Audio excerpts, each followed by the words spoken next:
If you missed that action, that was unbelievable. Yes, it really was. And one of the things that I love doing is watching them shake hands. And, you know, of course, the origin of that shake hands, that went back a long time ago, even before rules mandated them. Hockey is a little bit of a vicious sport, and this idea of shaking hands that you know it's just an unbelievable thing to see. And if you're just tuning in here, we've got a full day of hockey here at the Robert Crown Arena in Evanston, Illinois at the RCCS Hockey Classic. We are excited to be bringing this action to you live here on the live stream. We are in Rink 1. Our next game, which will start at approximately 11 o'clock, will be Aperian versus Kagan. We just watched Kagan play. There's also action going on at Rink 2. Rink 2 is coming to you live on a different link. Please find that link to watch live action there. A big win indeed, and a big win indeed for Daniels. And we're going to try to get one of the Daniels players up here. I call him Daniels, one of the Kagan management players up here, and maybe we can talk to them real quick.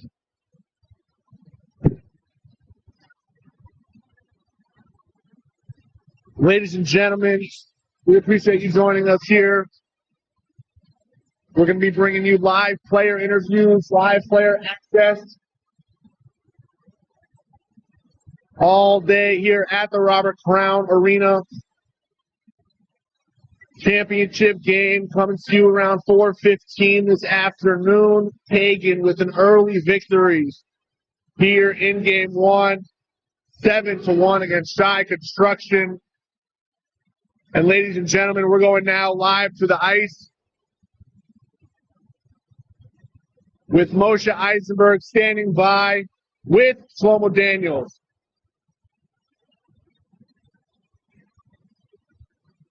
Hey.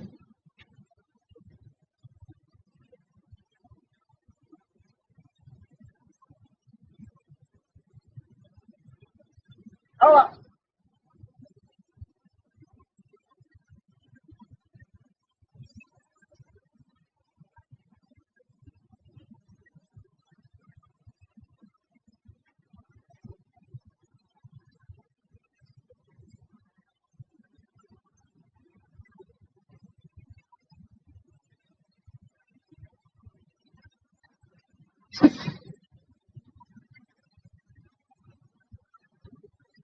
Thank you, Mo, for that exquisite information.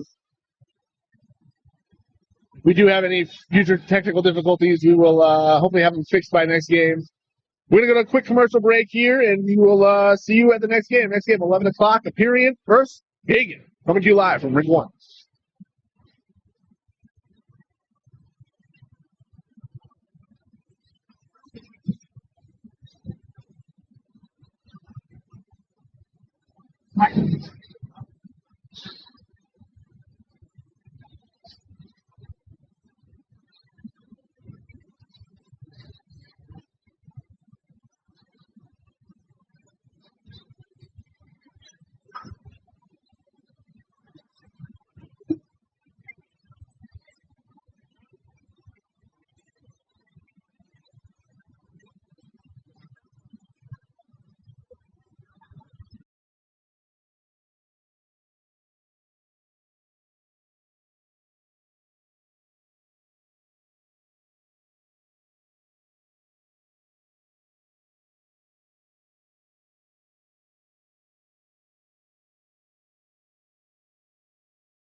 Good morning and welcome back to the RCCS Hockey Classic here in Chicago, Illinois. Coming to you live from the Robert Crown Arena in Evanston.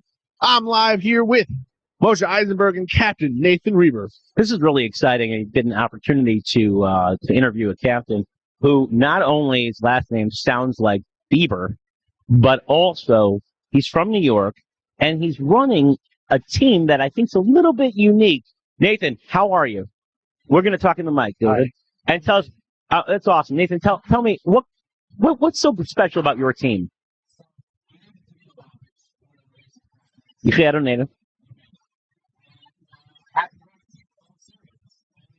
So this is only Syrian.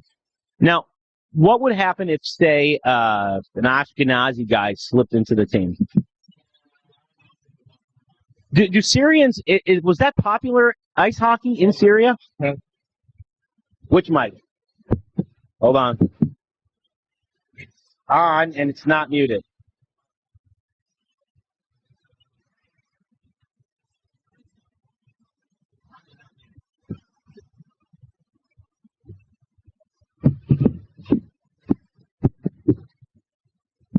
You're watching mid-game, well, between games conversation. Yeah, I mean, it's mid-game or between game conversation. Between game. Yeah, either way. Waiting for the 11 o'clock start time of Aperian versus Kagan. That's going to be a good one. In about 13 minutes. But in the meantime, we're pleased to be joined here by Captain Nathan Reber from Brooklyn, New York. I understand that that's a small town outside of Manhattan. I believe it's pronounced Brooklyn. Brooklyn. Nathan Reber, nice to have you here. Reber, of course, reminds me of Bieber, which is exciting. Nathan, can you do me a favor?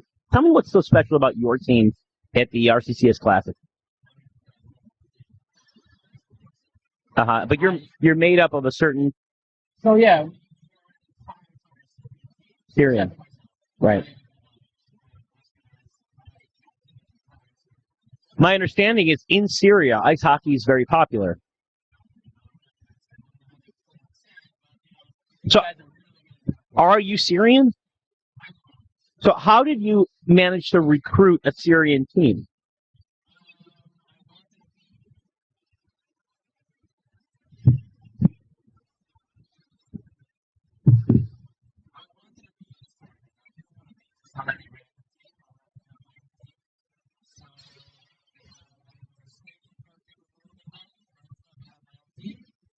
Bunch of friends. I feel like persuading Merkin with a little bit of money is like the common theme here. Throw a little money his. Right. So the Syrian team, obviously they speak Syrian. Is that going to be an advantage to you on the ice? Amongst themselves. It might be a disadvantage, but amongst themselves. What do you think you guys' chances are? I think yeah. Stepped up our game. Players are important. Yes, they are. And what is the ultimate goal for the? You know how this would help.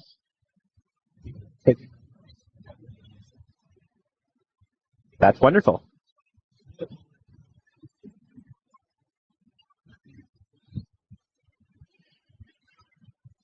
Maybe.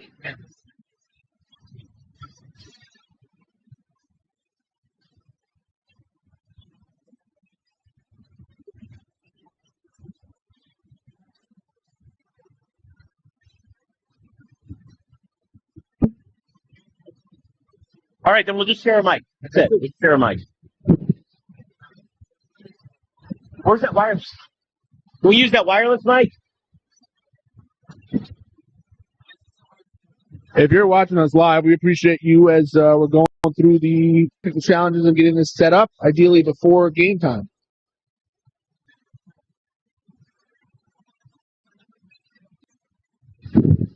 Okay.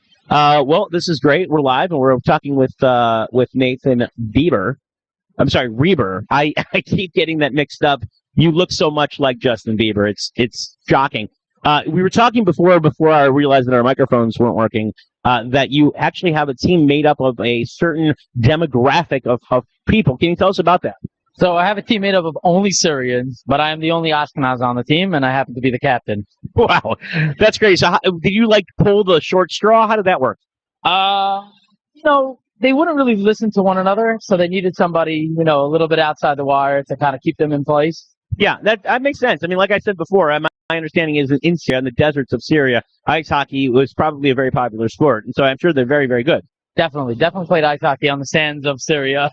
Right. And are you someone that has come to the tournaments in other cities? Yeah, so I actually travel to all the tournaments. I go to the Florida tournament. I'm actually here in the Chicago tournament right now, having a great time playing on Team Monarch this year again. Hopefully, we'll win it again this year. And yeah, I travel to all the tournaments. But your Syrian guys are not here. Actually, one of my players did come with me this year, and he's playing on my team. Okay, so you're on the Monarch team. Monarch, as you know, has a three-peat going, looking for a four-peat. And because of that, there's been a lot of discussion in the last year about how they're going to put a squash to that. And I'm sure you've heard that people are not really excited about Monarch winning a fourth. There seems to be a buzz in the air about whatever it is we have to take Monarch down. Are you feeling that? Definitely feeling it, but I think Monarch's going to come back again this year. Absolutely. Yeah, there's a really good chance. I mean, they're a good team. And the bottom line is when you're coming all this way from Brooklyn, or as you call it, Brooklyn, you got to say it. How do you say it? Brooklyn. Yeah, Brooklyn. Okay, Brooklyn. Yeah, I'm coming in from Brooklyn. Yeah, no sleep till Brooklyn. Yeah, I know that one. All right, so when you're coming in from Brooklyn, it's a lot of excitement going on. No, you have any questions for our Brooklyn captain?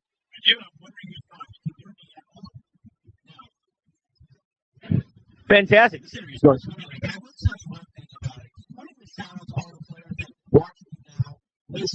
All the fans as they get on the ice. Say to those people out back in the East Coast and really know how awesome we are here in Chicago. Chicago is an awesome place. The tournament here is amazing. They did an amazing job. Reaching with $700,000. Absolutely phenomenal. But we will see you in New York in a few months. Bringing in the millions, baby. Very exciting. Nathan Reber here, of Captain of the Outlaws. Goes by Captain Nathan. That's just the name I made up now, but I noticed that it's on his shirt as well. And the bottom line is when we're talking about hockey, I think Reber. So we'll send it back to you guys. We're about to start the next game. Thanks for watching. Keep us on the live stream. We have a lot of fun stuff going on.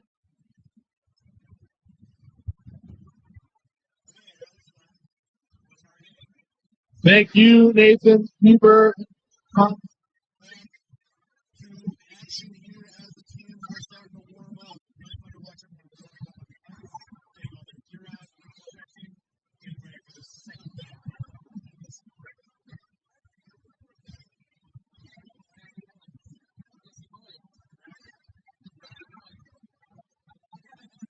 This next game, be a Kyrian Kagan coming to you at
You can start on us.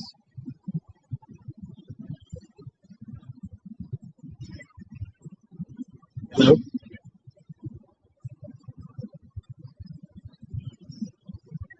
Ladies and gentlemen, welcome back to the RCCS Hockey Classic here in Evanston, Illinois. My name is Daniel Rosenthal, and joining me as always, RCCS Hall of Famer Moshe Eisenberg. Moshe, what's good? Daniel, it's been fantastic so far. Awesome. If you're able to catch the last 10 seconds that we were able to record, you would have saw an incredible match between two teams that are both getting for the Trophy, but this one is something I want to watch in particular. Coming to you live here from Rink 1, we've got Aperian versus Kagan coming up in about over currently shy construction going up against GTM. Joining me as well is the runner-up of the amateur parent photography challenge, Noah Michigan. I'm glad that my legacy is so wide and far-reaching. Runner-up for the parent photography ability. It's a big deal. Congratulations on that. I haven't seen this Since. What are you expecting out of this game here? Oh, I'm excited to see another matchup from last year's tournament where both of them went head-to-head and they were out for blood. both of them. One of them seemingly more than the other, which is impossible. But in any event, they're back here, they're going to play against each other, and we're going to see who comes out victorious at the end of this game. Kagan led by Captain Shlomo Daniels, multiple goals in the first game. They've got a strong team. They've got to be the favorites of this tournament, though. Yeah, I think so. I mean, I was talking to he's really pumped. He's ready to win. He told me that he only raced that trophy in the New York tournament once, and he's been playing in 6 tournaments, so they're definitely committed. Mike Daniels, obviously the dad of the Daniels boys that are here. It's just He's excited. We talked about his path with hockey. Committed. I'm really excited to watch. Also excited to watch these guys. You know, the other team is filled with some OGs. We've got Shlomo Radner, who's been on there, and he's obviously been a big supporter of RCCS and their work, and it's going to be exciting to watch him go as well. Aperian coming to us from Detroit, part of this tournament every year. Really excited to have them. Struggled in past years, but they're pretty confident coming into this year. They think they can come out strong and shock folks. Yeah, I mean, that's the name of the game. The name of the game is shocking and shock and awe, and that's their strategy. You know, and again, we talk about fundamentals. They're doing the stretches right now. They're gearing up. It's about fundamentals. Getting that puck across the blue line into the net. We are about underway here, period, in the light blue.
Daniel, are we aware of how many Daniels brothers are on this team? There are currently 3. 3 Daniels brothers and the dad, and Mike. That's correct. That's amazing. And how many players are on a hockey team? That's something I have not been able to find out. Well, on the ice at any point, there are 5. There are 5. So you could actually have a team of 4 Daniels and another dude. You know, speaking of support and sponsor, I'd like to just give a shout out to some of our wonderful corporate sponsors for the RCCS Chicago Classic Tournament. One of those is Elevate Care, post-acute care and rehabilitation, taking care to the next level. Elevate Care. Another one of our sponsors that I think is worth noting is Eisencorp. If you have a lot of grass-covered land and you have to come up with a way to keep that land trimmed, think of goat rentals. Eisencorp goat rentals are a great way to keep the lawn clean and at the same time help the environment. If you're just joining us, you've missed an excellent broadcast. If you have been listening the whole time, it just hasn't been broadcasted to you. Dare I say it was probably the 2 most exciting games so far with the best broadcasting we've ever heard. I mean, I got a text message from Shaq asking if we can come onto the TNT. But currently we are watching a Period versus Kagan. 5 minutes and 10 seconds to go here in period number 2. Kagan holding a 2-0 lead. Daniel, can you tell us again what happened to Kagan on the first game for those that just joining us? Kagan won their first game against Shy Construction 7-1, dominating fashion. Kagan clearly the favorites in this year's tournament, but Aperion also beat the back-to-back champions Monarch in their first game. So this game here means a lot. You know, I played on Monarch, as you mentioned before, a few years back, and luckily I was able to get my name scribbled on that trophy, hoisted up in the air. There's some great pictures there. I'm happy to sign autographs for anyone that comes up to the player booth. But I will tell you that when you're thinking about playing, the only thing on your mind is getting that biscuit in the oven, and that's really what they want to do. They want to score that puck, and as you watch the different levels of players, and you watch the different practices, the line changes, the smoothness, it will progress as the games continue. In my personal situation, it regressed, but in others, it progresses. They get better, they get more motivated, they're ready to rock.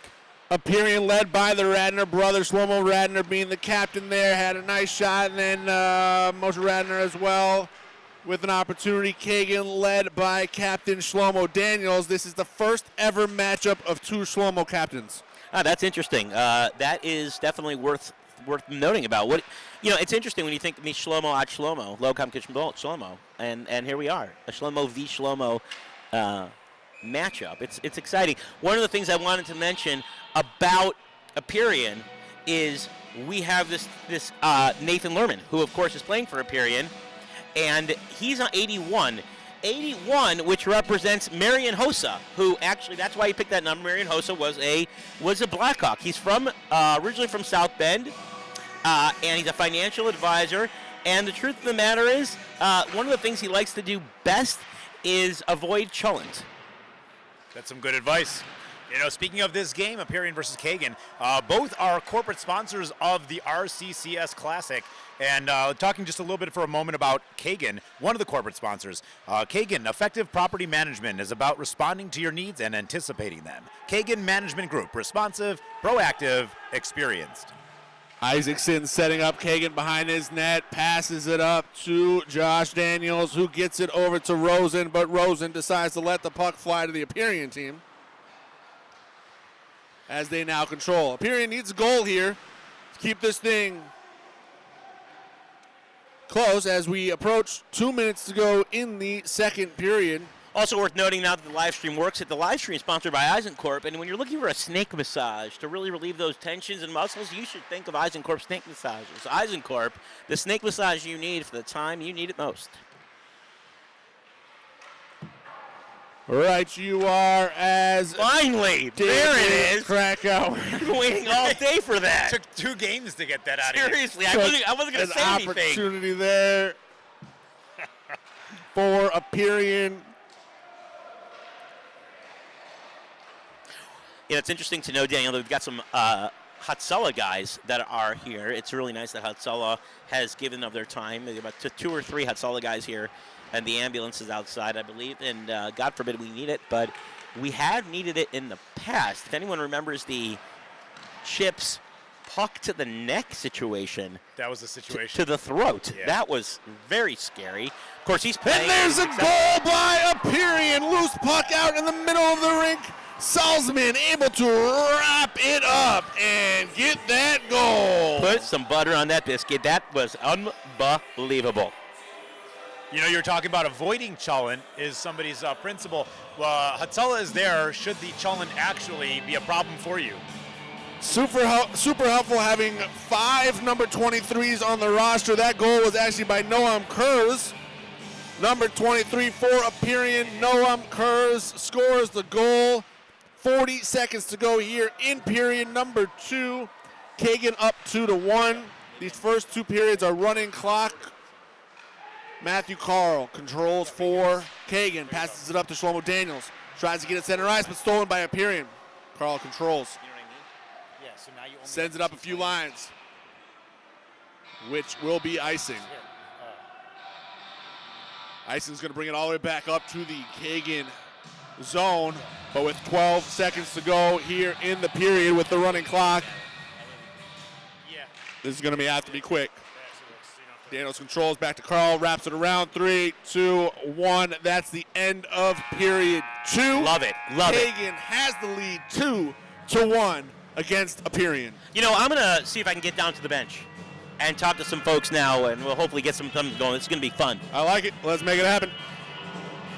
Moshe, while you're doing that, it's a great time to talk a little bit about RCCS and some of the wonderful work that RCCS does. If you don't know about RCCS, let me tell you, RCCS helps families that are going through any kind of cancer treatment. It helps them with anything, any challenges in life. And so be part of something great. Donate today to RCCS. Why? Because cancer stinks. We want to help families going through this difficult, challenging part. And some of the things that RCCS offers for their primary services are care management, insurance grant payments, medical direction, insurance advocacy, and medical subsidy programs. And so one of the things you can do is donate to RCCS today to help anyone, whether it's in this community or anywhere else around the country or world going through this RCCS. We're going to be coming to you live all day here from Robert Crown Arena in Evanston, Illinois. If you're in the area, come join us. The doors are open. Families are welcome. We've got family skate starting at 1 o'clock this afternoon. You'll be center ice skating around with your families. There's going to be food. There's going to be other activities going on. It's a great family event. It's so nice to have that back after the past couple years just really being kind of a players-only event. It's so nice to get the family dynamic back out where the kids can come. They can watch their dad skate around, slip around, do those kind of things. At that part, I'm really excited to see that. Yeah, when we were here a year ago, none of the families were allowed to attend. That's why they actually had the live streaming to begin with. But it was so popular that they just kept it going, and I'm glad that we're here to help facilitate some of that. But don't forget that if you are in the area, join us at the Robert Crown Center. We're going to go now live to the bench for an in-game player interview with Moshe Eisenberg. He's down with one of the Aperian players. I believe it's one of the Radners. Mo, go ahead. Moshe Radner is about to get on the ice. Moshe Radner, this is unbelievable. You got your 2-1. What are your goals to beat these guys? Yeah, we know we're really getting a lot of chances. We just got to finish them. But we're hanging in there. We got to shut the Daniels down. We're doing good, but we got to go. All right, these guys are pumped. These guys are ready to go. I'm excited to see Aperian in from Detroit, really doing their stuff. Avrami Lorcas, what's happening, brother?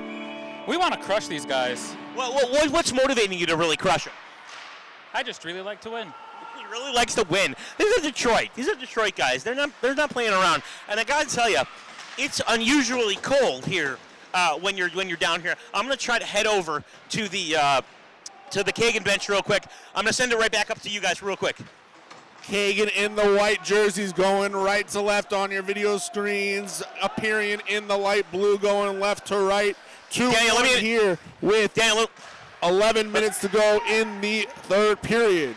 Let me interrupt you for 1 second. I'm sorry. Saul Radner just came off the line. Saul, it's great to see you, man. You're really hitting the shots. This is unbelievable. We're really excited in the booth to see you guys so close to Kagan. Kagan wiped the floor with the other team 7-1. What's the strategy here? You guys are keeping it close. Well, the strategy is very simple. We got to slow down Shlomo and Ari Daniels. We got to make somebody else beat us. That's all there is to it. We're crowding him. We're putting 2-3 guys on him. Kind of reminds me of the Detroit Pistons and the Jordan rules. What we got to do to stop their main players, make somebody else beat us. Yeah, I like it. And, unlike Utah, please don't poison them with pizza. But that's good. All right. They didn't order pizza last night because they were afraid of that. I'm heading over right now to the Kagan team. This is exciting because there seems to be some excitement. Something's happening in the Kagan team. I don't know what it is, but I am going to try Beautiful shot to grab. there by Shlomo Radner, as we don't need the commentary of Mo walking. We could just Yes, wait you for do. him to get to the other side of the ice. And All we right, can I'm here. actually call Mike the Daniels, game. here we go. You got me? I'm here with Mike Daniels. Mike, oh, God, he's hugging me. He's so gross. Mike, what's going on? You guys are unbelievable. You guys have killed him in the first game. You're keeping it close here. What's the strategy for Kagan? Strategy for Kagan is keeping it out of our zone, take our opportunities when they come, and they got a lot of good defensemen on their team. That's what they're built for, and we got to find a way to get through a seam, a good pass, and just make a goal happen. What does it mean to you personally to have 3 of your sons on this team with you? It means a lot to me, but unfortunately they scored. You distracted the goal. Of Rummy I do that a lot. All right, I'm with leaving. a beautiful goal to tie it up for a period. 2-2 with 9 minutes and 29 seconds to go here in the second period. That was some fantastic hockeying with the Aperian team going around and making that goal. Action back on the ice. Thank you, Noah, for bringing us those live in-game interviews that you only get here in the live stream. Not a problem, but that was Mo, not Noah. Daniel and I just met each other this morning. Actually, Daniel, you and I met, I want to say 22, 24 years ago. Math checks out. Maybe 25 years ago. It's been a long time. Loose puck in the front of the goal as Aperian puts another shot on goal, but they are able to lock it up. Kagan is and keep it tight. Yeah, I don't know why the Mo Noah name is difficult for me. Well, there's a lot of things that are difficult to you. Mo and I go back our whole lives. We've known each other since the birth. That event, respectively. We're not twins. Face off here as Kagan's able to control. Ari Daniels up to Shlomo Daniels. Back to Ari Daniels, broken up by Aperian as Josh Daniels decides to join in by slipping through the ice. Let me ask you a question, Daniel. When I see some of the players sliding around, falling, is that intentional or are they literally slipping? I haven't actually been out there, but I hear the ice is slippery, so you might want to be careful. I wonder why they didn't decide to do this tournament maybe outside in June, July when it won't be so slippery. Yeah, that'd be good strategy. Daniels brothers able to create a face-off here in the Aperian zone, but Aperian able to control as Shlomo Radner looks for a teammate, passes it up. You guys want to hear some interesting stuff that I just heard? Absolutely, we do. Fair enough. Shlomo Daniels controls. Kagan trying to recapture the lead here with 8 minutes to go in the third period.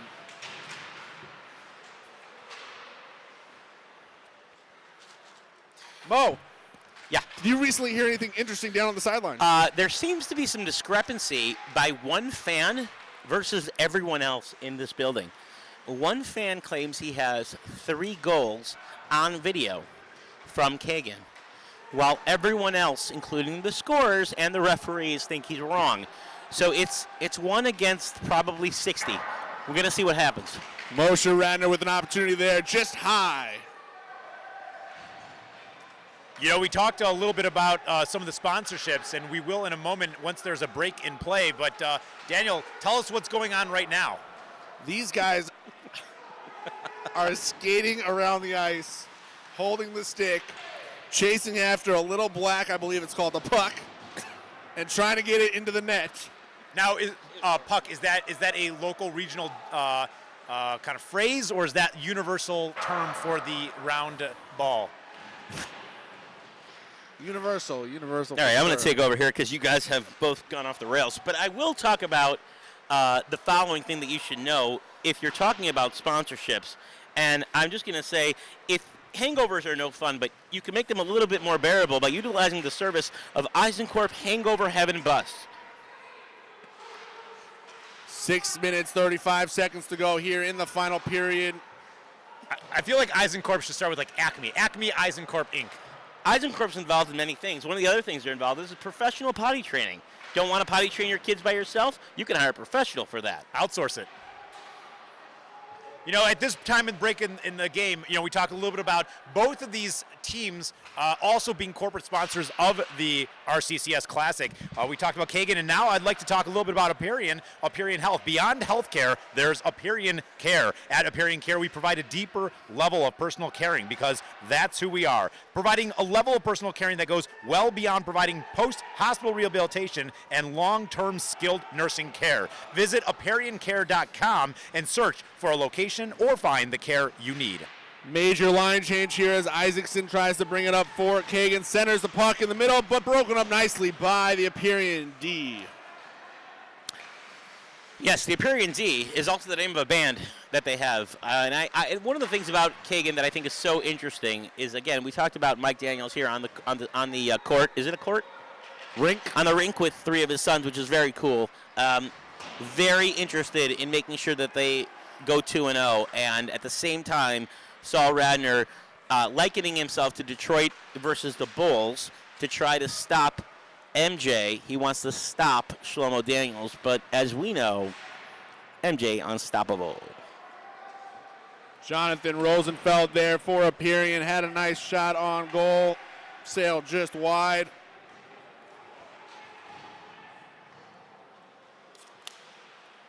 I heard that, Mo. Cracking one open. If there's a will, there's a way. Speaking of will and way, a shout out to RCCS for, again, the most incredible swag of any event I've ever been to, private, nonprofit, for-profit aside. Yeah, well, you know, the truth is I've spoken to the RCCS team about this because there are people legitimately who have said that, hey, you guys are spending too much money on the swag. The truth of the matter is, in nonprofit world, 20% is a very normal thing to be at, where 20% costs. And they have consistently been raising so much money that the high-quality swag is still within that 20%. So it's really, it makes the players feel better. It makes the players feel good. They look great. The announcers are outstanding, and it makes them feel that this is all volunteer stuff. They raised money, but it's not pay to play here, and it's all well worth it. And seriously, though, you know, whether you talk about standards, 20% or otherwise, regarding swag or anything else on operational expenses for nonprofits, the truth is, I give a lot of credit to RCCS, and there's a few other organizations also I know locally in Chicago doing this, is recognizing that there are things you can do that are beyond a dinner. There are things that are more interesting and catering to a variety of interests, hobbies, enthusiasm, even generations. And I give a lot of credit to RCCS for landing on this hockey tournament and some of the other things that they do to raise incredible funds, just not both in volume and qualitatively. The experience overall comes down to the food, it comes down to the swag, it also comes down, most importantly, to the people. There are a lot of great people involved in RCCS who work at the organization as well as volunteer or support the organization. I just want to give credit to RCCS for doing a lot. The amount that they raise to help families going through cancer is remarkable, and it is meaningful, and it makes a difference. Well said. Moshe Radner had an opportunity there, and then it was broken up by Ari Schwartz, who committed a penalty. He will now get 2 minutes in the penalty box. Can you explain to us, Daniel, how the penalty box works, and what is a penalty? And also, why does it have to be a box? When you commit an illegal action on the ice rink, you get sent to the box, otherwise known as the box of shame. Box of shame. Cone of silence. Noah, you have a box of shame in your house, don't you? We just call that my house.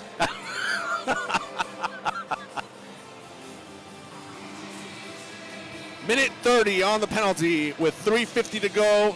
here in the third period. All tied up. We cannot get this any closer if we tried. If you ever wondered what it's like to take part of the Iditarod or similar dog sledding competitions, you're in luck. Eisenkorp Dog Kennel and others like it lets you take your dogs out and feel dog sledding. Eisenkorp Dog Sledding, it's about time. Kagan able to control up to Ari Daniels. He's got his brother in the middle. Gets it over to him. Josh with the shot. Blocked by Aperian. Wow. And that's what it's about. These goalies are expertly trained in the art of being a goalie. That would have been a short-handed goal, Mo. If you notice, there are only 4 Kagan players on the ice and the goalkeeper going up against the 5 Aperian players in the blue. Explain that. That's a power play. Power play. Got it.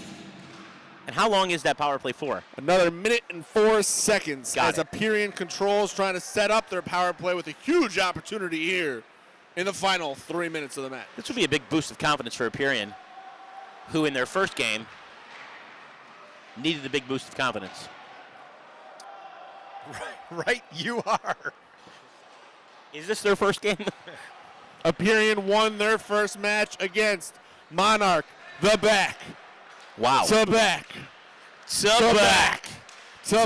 Champions of this RCCS Classic here in Chicago. Aperian, that's a big confidence boost for them to win that first game. Huge. Well, you know, it's a big confidence boost to everyone in the tournament that Monarch lost. Kagan also favorites here this year behind Captain Shlomo Daniels, who's looking to win that MVP trophy at the end of the tournament. Shlomo Radner puts a nice shot on goal, but what is a shot on goal, Daniel? it's a shot that goes to the goal. Uh-huh.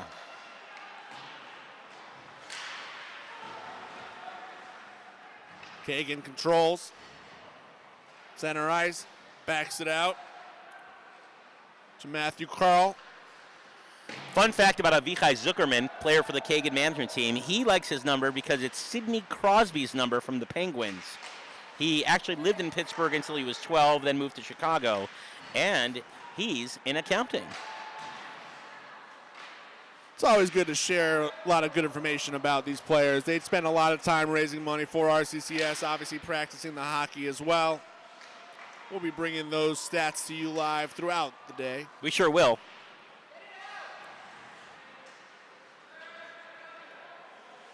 One minute, 30 seconds to go here in the final period, tied 2-2. What happens in the unique situation of a tie? It goes to a shootout.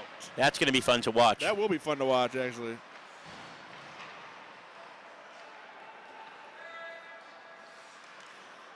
Have you ever noticed that the team that has the puck is trying to get the puck in the other team's goal? What would happen if they got it in their own goal? That would result in a goal for the team's goal that it went in.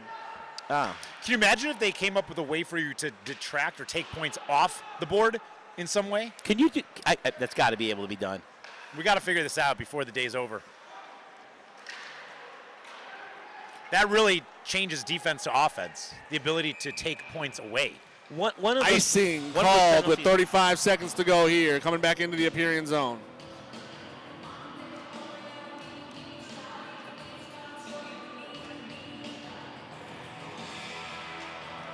We're joined now. This is exciting for us. We're joined now by.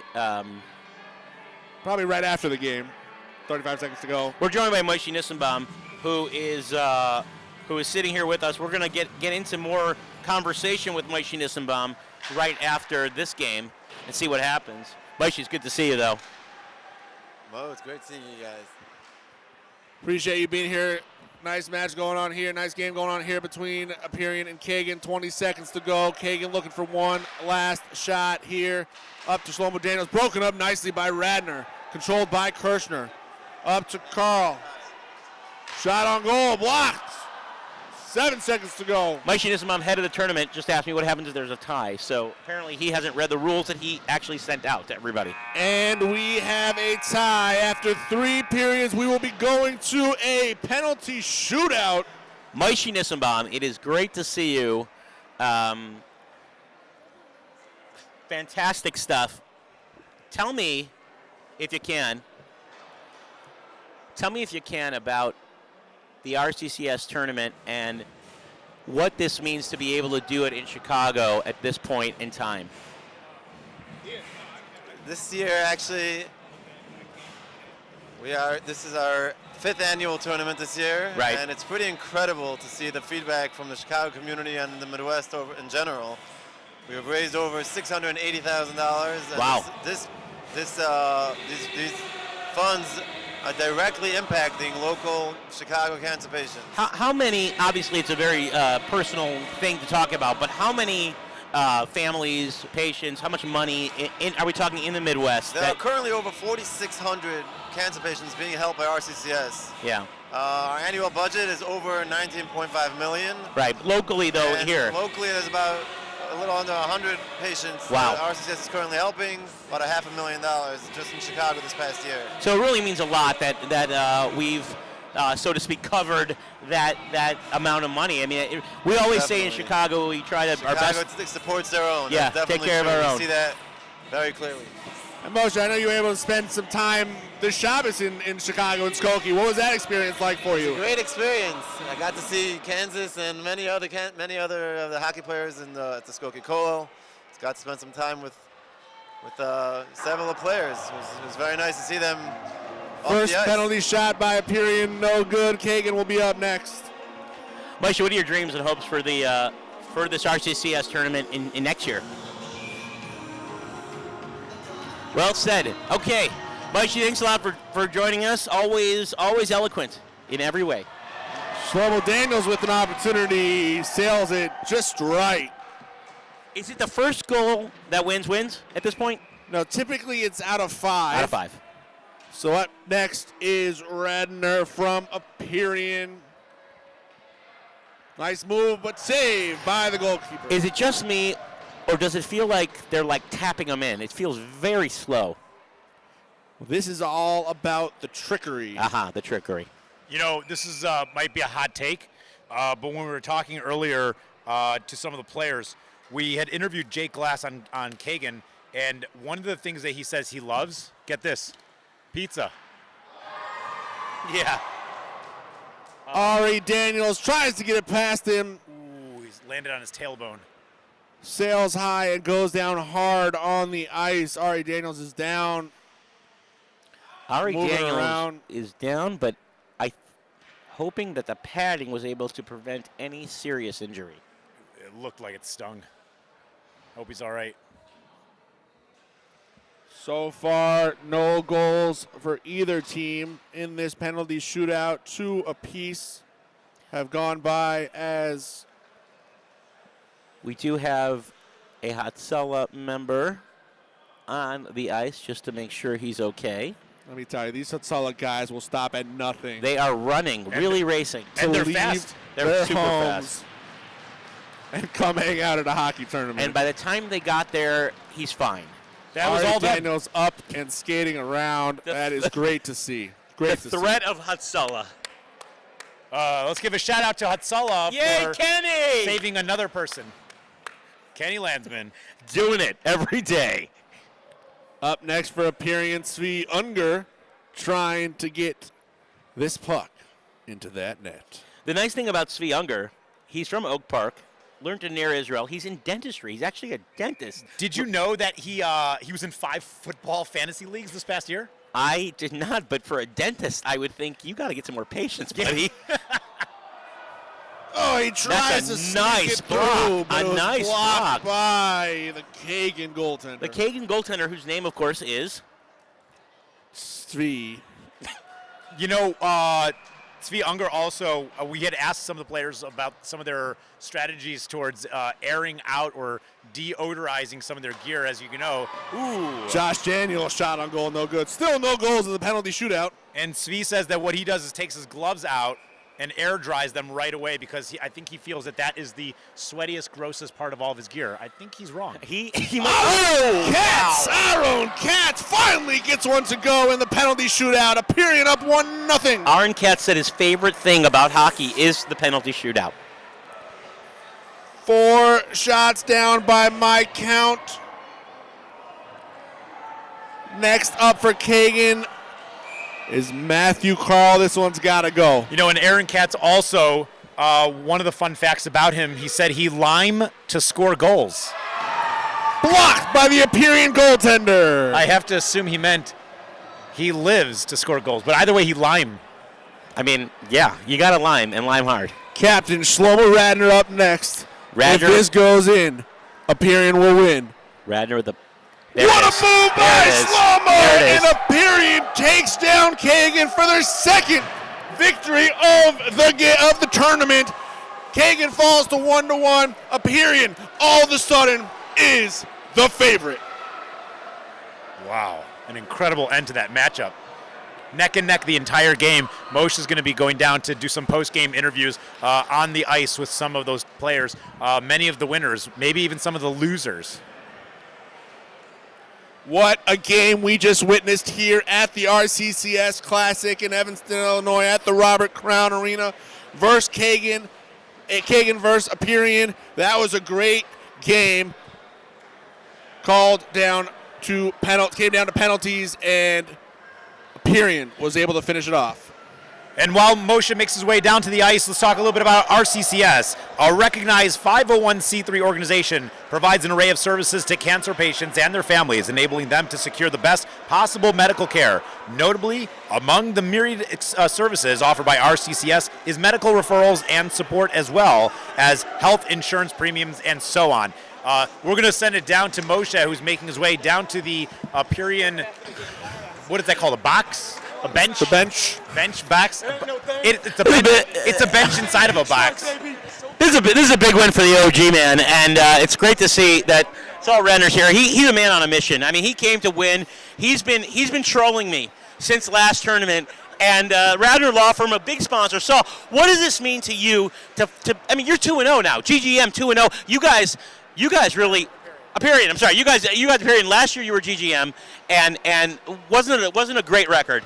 This year Aperian 2-0. Tell me what's changed. Well, what's changed is I got my Detroit boys with me right now. I'm telling you right now, when we got Detroit, it ain't no thing. We came to win. We came hungry. We came to win this thing. Okay, there's going to be another game. What's your mission? What's the plan for game 3 and 4 and as continued? Just keep doing what we're doing. Keep our foot on the gas. Keep skating hard. None of these games were easy. None of them were gimmies. We've had tough competition the whole time, but you know, we're staying in there. We're fighting. We're fighting for every inch. We were down 2-0 that game.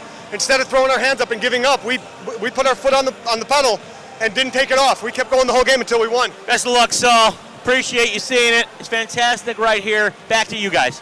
Thank you, Mo. Once again, Aperian winning that one against Kagan here on Rink 1. The next match that we will be calling live here from Rink 1 will be at 12 o'clock Central Time. That is 1 o'clock on the East Coast, 9 o'clock in Guam. That will be Monarch versus GGM. Once again at 12 o'clock, Monarch versus GGM. Our first look at both of those teams, Noah. What do you think? Gosh, this is a team that is stacked on both sides of the net. Incredible defense, but most notably their offense has been strong. Last year's tournament, both those teams came out, they played hard, and they persevered throughout the entire tournament. This is going to be an exciting game.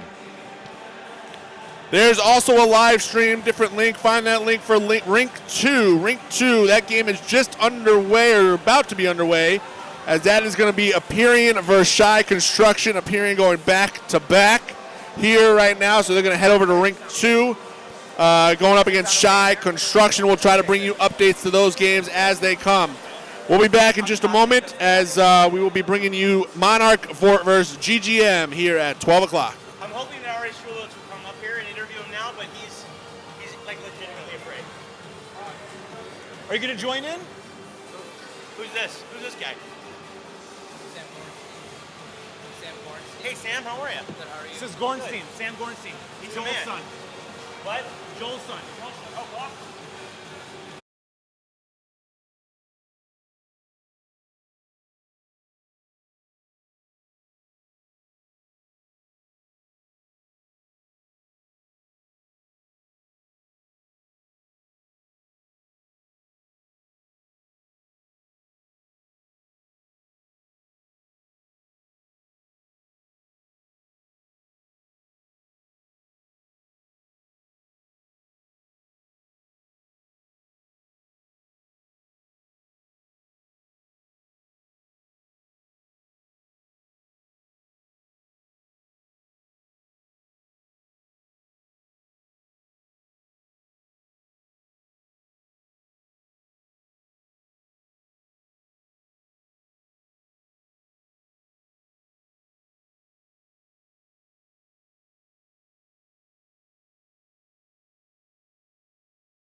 You're bad at most things. Here.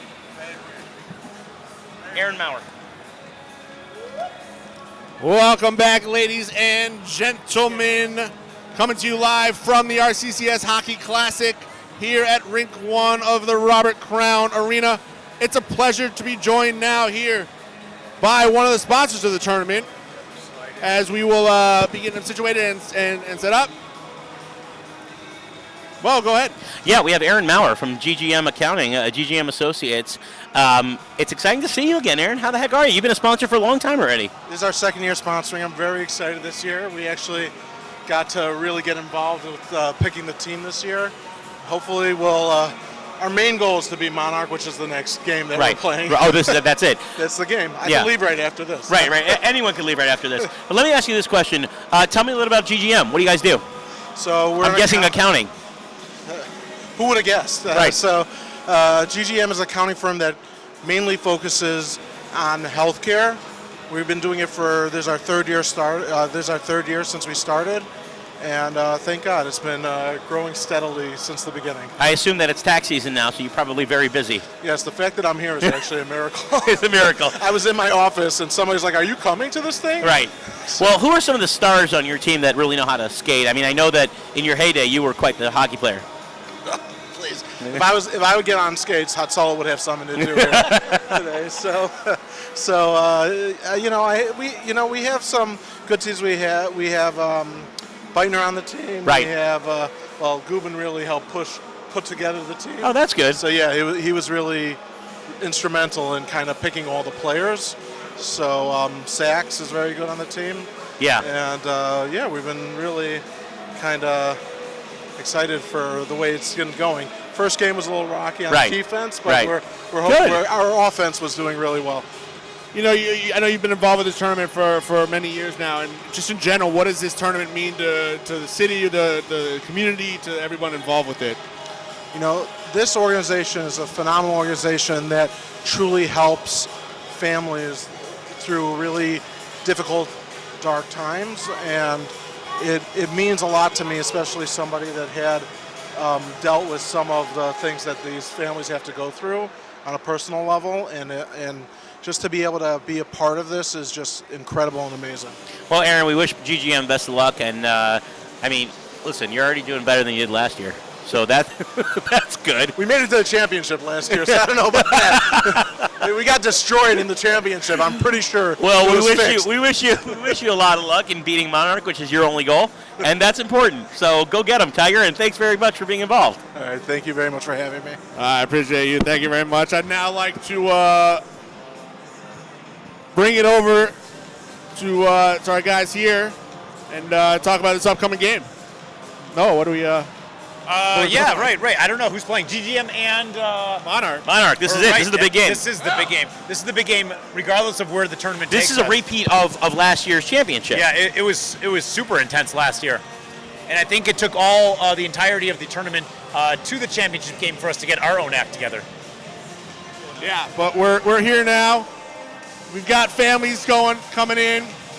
We got hockey going on. It's really just quite the exciting time. We got my family standing by as well, watching us. Hey guys, what's up? And it's really just a great event. Families are welcome to the tournament here this year. They've got some great activities. They're giving away some special prizes, as you can see. There's going to be family skate at 1 o'clock as well. So please do come join us for that here at the tournament. If you're not able to join us, obviously, listen to us live here all day from Rink 1, Rink 2 happening as well. We've got Aperion, we've got Monarch, we've got GGM, we've got Kagan, we've got Shy Construction at this tournament here today. Everyone's, look what we got there going on there at Center Ice. What do we got there, Daniel? Those are the Downsy Outsies. The Downsy Outsies. Everyone's getting all limber, warmed up, getting all their, what have yous moving, the situations. Yeah, there we go. They're getting into it. Everyone's got to get limber. We don't want to pull any hammies.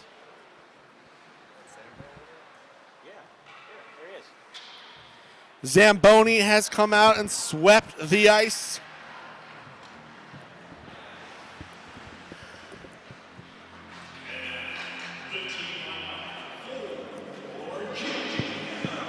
As we've now got the player introductions coming to you. Please listen to those. How hard do you think it would be to play?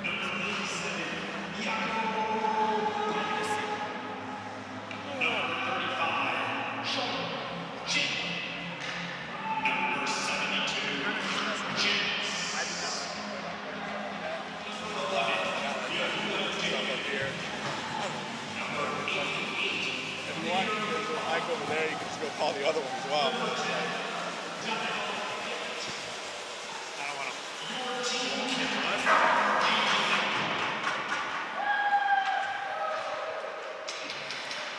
set it up before that way. I know you said it. Should we just switch? Sure. Okay. This will do. First, let's do this.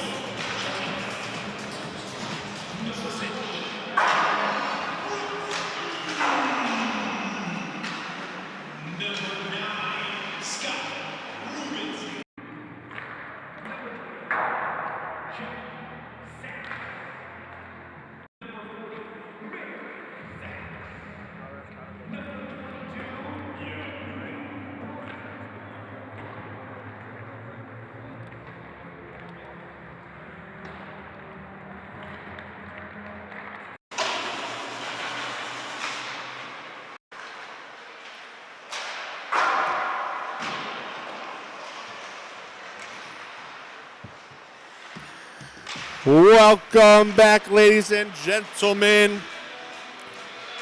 The teams are getting set.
Those starting lineups brought to you by Eisencorp. Eisencorp is a fantastic company, and when you're thinking about a personal paparazzi, someone who can follow you around and take great pictures of you, think Eisencorp. They'll arrange you with a personal paparazzi that'll really make you feel like a star. Daniel, we've got someone here in the booth here. We are just about ready to get going. My name's Daniel Rosenthal. I am here joined, as always, by Hall of Fame RCCS member Moshe Eisenberg. I am here joined by the one, the only Noah Mishkin. And we are pleased to be joined for this game from a professional broadcaster. This guy broadcasts games all across the country, all across the world via YouTube. Sam Gornstein. Sam, welcome to the booth. How you doing, everyone? I'm pleased to be here. Thank you for having me in the booth today, and I'm ready to watch some great hockey. Sam, as a hockey player yourself, can you tell us what are some of the things and strategies you look for? Well, I actually play baseball. I'm not much of a hockey player. Sam, as a baseball player yourself, what is it that you're looking for in a hockey game? I mean, both of the sports are a lot about teamwork. You know, everyone's got to work as one coherent unit, and you got to pick each other up. So I want to see some great teamwork on both sides with Monarch and GGM. Sam, in your broadcasting career, and I know that you personally have taken a lot of notes from our team here, but in your broadcasting career, being so incredibly affluent and well-known, is there something that you want to say to those listening out there who kind of feel a little bit, I don't know if I can get into hockey. I'm not sure I can get into, much like baseball, it's a team sport, but can you talk about the feeding off each other and the effort involved? Well, I started broadcasting for basketball, but I'm not much of a basketball player, nor watch it on a regular basis. I feel like broadcasting for basketball would require you to actually watch the game you're broadcasting. Right, and so it's kind of just starting small and working up, and each game I work on something new to improve my skills on, and then you could expand and branch it out to other sports, and it kind of carries over a little bit. Some sports have different speeds of the game, like hockey and basketball are similar speeds, football and baseball are similar speeds with the breaks, but all in all, it's just really fun to be out here every day. Yeah, I think you're right. I mean, I also was saying hockey is quite a snoozer, much like baseball. There's just a lot of time, and it's a lot of like nothing happening. It ain't golf. No, it is not. Noah, I know you had a question for Sam. Sam, I know you play for the Ida Crown baseball team. Can you tell us a little bit about what's going on this year, how it's been going, what you're planning for? What grade are you in, first of all? I'm a junior, 11th grade at Ida Crown Jewish Academy. So you got one more year after this one, assuming the rest of this year goes well. Correct. Right. And then, so how have you seen the team, the organization, the entire influence that Ida Crown has had in high school baseball in this area among the community? Can you tell us how you have seen it progress and getting better over the 3 years that you've been at the school so far? Well, my first year I was a freshman, and I didn't see much playing time, but you can tell that the atmosphere is there, and our team was pretty good. Unfortunately, due to COVID, our Columbus season was canceled. But then last year, we went on a tear and just absolutely wrecked it in Columbus, and we're trying to build on that again this year. We lost some important pieces, but as a whole, we're getting much better. That's wonderful, and we're going to thank you very much, Sam. Appreciate it. I hope you stick around for a little bit, and we'll come back to you at some point. Daniel, why don't you tell us what's going on at the start of this game? Just underway here at Rink 1 at Robert Crown Arena in Evanston, Illinois, here at the RCCS Hockey Classic. We've got Monarch in orange going right to left on your video screens. GGM in the purple going left to right, led by Captain Lior Geft for GGM. The cool thing about this match is, like we said before, this is an actual repeat of last year's tournament championship. GGM is out for blood again. I mean, you look at Kyle Geft, you look at Lior Geft. I mean, these guys want it, and they want it bad, and it's up to the Ovitsky brothers to tell them they're not going to get it. We've got an early goal there by GGM, the Geft brothers, able to put that one into the back of the net. You know, Lior actually wanted us to refer to him by his better-known nickname, which is Nighthawk. Wow. Lior Geft's number is actually interesting. His number on his jersey is, as you know, is the same as Motion Nissenbaum's baseline heart rate. What is that, 45? I think it might be. Josh London with a shot on goal there from Monarch. Monarch led by Captain Erwin Ovitsky of the Ovitsky brothers. But controlled nicely by GGM.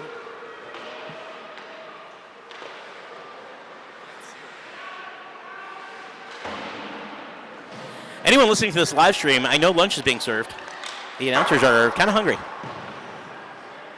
You know, talking to Lior earlier before the tournament began, we were asking some of the players about where they got their start, where they grew up, what was important to them, how they got into this in the first place. And when talking to Lior about where he grew up, he credits learning most of what he applies today in life during his time at Wild Rose. We will always love Camp Krusty. He also, when talking about his early education, and gives credit to the Chuck Ovitsky School of Clean Shaving. Very important.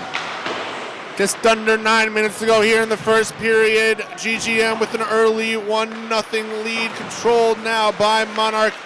Monarch representing a little bit of a darker orange this year than previous years. Yeah, I was wondering, it looked a little bit like a burnt orange, and I feel like it was brighter last time. Yeah, I'm not sure if that's a sentiment on the team just feeling in general a little bit more out for blood, or if it's just something that someone made a mistake on in the ordering. It could just be the lighting in here. That's true. Marketing department of Monarch might be having some words here with the printing company. GGM's purple, though, on fire. What would you call that, eggplant?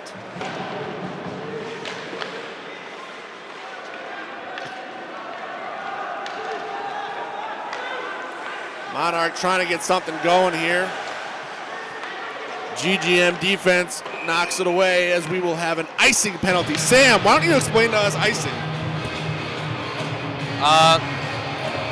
When one person on a team hits the puck all the way down before the center line and they're unable to get to it before the opposing team gets to it, that's called icing.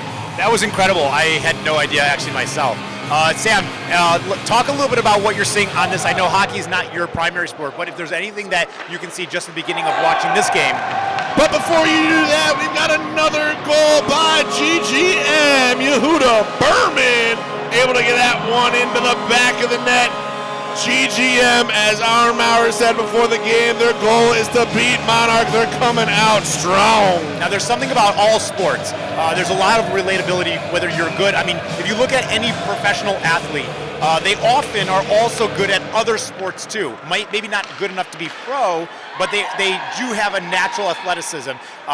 Think Michael Jordan from basketball to baseball, or even golf for that matter. And there are many other examples like that. No need to give any other example but the GOAT. So if you're looking at this game here now, are there any things that at first glance you can just look at and say, I can understand certain strategies without knowing the entirety of the game? Well, it seems like they're playing a little drunk out there, so all right. So there's a goal. Great call as Justin Carl gets it by the GGM goalkeeper. Sam just told it like it is, didn't he? Nailed it in fewer words. I think my lead up to the question itself took about 5 times as long as his answer. Lot of action here early in this one. 6 minutes, 20 seconds to go. First 2 periods are running clock. GGM holds a slight 2-1 lead. You were talking about that natural athlete. Well, Justin Carl is exactly that guy, and I'm looking for him to be an X factor in this one. Well said. Runs in the family with those guys. What does an X factor actually mean, Sam? Can you tell us what? I hear that a lot, and I don't know what it means. It's really the biggest difference maker. A lot of the time, it's that center that's always around. But hold on. But why do they call it the X factor? He's the game changer, sort of. But why is it an X? Why can't it be like a B factor? Fill in the blank. It's an X. Fill in the blank. Oh, it's not like it's not like an alphabet letter. No, I think it's actually algebra. It's algebra. Very good. X equals. I like that. Thank you. Yeah, they're the most important variable out there. Whoa! Look at that. Hey, Rabbi Matenki, if you're listening, I'm thinking someone deserves an honors A in mathematics. What math are you in, Sam? I am in pre-calculus for this year. My math, it was just called math. Yeah.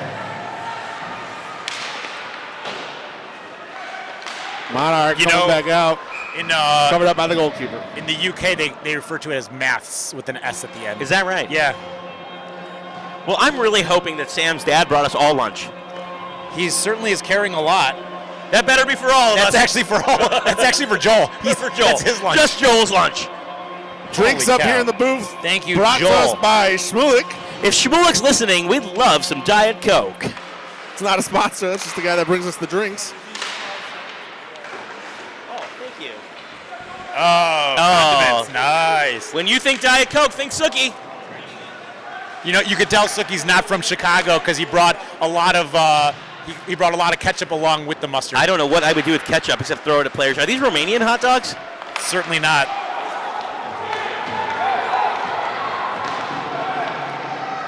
Oh! There's another goal for GGM as Yehuda David able to get past that Monarch defense and put the puck in the back of the net. Once again, Daniel, we'd like to thank our sponsor for the drinks, Shmulik. Not the sponsor. That's just the guy that brings the drinks. Oh, yeah. You know, one fun fact about Yehuda Berman, guy knows how to juggle.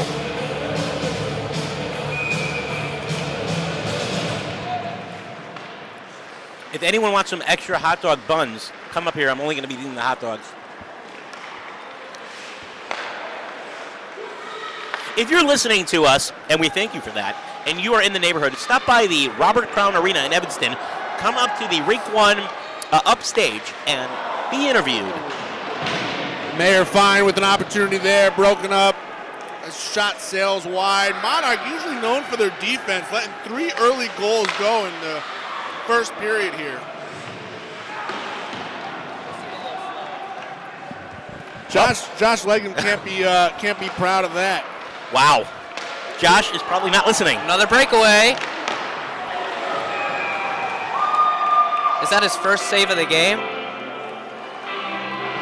Yeah, I'm sure it was.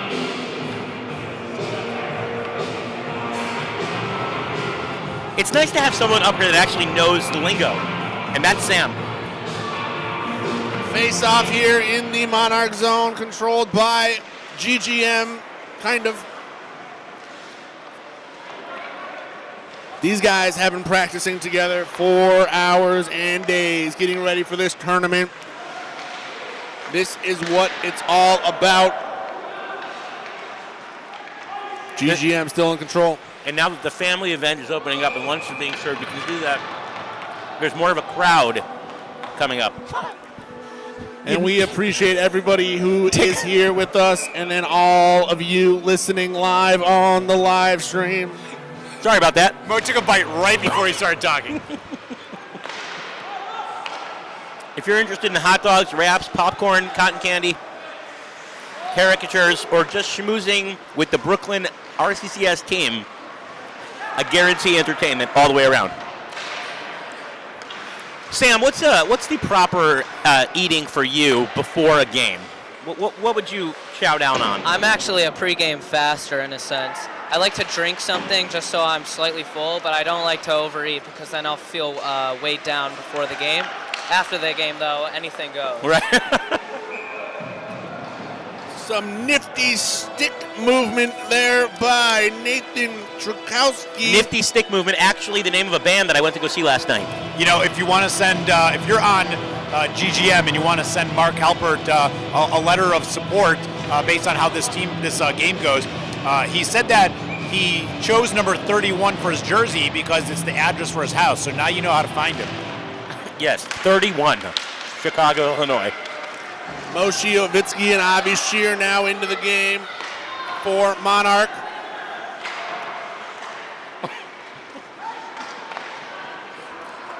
Do we know if Mark Halpert's playing this? I mean, he obviously is playing, but I know he was in Florida for Shabbos. I wonder if he's made it back. He is back. I don't know if he's playing.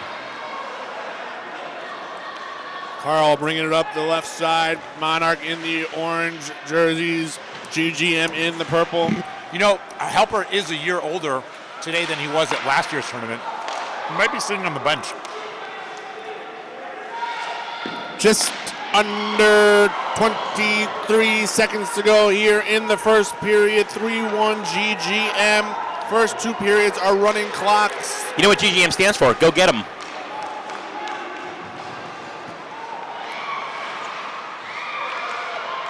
As Mayor Sachs flies up the rink, but blocked by the Monarch goaltender as the first period comes to a close. Always nice to see the father-son team of Jeff and Mayor Sachs. Originally, of course, from South Bend, and really bringing the South Bend. You know, Jeff plays a lot of hockey, and one of the things he does in his spare time, if you're listening, is he makes these benches out of hockey sticks, and there's actually one here. Very, very cool. And what he's doing is he's selling it to raise money for RCCS. So if you want to stop by and see it, or if you're listening to the live stream, ask people where the bench is. I think it's right in the main lobby. But this bench is very, very cool. Made out of hockey sticks, made by a player, and made to support RCCS. Yeah, it's a sight to be seen. Careful not to rub up against the side, you'll cut your finger. But it looks gorgeous. It really does. It's not something I could put together. We're going to be coming to you live all day here from Rink 1. My name's Daniel Rosenthal. That's Noah Mishkin. That's Sam Kornstein and Hall of Famer Moshe Eisenberg. We love it here at the RCCS tournament. Noah, why don't you tell us a little bit about RCCS and what they've got going on here for this tournament? Yeah, I'm happy to. RCCS is a wonderful organization. RCCS primary services helping families who are overcoming any kind of cancer treatment. Some of the primary services that they offer are care management, insurance, grant payments, medical direction, a whole bunch of other things. Think about what it's like for anyone who has to deal with going through cancer, the treatment involved. It's very time consuming, it's exhausting, it takes its toll on the patient, the family, and so if you're in need of any assistance, any help, it doesn't matter what it is. RCCS is there to help you. They will take your kids out for the afternoon, they will pick up groceries for you. RCCS is a wonderful organization. And Mo, you've played in this tournament, you participated in this tournament. What's it like leading up to the tournament and then playing in it? It's a lot of why did I do this? Why did I sign up for it? A lot of regret on my part. Just, the guys here, they say they're nice, but when they get down to it, they want to win.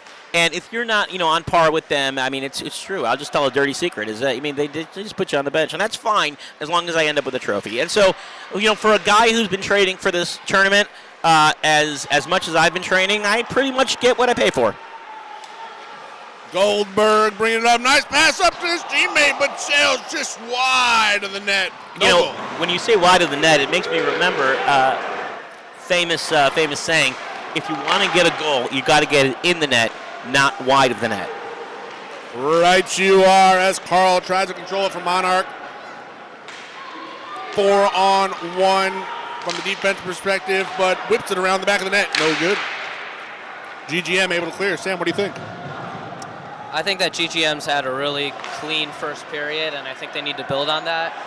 And someone's got to check on Monarch's goalie. It seems like he's seeing 2 pucks out there as they have an odd man rush right now. Oh. But Sam, you're saying a lot of words that make sense, and I don't understand them.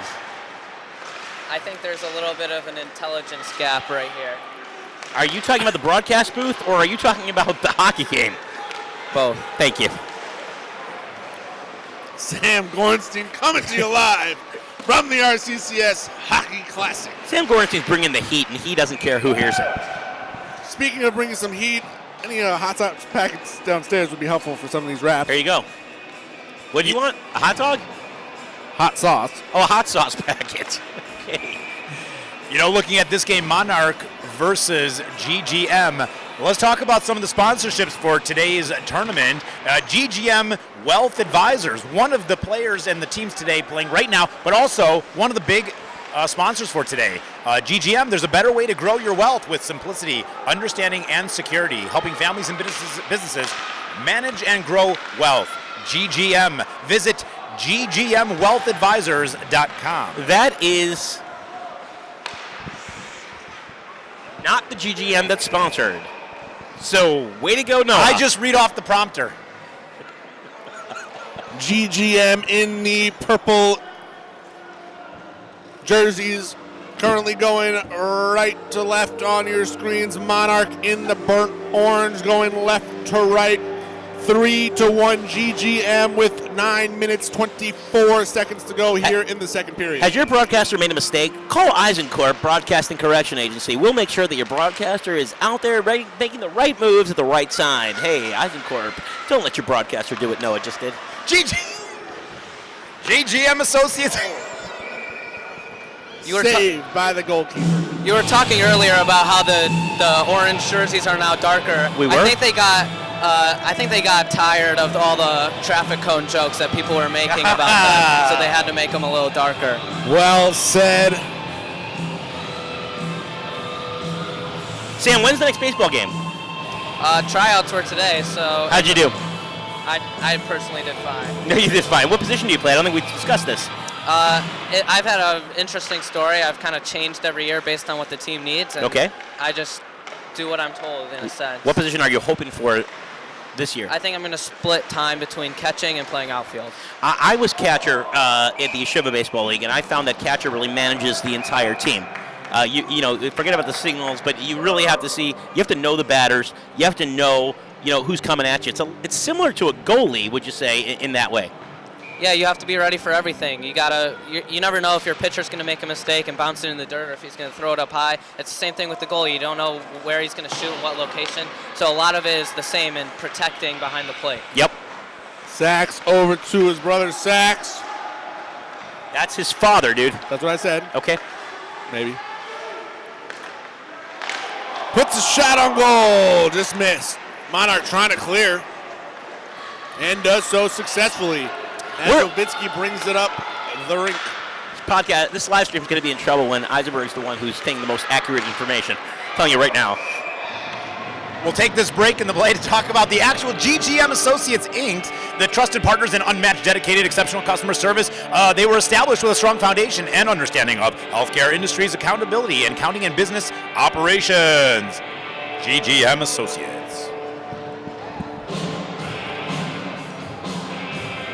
It's nice to see the crowd here. We probably have about 100 people in the audience, and there are probably more than 100 people in the lobby that are just watching the game. It's fun. There's also Rink 2, of course, which is going on, which is nice. Nice to see so many teams, so many players playing for such a good cause. Berman centers it for Geff, but unable to convert. Monarch looking to clear again, unsuccessfully. Shot on goal. Puck still loose in the middle. GGM slowly sails it off to the right. Great defense there by Ovitsky, knocking that away from him and blowing up their opportunity to score a goal. And great job there by Sam by understanding who the players' names are. That's really impressive. How do you do that?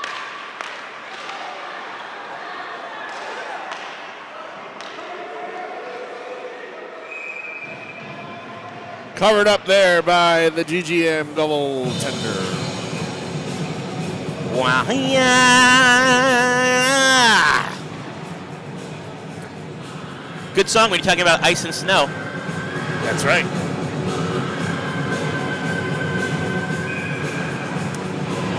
Face off here now in the GGM zone. Controlled by GGM. Gets it out, center ice. Shout out to the guys who are ditching yeshiva to play the music in the stadium. Appreciate you. Appreciate you. Not going to shear and playing secular music. Hoping to get a guest here soon on the interview. Just trying to get his attention here. I know he's coming up here. It's our pleasure to welcome this guy. If we can get him on for just a few minutes. GGM trying to get it out, able to successfully, as they are now approaching the Monarch zone. Monarch able to play some defense solidly there to be able to break it up and send it all the way into the GGM zone. It is now an honor and a privilege to tell you that we've got hockey going on. There's hockey going on, and we have a guest here, Yerucham Rabinovitz. Yerucham, it's great to see you. How you doing today? What's going on? Well, thank the Lord. It's a great day, wonderful weather here in Chicago, all things being relative, and there's a lot of hockey being played, so can't complain about that. Yerucham, you've been involved with the tournament for a long time, and I know there's a lot of things happening. Of course, one of our dear friends, Aaron Topper, who dedicated this tournament, is not here because of a simcha. He's celebrating his niece's wedding, but the tournament, Rink, is sponsored in memory of your uncle, and I just want to know what that means to you. That's a really special thing, obviously. It means a lot to the family. It's been that way since the first year, and I think it really, ties a lot of the experience together for us. Yeah. As we've got another goal by GGM and another goal by Yehuda David. Now, you've never played in this tournament, but as far as someone who is a community member, a community leader, and someone who is here, and we're going to hopefully find Ari Strulowitz if he decides to come, but someone here that is important, can you tell us what RCCS means to you and to the community? I mean, listen, since the first day we brought RCCS to Chicago and started this tournament, which was not the first fundraiser that RCCS had done in Chicago, but it was definitely one that caught the eye of a lot of the community members of various parts of the community. All we've heard is the incredible impact from so many people who no one really would know even had benefited from the services of RCCS. And it's just Chicago has really welcomed RCCS and has really stepped up to continue to help the organization, not just in Chicago or the Midwest, but really on a global level. I mean, it really demonstrates the mitzvah lishma, talking about helping others, not looking for the recognition, and helping people you don't even know who you're helping. And it's a beautiful organization that does a lot of great. Yeah, it's true. But at the same time, I think most of the people out there really just want to play hockey, which is fun. We're okay with that. We said from the beginning, hockey's awesome, cancer sucks. Right. And whether you're here to support the organization and help people fight their battle with cancer, or you're here just because you like to lace them up on the ice, right? Either way, we'll take your money.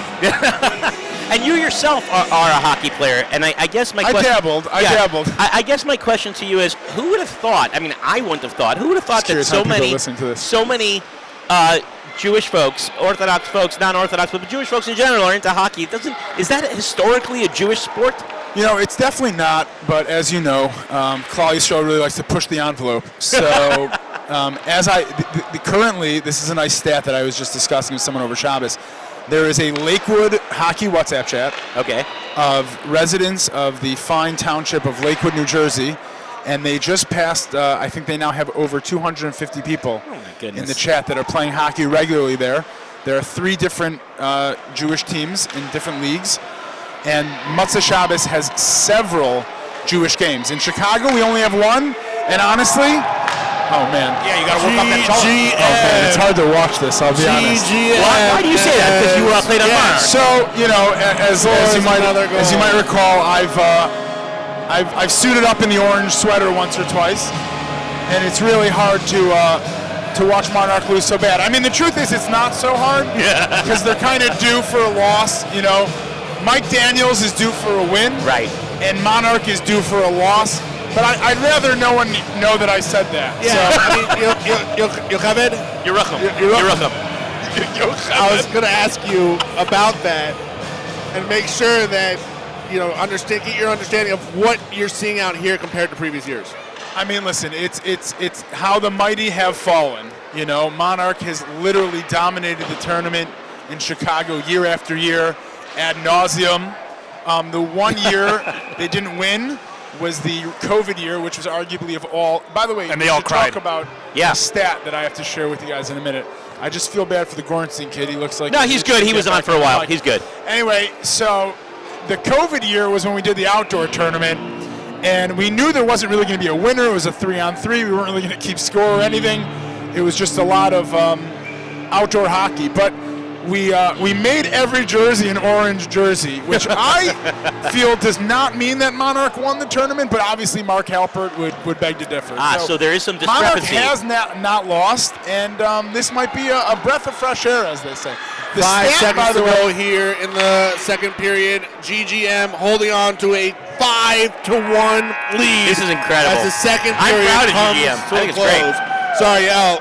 Yerucham, what were you saying? So to date, just so everyone understands, this is the 5th Chicago tournament to take place.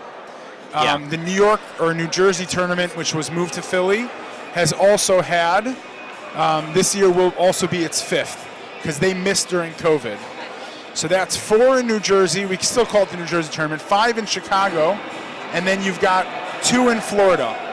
Now, as we welcome you live to the broadcast booth, we've got a great staff here working with us. We appreciate all of you being with us here live, and it's just a great game so far. A for effort. Anyway, what I was saying was that there have been a total. This is officially. Someone help me with the math here. So if this is the 5th Chicago and there's been 4 in New Jersey, that's 9. Plus another 2 in Florida, that's 11. Is that right? That's 11? Hold on. Wait, 5 plus 5? Math 5 plus 4 is 9 plus 2 is 11. That's right, yeah. So as of this morning, or let's say as of yesterday, Aaron Topper and Aaron missed 1 Chicago tournament. I had missed 1 Florida tournament, so we were tied for 9. But as of today, Aaron is not here. Okay. Which means I now hold the record for attending the most RCCS tournaments. Wow. Although the truth is he attended one, so I think now we're actually tied. Now we're tied. We're both tied for 10. So you were talking to one of only 2 people in the world right now that have attended the most RCCS hockey tournaments, and that's a stat I'm pretty happy with. Well, you should be proud of it. I mean, it's something that you and Aaron have worked really hard to raise money for, to really believe in, and to really put together. And, in all of your Avodas HaKodesh, this is probably the highlight. Yeah. You guys mind if I do a little play-by-play? No, go for it. Okay, Orange does not win. Kagan, no, not Kagan. Who we got here? We have Monarch versus GGM. Probably help if he knew who was playing. Yeah, that's Sure. fine. Jeff Beitner tries to get up into the zone, and he does. Monarch takes it behind the net, takes a moment, looks up for a pass, can't really get it out of the zone. GGM keeps it in, and that's Adam Goldberg. He's an all-star. I wonder if it's hard for Adam, having played so many years on Monarch, to now have to play against them. Well, wasn't there a strategy, Ari, when they were dividing up the team? Wasn't this part of it where they would kind of dismantle Yerucham, dismantle the actual. You're supposed to get me I know, the fake mustache, but you have a real mustache. Wasn't there like a theory behind this? I mean, Monarch won the first year, and we felt like we would honor them. I'm really giving you what's under the hood over here. I appreciate it. So nobody's listening, so it's fine. After that first season, we decided we would honor the winning team with the ability to lock 4 players on their roster from that year to the next year. And then they won again, and we kind of said, okay, we're not going to do that. We'll have to go back to a regular draft. It doesn't even seem fair that you would do that. And they still ended up. Why would you do that? Well, we felt like we wanted some continuity from year to year. We felt like ultimately it's about the fundraise dollars. Right. We could squeeze more out of Mark. And you can get more money out of the sponsors, out of the players if they're excited about playing together again. Okay. This year, obviously, we took a different strategy. And Mike Daniels, who I don't know if you guys have recognized his accomplishment this year yet on the air, has been absolutely incredible in so many ways. So, this year obviously was about honoring Mike. But, yeah, I mean, it was time for Monarch to share the throne. And I guess we'll see what happens with Mark when this is all over. I mean, they're really having trouble out there. Here we go. GGM with the puck in the other zone. Saves it from icing. Gets a chance up in the net. Point blank. And off the goalie's pads. Considering GGM will clear up to the top. And that will be back in their zone. This is the year after the recent loss of the Queen. So it does make sense that's timely for the throne to switch over. That's deep. Insightful, no. That's deep. That's a very good point. I don't offsides. I don't think it's coincidence. How are the hot dogs? They were perfectly non-Romanian. Yeah. Daniel, do you know what song this is? Very important. Is it by Kansas? Come on, Daniel, really? If you've ever been to a concert, not that I have, it is customary, no matter what is playing or who's playing, to yell out Freebird. You did that at the Album Free concert last week. Sure did. I'm more of a Deddy guy myself. You're aging yourself. This is a great time to talk about RCCS. I want to talk about one company, by the way, if you can just jump in. What is Eisenkorp? Oh, we've been saying it all day. Because someone saw it on the flyer and asked me, said, no problem. I've never heard of this company. Okay, I'm really curious and asked me, kind of a funny question, but do you know who the president is? Yes. So the president of Eisenkorp actually should be here soon. She's on her way. But dog owners, you don't have to clean up all those messes in your yard by yourself. Lots of local companies offer to do it. If you're looking to clean up poop, call Eisenkorp. We'll come and clean it up for you. Is there a number for Eisenkorp? There is indeed, but first I want to clean another industry that Eisenkorp's involved in, earwax cleaning. Cleaning parlors are more common in places like Tokyo than they are in the States, but Eisenkorp is doing it, and they're doing it right. So basically, Eisenkorp will do anything you don't want to do. Nope, that is not true at all. Eisenkorp is a multifaceted import-export company. Because I imagine cleaning up dog feces and clearing out other people's ears. Well, it's about recycle and reuse. Well, Ari, aren't you doing that every day in your job, Yerucham? Actually, you could say that, I guess. Aren't we all doing that a little bit? I just did say that. I think we all do a little bit of that. And Monarch trying to get it out of the zone, has trouble. GGM brings it back in. 2-on-2 rush, shot off with the goal. I will say, though, that the goalie has gotten better as the game has gone on. And that's what I said. I said, watch out for the goalies. They're going to be better. There's only 480 seconds left in this game. And the bottom line is, right now, we have a problem. If you're Monarch, you're a little scared. Do we know, Daniel, I think you did this last time, how many games can you lose? Maybe Yerucham knows. How many games can you lose safely and then assume that you're eliminated? 3 games for sure gets 3 you games into the for sure. championship. 2, you have a games you got. slight chance of still making it. So 3 games of winning. No. Meaning if you lose 3 games, you're out. done. Okay. Right. If you lose 2, you have a chance, but I think it's unlikely at that point. Got it.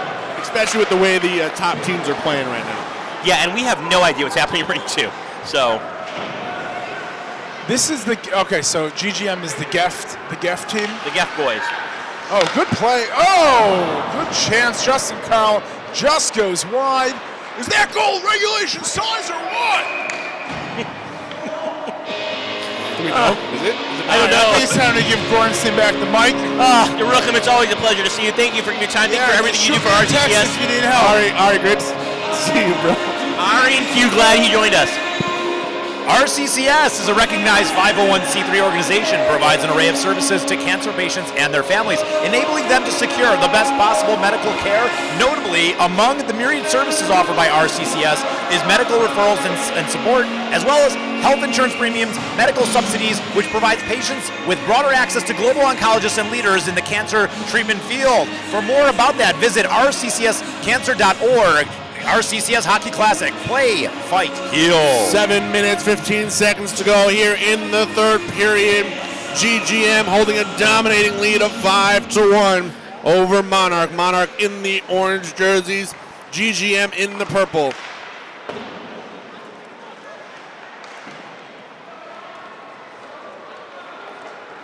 GGM able to clear, Monarch able to control, brings it up. Tarkowski unable to convert as GGM now controls. Sam, you want to get play-by-play, try? Well, I was just about to add that Monarchs really had that all for one they have not had that all for one, but solely a one for all kind of mentality. It seems like all of them are trying to finish the play and make that heroic goal. On the other side, GGM is playing as a coherent unit, and that's why they have that four goal lead. Well said. Savitsky tries to get it up. Tarkowski. Back out to Irwin, puts a shot on goal, but hits the outside of the net. That doesn't count. Yeah, that's Carl trying to take matters into his own hands, trying to put on a McDavid highlight right there.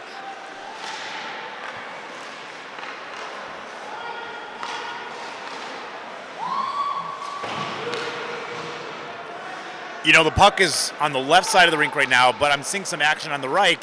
I think 2 guys are just having it out, unrelated to the game itself.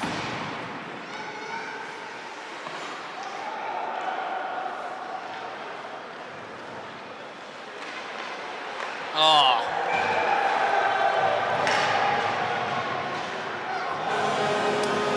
We've mentioned some of the corporate sponsors of this tournament. One of the other corporate sponsors of this tournament happens to be sponsored one of these teams, the Monarch team. Monarch Healthcare Management. Monarch's mission is to change the way short-term rehabilitation and long-term healthcare is delivered. Through our commitment to innovative care and 5-star customer service, we strive to put our residents, tenants, and families first. Visit monarchmn.com to find out more. Monarch Healthcare Management. GGM with a nice goal there. Brings that score to 6-1. Another breakaway. 5 minutes to go here in the final frame. GGM has been dominating from the start. Monarch with a shot on goal, but sails wide. Tries to keep it in. As Monarch now has an opportunity here. 4-on-2, sends it in. No good. Blocked by the goaltender. They got to work some open shots. They're really forcing everything, and their opportunities are not shots created that are actually have a chance to score. Covered up there nicely by the goaltender of Monarch. Running clock here in the final frame as the lead has expanded to 5. Once again, if you're out listening to us in the Chicagoland area, feel free to join us here in person. Family skate starting in about 20 minutes.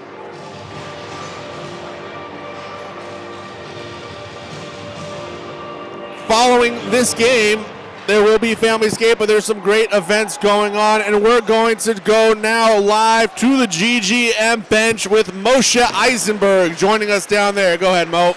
Speaking of the GGM bench, this is exciting because I have here Jeff Sachs, who actually built a bench out of hockey sticks that you could purchase to support RCCS, but more importantly, GGM Monarch. This is a repeat of the championship last year where you guys were ultimately slaughtered. This is payback. I love this. What's happening? I wasn't here last year.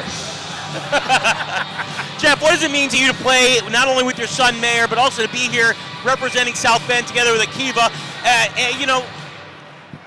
Represent. No, it's fun. I forgot one more. I'm getting to your nephew. Hold on. Yeah, it's all good. No, it's a good time. It's just, this is fun for me, win or lose. David, I can't help but think you're taking this personally. I'm taking this very personally. I basically created this team, and these jerseys I think are sick. I had the idea for them, basically, and I think they're very cool. And I'm very excited to be playing in them.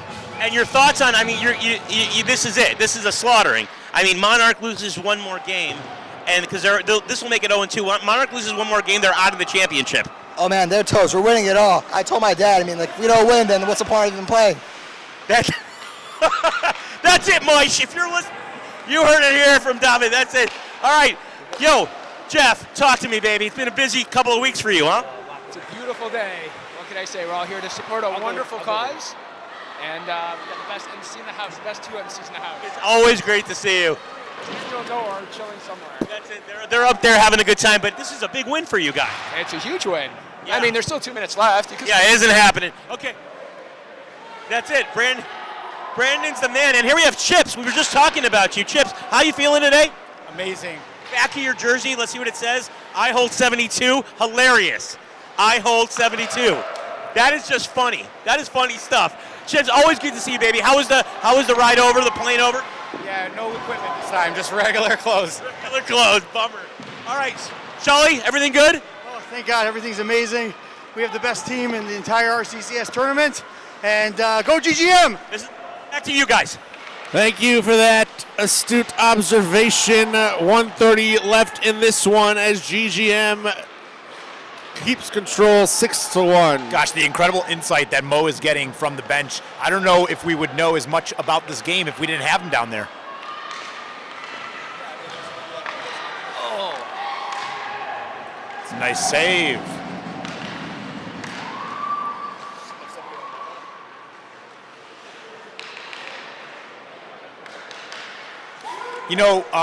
Daniel, I was talking to somebody earlier about the cost of some of the equipment. Now, the hockey sticks, he was telling me that some hockey sticks cost upwards of $300. I'm not sure I understand what's going on there. I know there's fiberglass, could be carbon fiber, there's wood. Why would a hockey stick cost anything more than about $1.25? It's all about the marketing.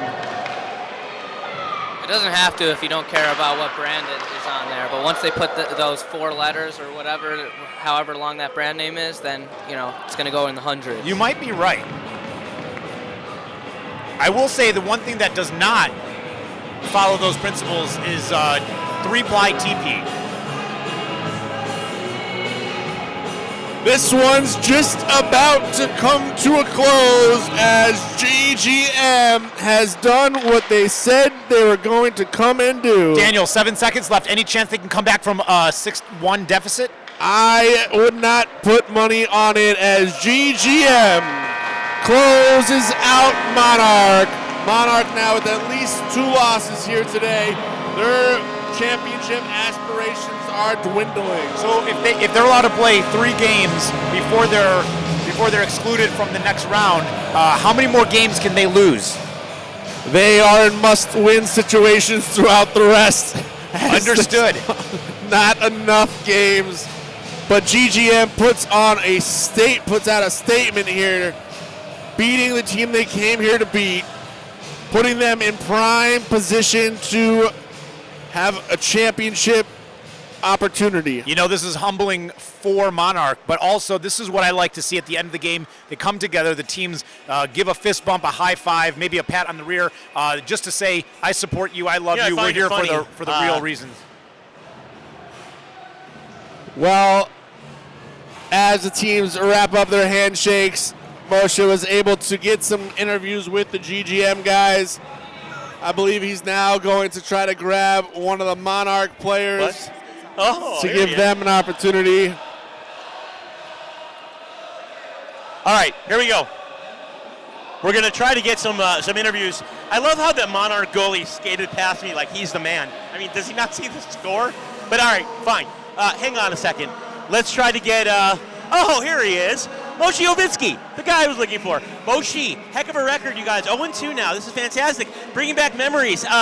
You need to win the rest of the games to get in the championship. This was a repeat of last year's championship, and they're out to play. What do you have to say? You know, we had a lot of heat about winning every single game, so we figured we'd start the tournament, give them 2, and then just take the rest. All right, I love it. Go get him, baby.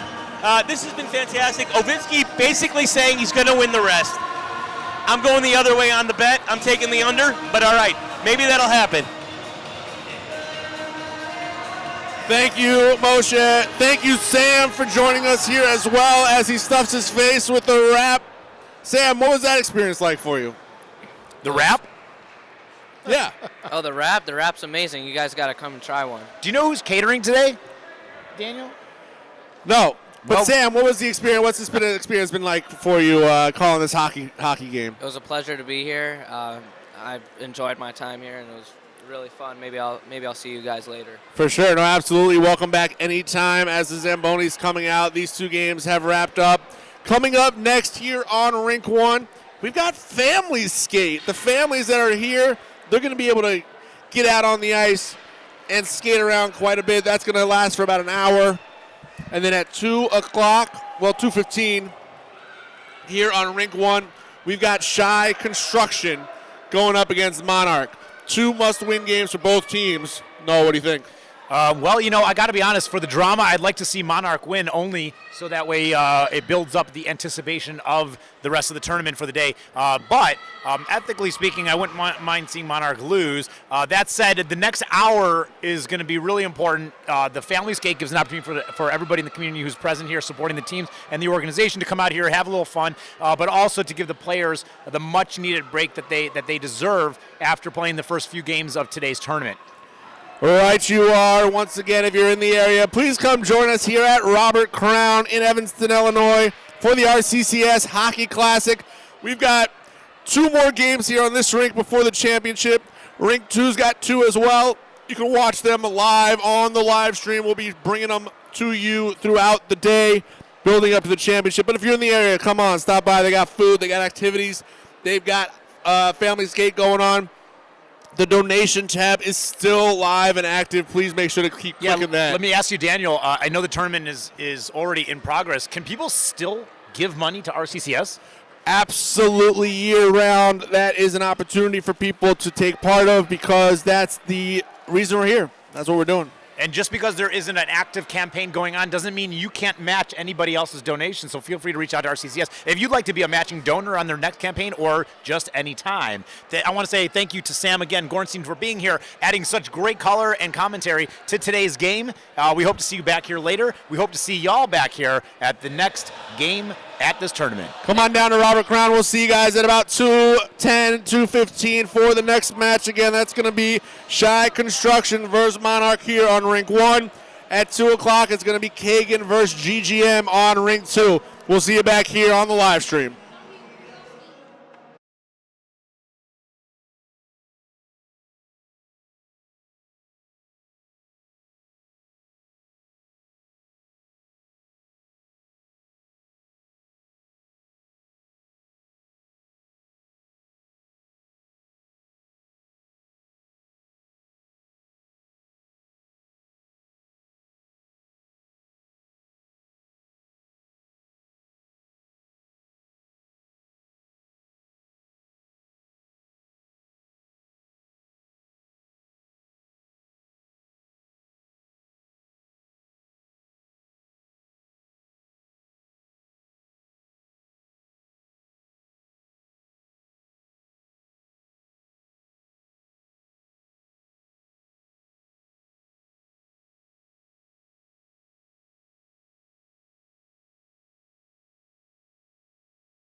Can you toss this right there? Thanks.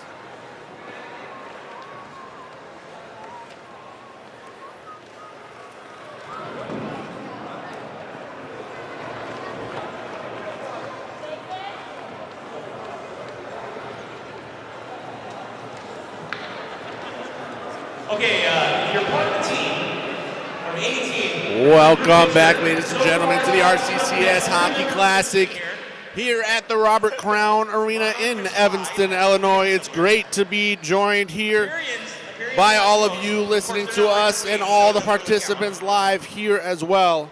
Well, you know how good we are. Right now, the teams are gathering on the ice for a big group picture. What are you wearing, Sud It will be followed shortly by an award ceremony. Sud Oak's got his boots on. We were just able to witness and watch the family skate. It was great to see all the families with all the kids here this year. And we've got team skating around the rink. Yo, Really cute to see all the little kids on the ice skates. Goose. We got Moshe Eisenberg down on the ice directing traffic right now. There's going to be a short award ceremony here for top raisers, teams, stuff like that. No, the whole point of this thing is to raise the money for RCCS, and that's what these guys who you're seeing down on the ice right now, that's what they spent the past months, 6 months, 7 months doing, raising money for RCCS. They've done a great job, and you know what? One of the things I was noticing when I was on the RCCS website earlier was talking about how incredible the efforts have been year over year for the tournaments. Now, they've got, obviously, tournaments on the East Coast, the Midwest. They've got down in Florida. So total raise, just so you know, 2018 was $700,000. That was back in 2018. 2022, they went from $700,018 to 22 up to $4.3 million. RCCS has grown dramatically in a beautiful way, and just the built-up capacity allows them to do so much more. And yeah, I'm just really impressed. Just so you know, the Chicago Classic raised $780,000, just a wonderful amount. Really amazing to see it, all the different participants down there. 5 different teams of guys raising money for RCCS, playing hockey. We've got hundreds of people here at the Robert Crown Arena as well, supporting them. Really just a fantastic thing. Got millions listening online. Really just a great opportunity to broadcast the event and the everything that's been happening. It's a really great opportunity to hear your voice, Daniel. Well, that's why we are here. We're bringing this live to you. We've had a couple great games in the morning session. You know, looking in on the live streaming stats, the analytics, the millions and millions of people watching live online is an inspiration, and it's chizuk, keeps us doing this year after year. RC does not stand for Robert Crown like many people thought the first year. It stands for Ropei Cholim Cancer Society, and every dollar that was raised is helping patients and their families in Chicago, in the Midwest. RCCS is really nothing like it. I want to turn it over to the development director of the Midwest, region of RCCS.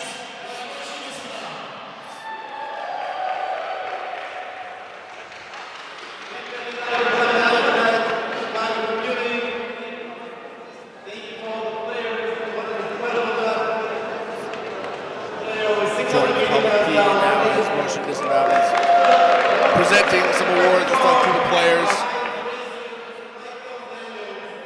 Hey, Mike Daniels getting an award right now. For the highest fundraiser.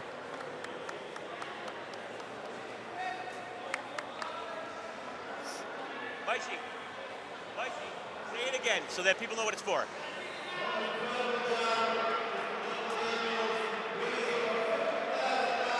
Mike Daniels being awarded with booze and glasses.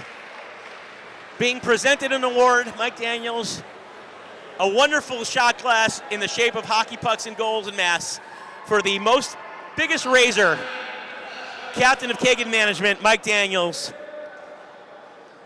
Let's get the Daniels boys together.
Congratulations to all the participants of the RCCS Hockey Challenge Classic.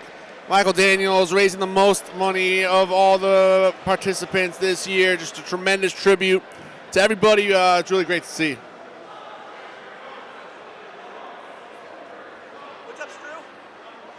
Coming up here on Rink 1, we're going to have Shy Construction going up against Monarch. Over on Rink 2, Kagan is going to be going up against GGM. All these games matter quite a bit. Would you say they matter more now than they did earlier? They do, especially for the teams that lost a couple earlier. They got to win these.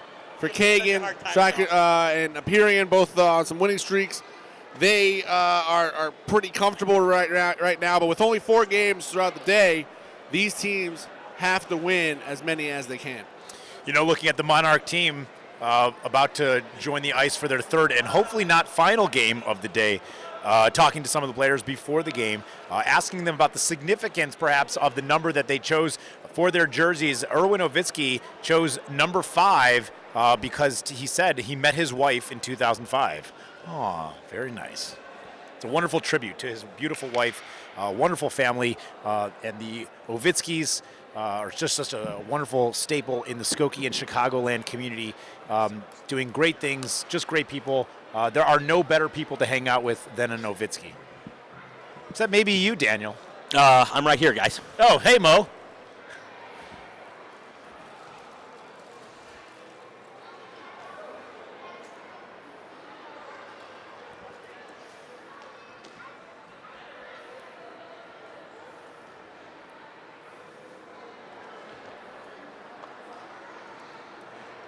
Other interesting note about Erwin, asking him about how long he's been playing the game of hockey when he started. He told us that he started playing around the ages of somewhere between 2 and 3. What is that, 2.5? It's somewhere around there. I want to give a shout out to a couple of people that were listening, that I know that are listening. First of all, Mrs. Deanna, who is on her way driving in a car, something like from Miami to New Jersey or New Jersey to Miami or somewhere. Thank you so much for listening on the road, and please keep your eyes on the road and off the YouTube stream. But I appreciate you guys listening. Also, we're getting a lot of nice feedback. I'll tell you like this. If you want a shout out on the live stream, the way to do that is to WhatsApp either me, Noah, or Daniel Rosenthal. And if you have our numbers, great. And if you don't, you can also get a shout out if you bring us some dessert. Yes, a nice piece of dessert, or I heard there was popcorn somewhere. You can also send Maishi Nissenbaum a text and tell him that you want a shout out. And you could text him at all hours of the day. His number is coming up right now.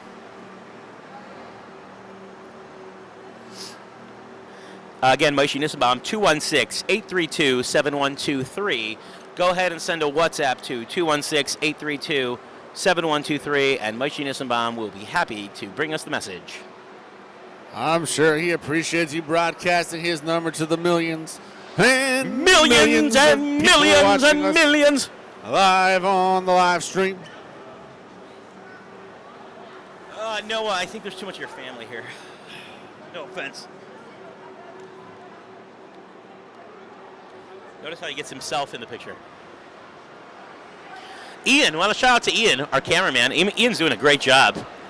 Ian's been the one that's been telling us when the live stream's working and when it's not.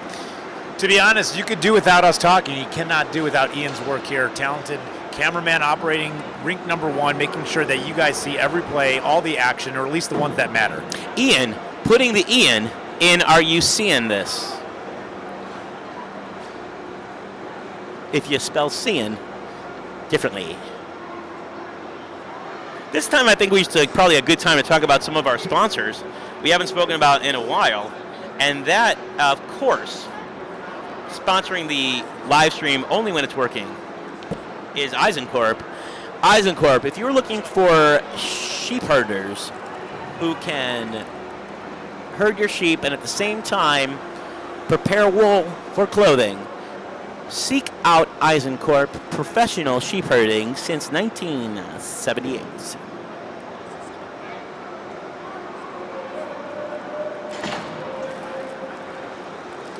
Some of the other wonderful corporate sponsors for this tournament I'll just name a few here in no particular order. LifeScan Labs, Extended Care Consulting, Symphony Care Network, ProPay HR. Just a few of the many wonderful sponsors for the RCCS Classic 2023 tournament. Play, fight, heal. Of course, we spoke to Yerucham, whose uncle, Michael Braverman, was sponsoring, this rink is sponsored in his memory, rather. And we really appreciate him being here. And he mentioned that he was part of, was it 10 tournaments in some way? I can't see how that's not possible. 10 tournaments, and yet, Noah, we've only been part of 3. It's math. I'm more of a letters guy than a numbers guy, so can't help you there.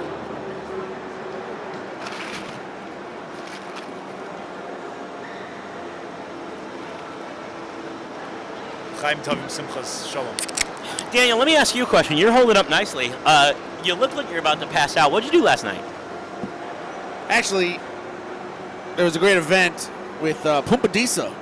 Pumpadisa at the Skokie Cola annual dinner. They were rocking and rolling quite a bit. Is that what they're known for, rocking and rolling? Yes, Pumpa and decent. Is it Pumpa decent? No, they're pretty good. Okay, all right. Is it Pumpa or Poopa decent? What is the? I'm not sure I understand that. Pumpa and Disa were doing a great job on the Pumpa Disa was the name of a place, if I recall correctly from my Jewish geography. You would know. If you haven't heard of them, check them out on Amazon Music and Apple Music. That's where you go to first? Interesting. Spotify. CD players. Nationwide. Yep. You know, Nationwide's on your side. FMJewishMusic.org. JewishPodcast.net. Let me tell you, it is cold on the ice, and this guy is Zambosiing with short sleeves on. You don't pay no man no mind. He's a pro. Look at him making those turns with precision. You know, it's been 2 minutes and 11 seconds left in the third period for about an hour. Professional cameraman would definitely be showing the Zamboni guy while we're talking about them. Hey, let me ask you this. Who's playing next on this rink? Do we know, Daniel? Yeah, we did. We talked about it. And, you know, we might take a quick break and then come back with, like, a nice, good intro and, like, get things going. Ah, that'd be great. For our viewers. Phantasmo. So coming up here at 2:15 in approximately 7 minutes. 7. Your watch is slow. If you're counting by threes. We will have Shy Construction going up against Monarch. This is a big win for Monarch. If Monarch does not win, it's a big game for Monarch. If Monarch does not win, they're out of contention. If Monarch doesn't win, they go home and get a nice hot shower. Yep, they're done. They should just pack it up.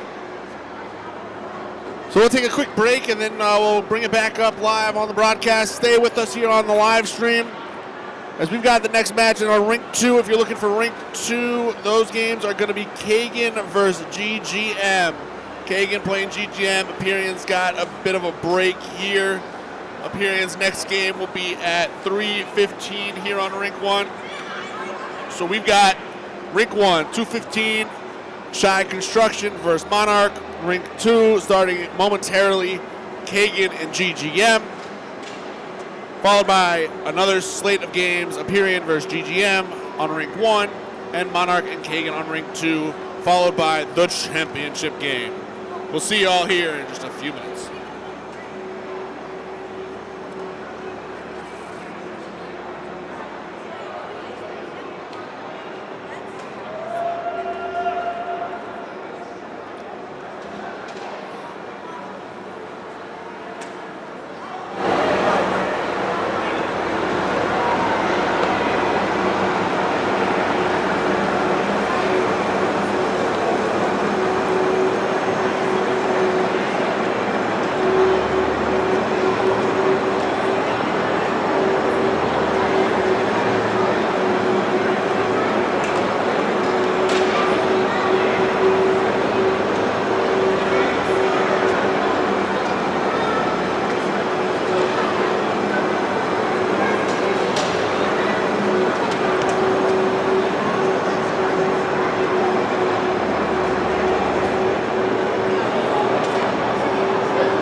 Goldman. Number 87, Ezra Goldschmidt. Number 12, Shimmy Rose. Number 26, Adam Harvis. Number 15, Ari Platt. Number 16, John Platt. Number 22, Ari Roby. Number 3, Daniel Wood. Number 77, Ian Schultz. Number 66, Aaron Simpson. Number 88, Avi Simpson. Number 11, Aaron Stefanski. Assistant to the regional captain, Lee Trenton. Captain for Team Shot Construction, number 71, Sam Trumpman. Assistant to the assistant regional captain, number 15, Aaron Trumpman. And number 6, Elon Woodley.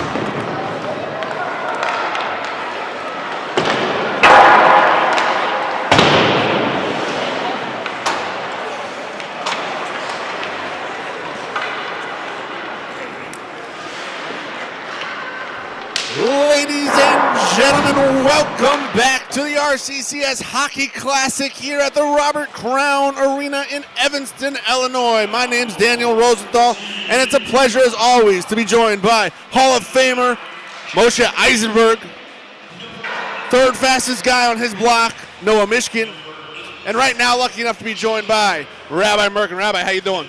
Doing well, Dan. Doing well. How are you? Great to have you here. What's this tournament Thank you been for like having so me. far? It's unbelievable. It is. Words escape me. Just like the game's competitive, everybody's having a great time. Monarchs losing, all is right in the world. Did you try the lunch, the roast beef downstairs? Oh, it was the London broil. That was good. That was good. It happens to be you should just know that players have told us that the fact that we create the menu and we know nothing about hockey sort of goes against what they like. So the meat thing, but there was grilled chicken, so I'm hoping no one's going to complain. Rabbi Merkin, people might not know that you were actually the brainchild behind this hockey tournament, and it started in New York. We were talking to Yerucham Strulowitz, who was here earlier, and he said that this was his 10th tournament. So the way I look at it is that he's been involved in 10 tournaments, right? On your first tournament, can you imagine, A, the money raised, B, the players involved, C, just the outpouring of support in every city, whether it's the East Coast, Miami, or Chicago? Tell me what's going through your nachas from watching this baby of yours grow up. So, wow. First of all, thank you for phrasing it that way. Number one is none of this could have ever happened without the help of a dear friend of mine named Gabriel Jacobson. Gabe, I was at the time working for a different organization. I was running basketball tournaments because I can't even ice skate. And Gabe came to me and told me, Shomer, we have to do this for hockey. And I've told the story, but it gets better every time. I told him, I said, Gabe, Jews don't play ice hockey. I was wrong. And to your point, Moshe, you want to know where we thought? Gabe took us. We were sitting in the offices of Investors Bank. It was Gabe and a friend of his, Bar Gramazian, from the Gramazian family. And Gabe turns to the guys from Investors and says, "I'm telling you, year one, we're going to raise $500,000." And me and my colleagues, we literally were going to fall off our chairs. Are you kidding me? 500,000? Are you crazy? Yeah, fast forward 2 months after that, we raised 730 year one, And the tournament in total, I think we're almost at $10 million. Wow. It's unbelievable. Wow. And it's growing and growing. I mean, Florida last year, we went his second year in Florida tournament. We went from 85 players to 120. This year, Chicago is growing in terms of the amount of money, in terms of popularity. Getting a team from Detroit, last year having a team from Minnesota. It's unbelievable. Well, we wouldn't know from Florida. We weren't invited. But let me ask you a question. Yeah, looking at this I don't know what tournament. $10 million money raised, and yet 3 airline tickets, you couldn't cut it. Think about where we could have been. Really? I mean, okay. When you look at the growth over the years of the tournament, the 10 tournaments that have been going on, where do you see for the future that we're not looking at today? Maybe give us a little teaser, something that we want to see on the ice, off the ice, growing, whether it's capacity for the organization or in the tournament itself. What are we looking at in the future? I really think you look in the future that just more and more of these, first of all, satellite tournaments. We've been talking about, we had a team come down to the New York tournament right now, for better or worse, is at capacity. We can't go more this year. I actually had to tell 5 potential teams that there was no room because we only had 5 room teams, for 5 whole teams. 5 full teams. Wow. That I had to tell them that there's no room because we could only have the 22 teams that we have. When are we expanding to West Coast? It's a great question. So I think the answer really is within the West Coast. We've been sort of dabbling. Happens to be on the Shy construction team.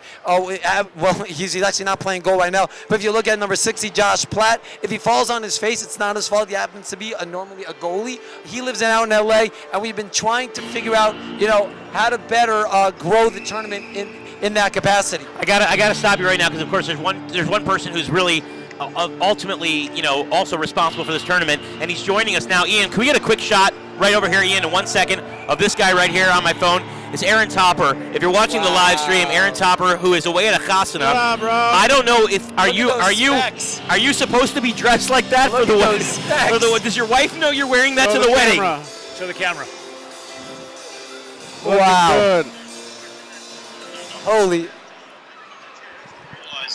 That as much as I'm here, I'm actually there. So here we are donning today's jersey. Go Kagan. Go Kagan. Been keeping track of the scores, been keeping track of the games as much as possible. And listen, you guys are doing an amazing job. Well, I'm glad you're listening to us, Tops, and we tried to give you a shout out at halftime over here when we were announcing about Yaakov Yisrael and what this tournament obviously means to you guys, and we really appreciate everything. And Rabbi Yisrael Meir was talking about how 10 tournaments, although Yerucham Shurlowitz, who is not related to Ari, who we were interviewing earlier, said that this might have tied him with you in 10 tournaments. Do you want to rebuttal that at all? Because you're not here, but technically I guess you are here. He's here in spirit, yes. Mo, do you have your AirPods in so we can actually hear you? We're here in spirit. Okay. Okay, exactly. Thank you, Aaron Topper, for joining us. Just underway here with Shy Construction in the yellow jerseys, Monarch in the orange. Monarch led by Captain Erwin Ovitsky. Shy Construction led by Captain Sam Tretchman. It's Trochman. But anyway, I wanted to say something that I think is important that you might not realize. This is a must-win game for Monarch. And Yisrael Meir, you mentioned this before. Monarch's down 0-2, and there's nothing wrong with the world. I feel like this is a mad play to get Monarch basically just to have him take a seat for once. Really? Now, why would you think that? The fact that everything's been stacked against them. Look, and I'm sure everybody understands that, it's all about the organization, and thank God the amount of money that we've raised. What is it? We're over $670 in Chicago. Yep. But at the end of the day, people want to win. And Monarch winning every year hasn't really boded well for everyone, nor has it endeared them to a lot of the players. So, I mean, listen, a there's little only humble pie. Only so much I want to see the Patriots in the Super Bowl. At a certain point, it's like, let's get somebody else in there. 100%. As a Chiefs fan, actually, it's been going quite well. Under 10 minutes to go here in the first period. Monarch again in the orange jerseys, going right to left on your video screens. Shy Construction in the yellows, going left to right. 0-0 is your score early in the first period. One of the things that I want to talk about when it comes to RCCS, we're talking about the amount of money that they spend for patients and their families with the insurance advocacy and things that they fund, insurance premiums and things like that. The number is just astronomical. I mean, do you have any idea how much money over the last few years? I mean, does that money grow? Has it been, unfortunately, has it been decreasing? Where? Well, let me just illustrate it like this. When I came into the organization 6 years ago, we had 1,800 patients, and our budget was about $9 million. Next year, it projects to 19.5 and 4,600 patients. Oh my gosh! Okay, the numbers are staggering, and I'll tell you what it is. I don't believe. I mean, my theory is I don't believe more people are getting sick. I just believe Baruch Hashem, more people are finding about what the great work that RCCS can do. And if I may, can I tell you a story that just happened to me? Why don't you? It just, guys, going to blow your mind. All right. Thursday, I was in the city, and I was scheduled to meet with a player. And when you say the city, you're talking to 3 Chicago guys. So yeah, you mean downtown Chicago? You mean downtown Chicago? He was in the loop. Okay, he was in the loop. Got it. There's someone on the East Coast called Manhattan. I love it how they say I was in the city. Like there's only one city. There's the city and then there's out of town. Right. I was in the city. Okay. All right. Big so backtracking. Let's start the story again. I was supposed to meet somebody. Undersell, over deliver. Okay. Thank you. I was scheduled to meet somebody in Manhattan. And one of the players, and he called me up and told me he was not going to be able to meet me, and he asked me to reschedule. I said, no problem. He called me back literally 3 minutes later and says, Rabbi, can you come down? I said, yeah, if you need me to come down, not an issue. I come into the office, and I met someone who had just come in from Israel. What was his story? His story was that he was collecting for an organization that he runs that helps acclimate Israeli soldiers back into society. But he was there for another reason. His father had just been diagnosed with tongue cancer. And the tongue cancer had spread, and the family was directed to Dr. Richard Wong in Sloan Kettering. And he came down to America to help try to facilitate the care. And he wanted to try to create a video conference between the family and Dr. Wong. He shows up at Sloan Kettering, and nothing's happening. Wow. He's an Israeli. He doesn't know what to do. He walks out. Just imagine this guy's mindset. Right. He just flew 7,000 miles thinking that he was going to be able to help his father, and he walks out empty-handed. He walks into this office where the player works, and he bumps into the player. The player asks him what's going on. He tells him the story. He says, you'll never believe it. Somebody from RCCS is scheduled to come to my office today. I come down there. I meet with him. 20 minutes later, connecting with someone in our office. I get a call back 20 minutes after that. The father's going to be taken care of. They're going to get him the appointment. Everything's going to be okay. Wow. This is what we are playing for. That somebody who is in their lowest state, feeling that they've been totally forsaken, RCCS says, no, you're not alone. We're going to be, we're holding your hand, and we're taking you all the way through. That's incredible. That's what we're here for today. Exactly. And hopefully every day. That's a beautiful story. Monarch coming out much stronger in this third game here than they have in the previous two. Well, it is a must-win. You know, the opposite of that is speaking with Avi Zipsener before the game about what he studied in college. He told me how to lose friends and alienate people, which is the opposite of that story. That's right. Rabbi Merkin, thank you very much for joining us. Thank you so much for giving me the time. It's always good to see you. Lots of Hatzlacha and continued gesund for all of Klal Yisrael. Thank you, Rabbi Merkin. Appreciate you joining us here up in the booth. 5 minutes, 45 seconds to go here in the first period. 0-0 is the score. Jankowitz with an opportunity, but sailed it just off to the right. Will now face off up against Colby Goldman of Shy Construction. Colby wins it. He's whipping right around. Shy Construction has had an interesting 2 games beforehand, Daniel. Why don't you tell us about them? We watched the first one, and they got beaten by Kagan fairly badly. Yeah, but 7-1 was that one? That was correct, as Goldman, again, with an opportunity, puts a shot on goal, saved nicely by the Monarch goalkeeper. I have a lot of faith today in Monarch for this game. Talking to Jason Ashman this past weekend over Shabbos about the number he chose. He chose 9, which is a powerful number, he said. It's not just 1 more than 8. It's 2 less than 11, and incidentally, 2 more than the days in the week. Very interesting fact. Thank you very much, Jason. You know, it's nice that people can provide us with fun facts. Monarch in the orange jerseys, Shy Construction in the yellows as the puck makes its way all the way down for an icing call. 4 minutes, 30 seconds to go here in the first period. Do you have too much time on your hands and too many Netflix series that you need to take up on? Eisenkorp full-time Netflix viewer will watch all the shows you need to watch and then give you the rundown so that you don't sound silly at the water cooler the next morning. Eisencorp providing full-time Netflix viewing since 2016. Actually, also since 2007, interesting fun fact about Jason Ashman is he has not tripped or fallen down since 2007. It's quite a reign he's got going. Shy Construction controls. Trackman puts it on goal. Saved. Levitsky tries to bring it out. You know, it comes a point in time where guys like Monarch, who have been struggling for a win here, they're going to get antsy. You're going to see, I predict, you're going to see some more aggressive play. Nathan Dakrowski. Can we get some... Passing my readers over to Daniel right now. Speaking of readers, if you're looking for some vision care, check out Ovitsky Vision Care. Let me see that. The fans are piling in as we've got a packed stadium here now. And we appreciate everyone listening on the live stream as Shy Construction goes up against Kagan. Shot on goal there, just wide by Ben Fields. Moshe, besides for a days-long hockey tournament, a lot of these guys play at least once a week. They're playing gear all the time. They're playing with this gear that gets pretty sweaty, pretty smelly. There's a lot of different strategies, methods that one might use to mitigate the odor and stench from one's gear bag.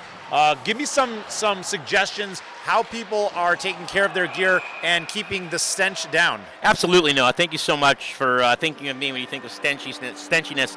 I'll tell you that there's a lot of people doing this here, and there's a lot of different strategies.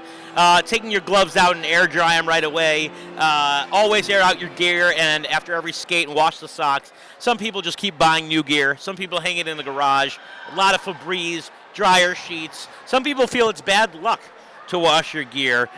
Most people put it with Taboon leftovers, which makes all smell like Taboon. Other people, wash them. Other people don't wash them. And one guy who thought he was funny said, "Get COVID so you have no smell." Well, I don't think that's the greatest strategy, but I guess it's creative. But most of the people are using airing it out, putting newspaper in, or basically, just going ahead and buying new gear.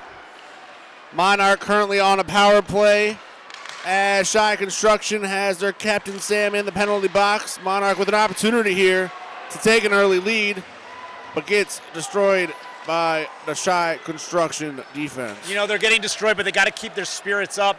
And one of the ways, actually two of the ways in this matter that Jason Ashman motivates his teams and keeps their spirits up, he said, number one, cuddles. Number two, massages. Works like a charm every time. I'm sorry, what was number one? Shitty Grows able to clear it out. Okay. Making sure I heard that right. You heard it right. Again, a shout out to everyone listening to us from across the land, both the United States and abroad, with 55 seconds left. But congratulations to everyone who is listening to us in the car, at home, in the office. And there it is. Justin Carl just in time for Monarch as they give a 1-0 lead towards the end of the first period. This is what I was talking about before. Being in this situation when you're down and you're really close to elimination, there's really just no room for error, and you have to play hard. Aggressiveness, and that's what I was talking about. You're going to see more aggressiveness. That puck is getting beat harder, and the bottom line is we are going to see some major goals scored today. Justin Carl with some nifty footwork there. Did a great job getting that puck up the ice and putting it in. Just under 10 seconds here to go in the first period. We got running clocks. Running clocks in the first two periods, 12-minute periods. Third period will be a stop clock as the first period comes to an end. Monarch holds a 1-0 lead. Yeah, and one of the things that I'll tell you before we just go into this with the family skate was just watching that family skate was awesome. There were about 250 people on the rink, and it was really great. And it was really great to present an award to Mike Daniels as being the one fundraiser who raised the most money on his own, and that was really, really fantastic. Of course, skates. The Chicago Wolves mascot was here, which is also fun. and a lot of people looking at all the corporate sponsors, and just really, really, it's a thrill to see it. So there are lines out the door, and I just want to say that if you are coming down to the rink for Family Day, the time is now, because Family Day is going to close up around 3 o'clock, and if you want to get some fun stuff to do, now's the time. You know, and speaking of the corporate sponsors, it makes now's a good time to talk about some of them. I'm just going to name a few here. Lucida Surfaces, setting life stage. Mac RX, where service and savings meet. Also, I'd like to once again shout out Ovitsky Vision Care. I wouldn't be here without Ovitsky Vision Care. One thing I also want to correct, I misspoke. The actual time of the family community get-together is 5 o'clock, so you have plenty of time to still come back down and enjoy what we have, watch some good hockey from 12 to 5. So it is another 2.5 hours where you can come on down to the rink, come say hello to us, and have yourself a wonderful time. You know, we should have played a game, actually, a corporate sponsorship, where I'll throw a name out, and you try to guess what kind of services they offer. Ooh, I like that. I don't know if that can go. Could we do that? Could we do that going forward? Yeah. Okay. How about? Because I wasn't listening to any of it. How about Eisenkorp? Eisenkorp, fantastic. Let's see. Are you looking for a drying paint washer? It's not. You know that paint won't watch itself dry. No, it won't. Or a professional snake milker. All right, Dana, with an opportunity there. If you're looking for the Kagan GGM game, that's happening now on Rink 2. We've got Shy Construction in the yellow going up against the Monarch in the orange. 11 minutes to go here in the second period. 1-0 Monarch. You know, some of the pregame rituals that these players have shared with us. There's a bunch of them, and everyone's got their own pregame ritual. But one of them that stands out most has got to be Ezra the Diceman Dykman. He was saying that he smells his gear before putting it on, and also not eating sushi before. Bad memories of that one. That is so nasty. Josh London tries to control the puck in his own zone, but loses it off to the Shy Construction team. And they just miss. We'll have a face-off in the Monarch zone. Monarch, led by the Ovitsky Bash brothers, Captain Erwin Ovitsky. He's been playing for a long time. You know, loves hockey. His brother Moshe told me, and you might have heard it on the rink if I wasn't muted, that Monarch came in to win a fifth championship, and basically they are excited about it. There's someone who really feels that they can do it, and they might have given up the first 2 rounds, but until that last round, they're not going to give up another one. You know, someone who's got faith, Noach Muroff. Actually, I met him downstairs. He came here all the way from Scottsdale, Arizona, and I asked him, I said, oh, wow, that's incredible dedication. You must have spent Shabbos here. He said, actually, I did not.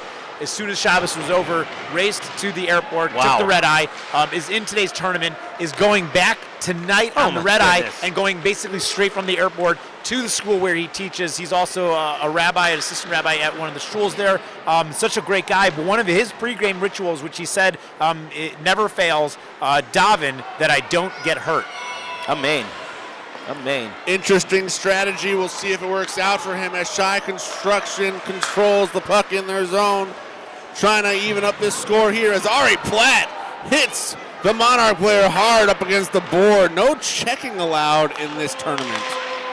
I'm surprised nobody called that. Got to have some checks and balances. Jason Ashman takes the hit but stands up like a man. You know, his pregame ritual he was telling me about also had something to do with some interesting outfits, a pregame dance ritual to Shakira, but he says whatever it takes to get his team pumped up and excited is worth the social risk. Swing and a whiff on that one. It is getting a bit chippy out here as players are slipping all over the ice. Well, you know what? This is game number 4 for a lot of people, and they're getting tired. The knees are getting weak. They had a nice break, but now it's crunch time, and this is where every single win counts. If you want to get in that championship, you're going to have to do one thing, and that, of course, is score goals. Shy Construction with an opportunity here. Fast break. Goldman with the puck. Puts it up. No, swiped away by the goalie. Now, I noticed that Trackman seemed to go in the goal. Does that not count as 2 goals? That was Goldman who ended up in the goal. You need the puck with you to get the point. Okay. You know, speaking of getting chippy out there, one of our other sponsors for this tournament is J&J Equities, helping you find the perfect home in Chicago, an apartment or a home. Contact J&J Equities. That's jjequities.com. Now Carl with the puck, makes a nice move, zips it around, tries to, but no, tripped up at the last second. 7 minutes, 30 seconds to go here in the second period. We got a tight one. And as the championship game inches closer, there are lots more people filling up this stadium. If you are listening to this now, there are still lots more things you can do. You've got another 2.5 hours for the community event. We've got more hockey, more games, Play, Fight, Heal. RCCS Chicago Classic 2023. You know, during this break, you bring up a great point about RCCS. So let's just talk a little bit about RCCS. It's a recognized 501c3 organization, provides an array of services to cancer patients and their families, enabling them to secure the best possible medical care. There's a lot more about that, but I'll get back to the game. Justin Carl over to Moshiovitsky with an opportunity. Moshiovitsky doesn't score. Yep. That, Mo, Coors, Miller, Bud. I'm going Diet Coke. Good choice. I was actually referring to who makes the better commercials. Well, Bud did the frogs, and you can never top the frogs. There's no topping the frogs. Our drinks up here in the booth brought to us by Shmulik. They were. Shmulik, please bring us more drinks. Shmulik, we're thirsty. We can use some more Diet Coke and maybe some popcorn. Don't forget the ice. Jesse Elkehart. No, you're just, Daniel's other life is a butcher, apparently. Justin Carl trying to do it again. Getting helped out by teammate. There is, I'm telling you, it is getting rough. It is really getting rough out there. And, you know, it's all about. It's got to be rough. They got to keep it up because for Monarch, this is it. It's do or die. No. That's it. The good news is there's a lot of ice out there. Shy Construction breaks it up. One of the things I am worried about when it comes to the kind of this early afternoon game is how rested are these players. The running clock definitely helps with getting the game on. Who came from Scottsdale? That was Noach. Hold on. Sorry. Noach Muroff. I met him downstairs, came from Scottsdale, Arizona. So cool. Yeah, an incredible dedicated player and rabbi. Shot on goal there by Dana. Unable to convert. Kubi trying to get it back for Monarch. I mean, I feel bad that I'm getting tired watching them. I told them downstairs while we were all carving up after at the end of lunch that I know I'm not going to get any respect because I wasn't playing in any of the games, but it's hard to talk for 4 or 5 straight games. It really is, and hockey is probably way more exciting playing it than watching it. I got to be honest with you. A lot of back and forth. Yeah, I mean, I guess if I had to pick one side, I think broadcasting is. I'm going harder. broadcasting all day. Yeah. Erwin Novitsky looking for a call there. The ref says, nah, nothing happening. They're letting him play here today.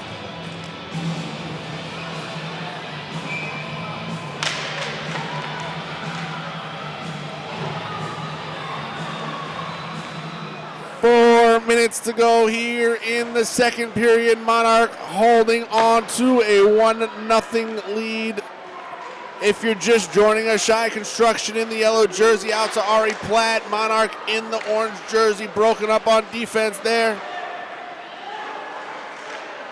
Shy Construction with an opportunity, puts it on goal, just misses.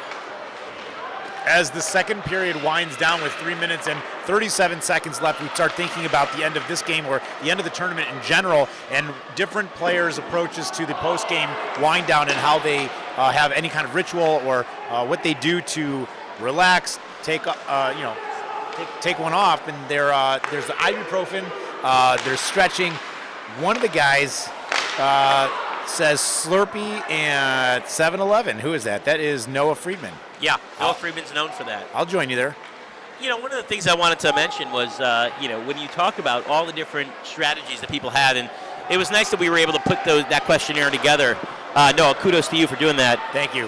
It was really a fantastic response. I think 3/4 of the players, if not a drop more, actually responded with some interesting fun facts that they were able to tell us about. And I think that when you think about the actual playing of the hockey and playing of, exactly what it means and winning, and a lot of it has to remember that it's about the people themselves, and this really gives us an actual look at the humans who are in the uniforms. There's a lot of humility there, especially from Josh J-Lo London, who says that at the end of every game he likes to give kids autographs.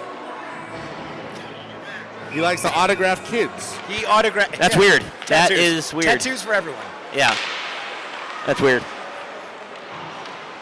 I know we have people listening from all over the place. Everywhere. And one of the things I wanted to mention is something you brought up, Noah, how they wouldn't fly us to Miami. Yeah, what's up with that? I mean, thanks, everyone. It's Miami. Just remember, if you like what you hear here, or if you don't like, either way, support the All-Star Team broadcast booth and send us to Miami next year. And some more drinks. It's the live stream Dream Shame. And if Meishi's listening, or Shmulik, or Meisha Shmulik, we can use some more Diet Cokes and perhaps a couple wraps.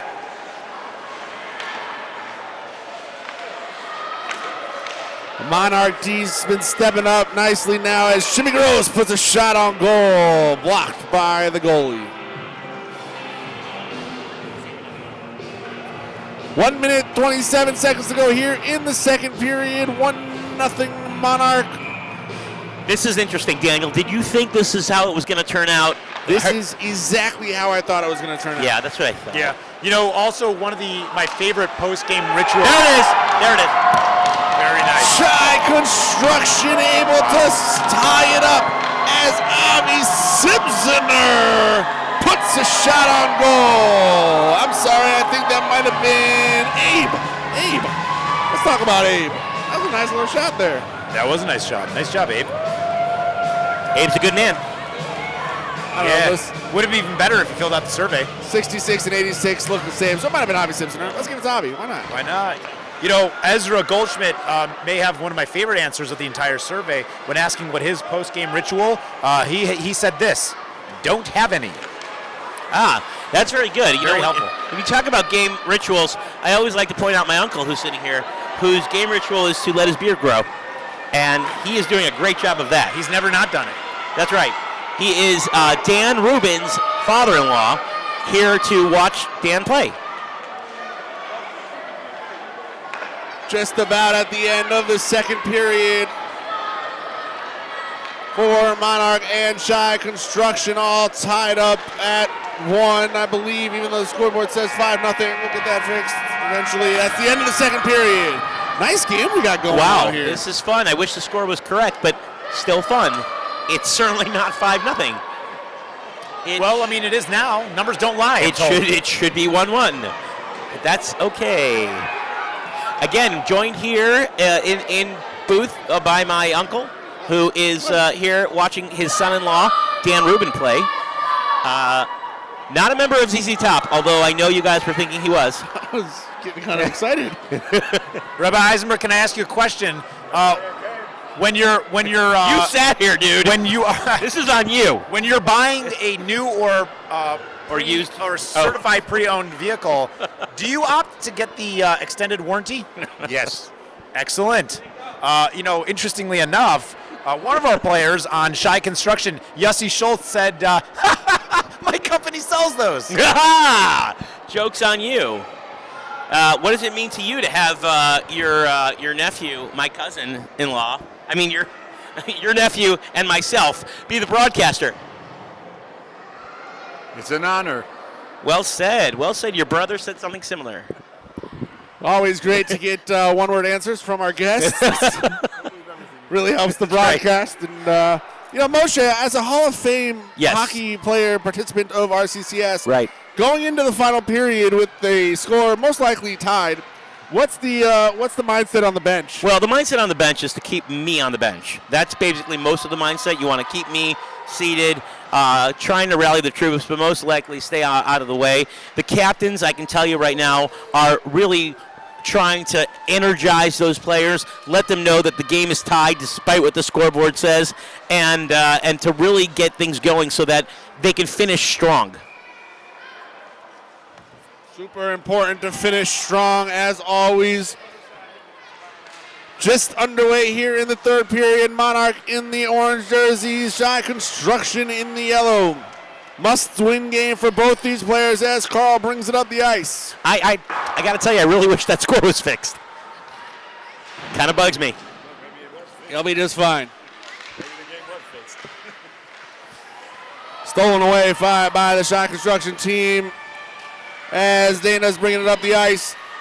Passes it off, gets it back, broken up by Monarch. Jimmy Gross keeps it alive. Dana puts a shot on goal, saved.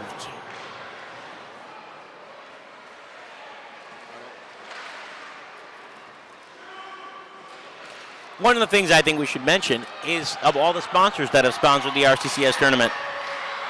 We should, as Moshe Ovitsky has another opportunity, puts a shot on goal while slipping down and missed it again. He's going to have to finish those if he wants to win.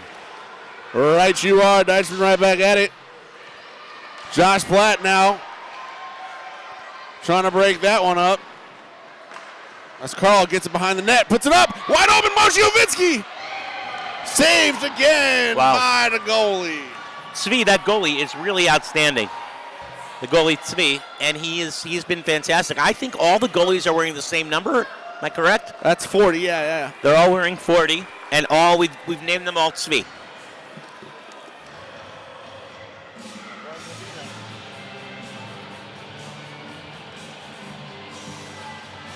Face off here in the Shy Construction.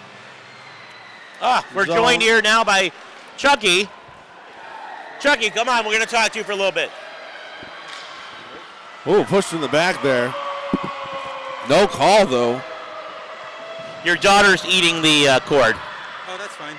Chucky, you've been involved in the RCCS tournament for a long time. 5 years now. 5 years. How's it going? Oh, it's great. What do you think about this year? Is it special? I think it's gets more special every year, especially since Monarch is about to get knocked out. I mean, that is the common theme here. Hey, we love Mark Halpert, but we're all rooting against you. Yeah. Shine. What's your role with the organization? So my role, I don't do anything for the organization except for hockey tournament time. I do some volunteer work. Yep. Like get drinks for broadcasters? Oh, wait, no. He took care of it. Oh, look at you. He's got drinks in the cooler. What do you need? Just tell Yummy Michigan. He'll take care of it. You might be following Chucky on WhatsApp, and you know all of their travels. Where's Mrs. Chucky?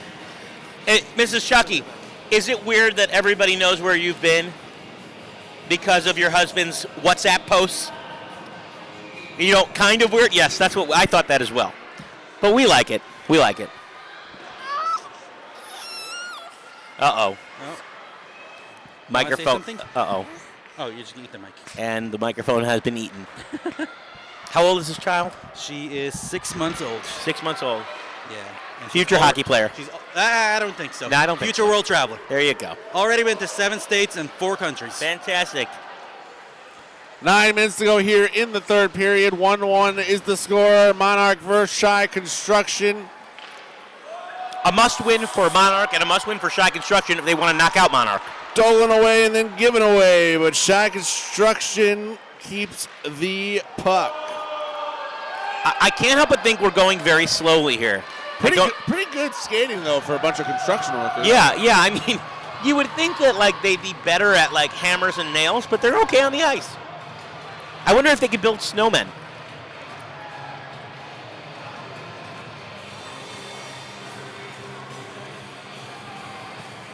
Teams are regrouping here now. 8 minutes, 43 seconds to go on the final frame.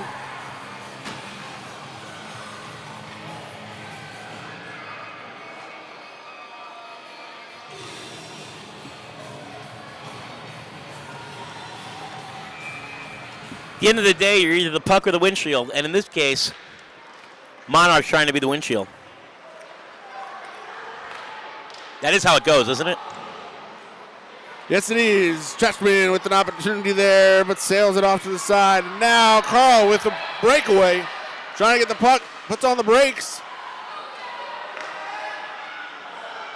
A lot of turnovers, a lot of back and forth here. There is a lot of back and forth. My neck hurts from watching it. But, at the end of the day, if you're going to have fun, you're going to have fun. But you got to score the goal. Packed house here at Robert Crown Arena in Evanston, Illinois for the RCCS Hockey Classic.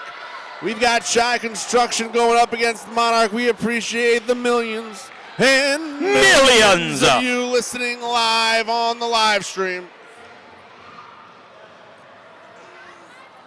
It's a 2-10 situation right now, and I really feel like we have a problem here.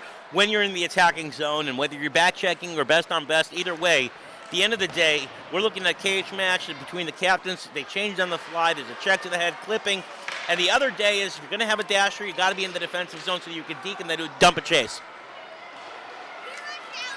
And in English for the layman out there, Mo. And you got to score goals. You got to get the puck in the net. That is the name of the game. Daniel, what's your thought with 7 minutes left? Do you think they're going to go empty net or not yet? Too early? Too early now, especially in a tie game. You wouldn't want to be doing that. Fields has an opportunity, sails it high off the glass. When we talk about an empty net goal, you got to be an enforcer, even strength, extra attacker. We're talking about fighting with a 5-on-5, and right now that's what we have here. You got to get through the 5-hole if you're going to score that goal, and you got to freeze the puck. That's the goal. What's the goal you got to do is you got to freeze that puck. Justin Carl centers it for Ovitsky, puts it on net, and Ovitsky finally gets one to go. They ain't done yet. I tell you what.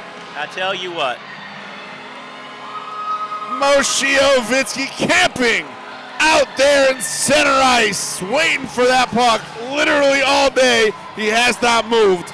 Waiting for that one. Put it on the net and scored. That's a big goal for Monarch. Yeah, it's a big goal for Monarch and a big goal for Ovitsky Vision Care. When you think of Vision Care, who do you think of, Noah? Four Eyes. Oh, sorry, Ovitsky. Okay. 2-1. Monarch takes the lead. 6 minutes, 37 seconds to go here in the final frame. We are in the final frame, and you've got to watch out for some game misconduct or goal creasing, and you really make sure that the goaltender knows that the next thing could be the golden goal. So you really want to make sure that if you're going to do the Gordie Howe hat trick, you're out of Gretzky's office and into the grinder. I was actually surprised by the number of people playing in this tournament that work at a company or they themselves provide extended warranties for your vehicle. Are those people calling me? Yeah. Maybe I should take the call. You should take that call. You should definitely respond to that text message. Now I feel bad. Oh, Justin Carl sees an opportunity there. Leibovitz with a shot, saved by Yitz, the goalie. Covers it up, forces a face-off. A face-off? Face-off. You sure that's what it's called now?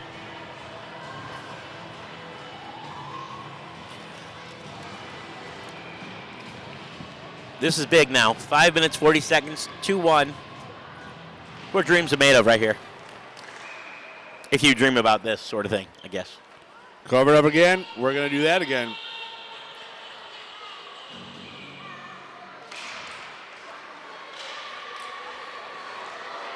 Broken up, but here we go. We got a breakaway. Joey Kobe with an opportunity shot off the upper net. It's a good thing that upper net's there. Otherwise, someone who was jogging could really get smacked in the head with a puck. You think that's why they put it there? I don't know. I thought it was for aesthetics, but I guess now there's a second reason for it.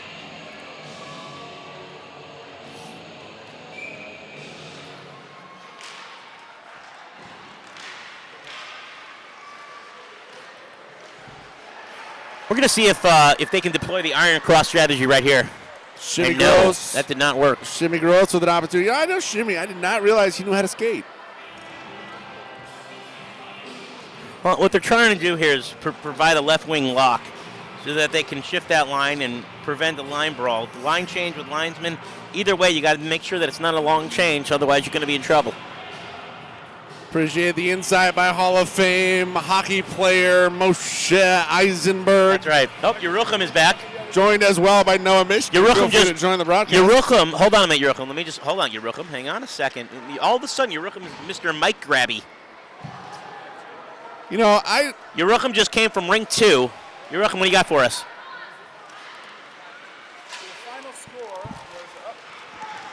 Am I on? Hello? Here we go. Hey, how are ya? So I just watched Kagan win. The final score was 5-2. I want to talk about one moment in the game. Oh, Lord. Where Shlomo Daniels is an all-star. We all know that. Yes. I've been playing with him for years.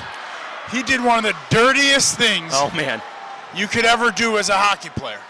I mean, this is next level dirt. Not wash your gear. This is next level dirt stuff. Go to bed without taking a shower. You let him finish. He did what is called a fish dive. Oh, my gosh. Okay? Sounds cool. Should I Google that? Hey, we'll go a little education here. Hockey 101, all you young hockey fans out back there, back home, listen to this. A fish dive is the dirtiest celly you could ever do. Daniel, do you know what a celly is? That would be a celebration where I'm from. That is right. You've been studying up for this. Shlomo Daniels undressed the defense. That means he carried the puck around. Where's this going? I don't like this. Around this is a long story. Yerucham, and then it went 5-hole to the goalie. That means it went through his leg pads. Okay. He turned to skate past the opponent team bench, and you just dive like a fish into the ice. Oh, my goodness. And slid right across the ice. Mind you, in this front has of the bench. nothing to do with the game going on right now. That is the nastiest of cellies. Wow. But I'll be honest with you, Shlomo's a stand-up guy, so he deserves his shot. Where are we standing And Kagan right now where are we is, standing? Are they on their way to the championship game? I mean, they are, and if it's up to me, I don't know if it's like Yerucham's, if there's like not Yerucham's bets, what is it, Yerucham's picks? Yeah. But they are at the top of the list for Yerucham's picks. What would it take, donation to RCCS-wise, to get you to do a fish celly on the ice right before the championship game? Before the championship game. If someone called and I do it for about $15,000. If someone wants to call with $15,000, you heard it here first. I would get out there and do a fish dive for the organization. Wow, that would be insane. Yerucham, a.k.a. Ari Strulowitz, the honoree of this event. So proud to have him here. Just want to text someone who might be listening right here. For $15,000, eh?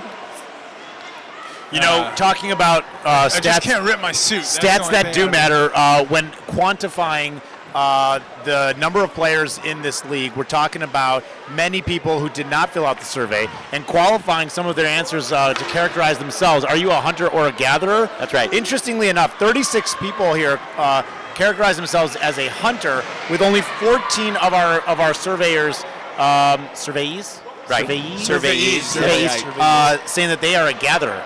I'm not sure what that really means then. Justin Carl, shot on goal! Oh, this is strong! 2 minutes, 57 seconds to go as Justin Carl puts on some finishing touches here to put Monarch up 3-1 in a must-win game. So Monarch is going to win this game? That's what it looks like? Yerucham, we were talking about Monarch has to win, otherwise they're eliminated from the championship game.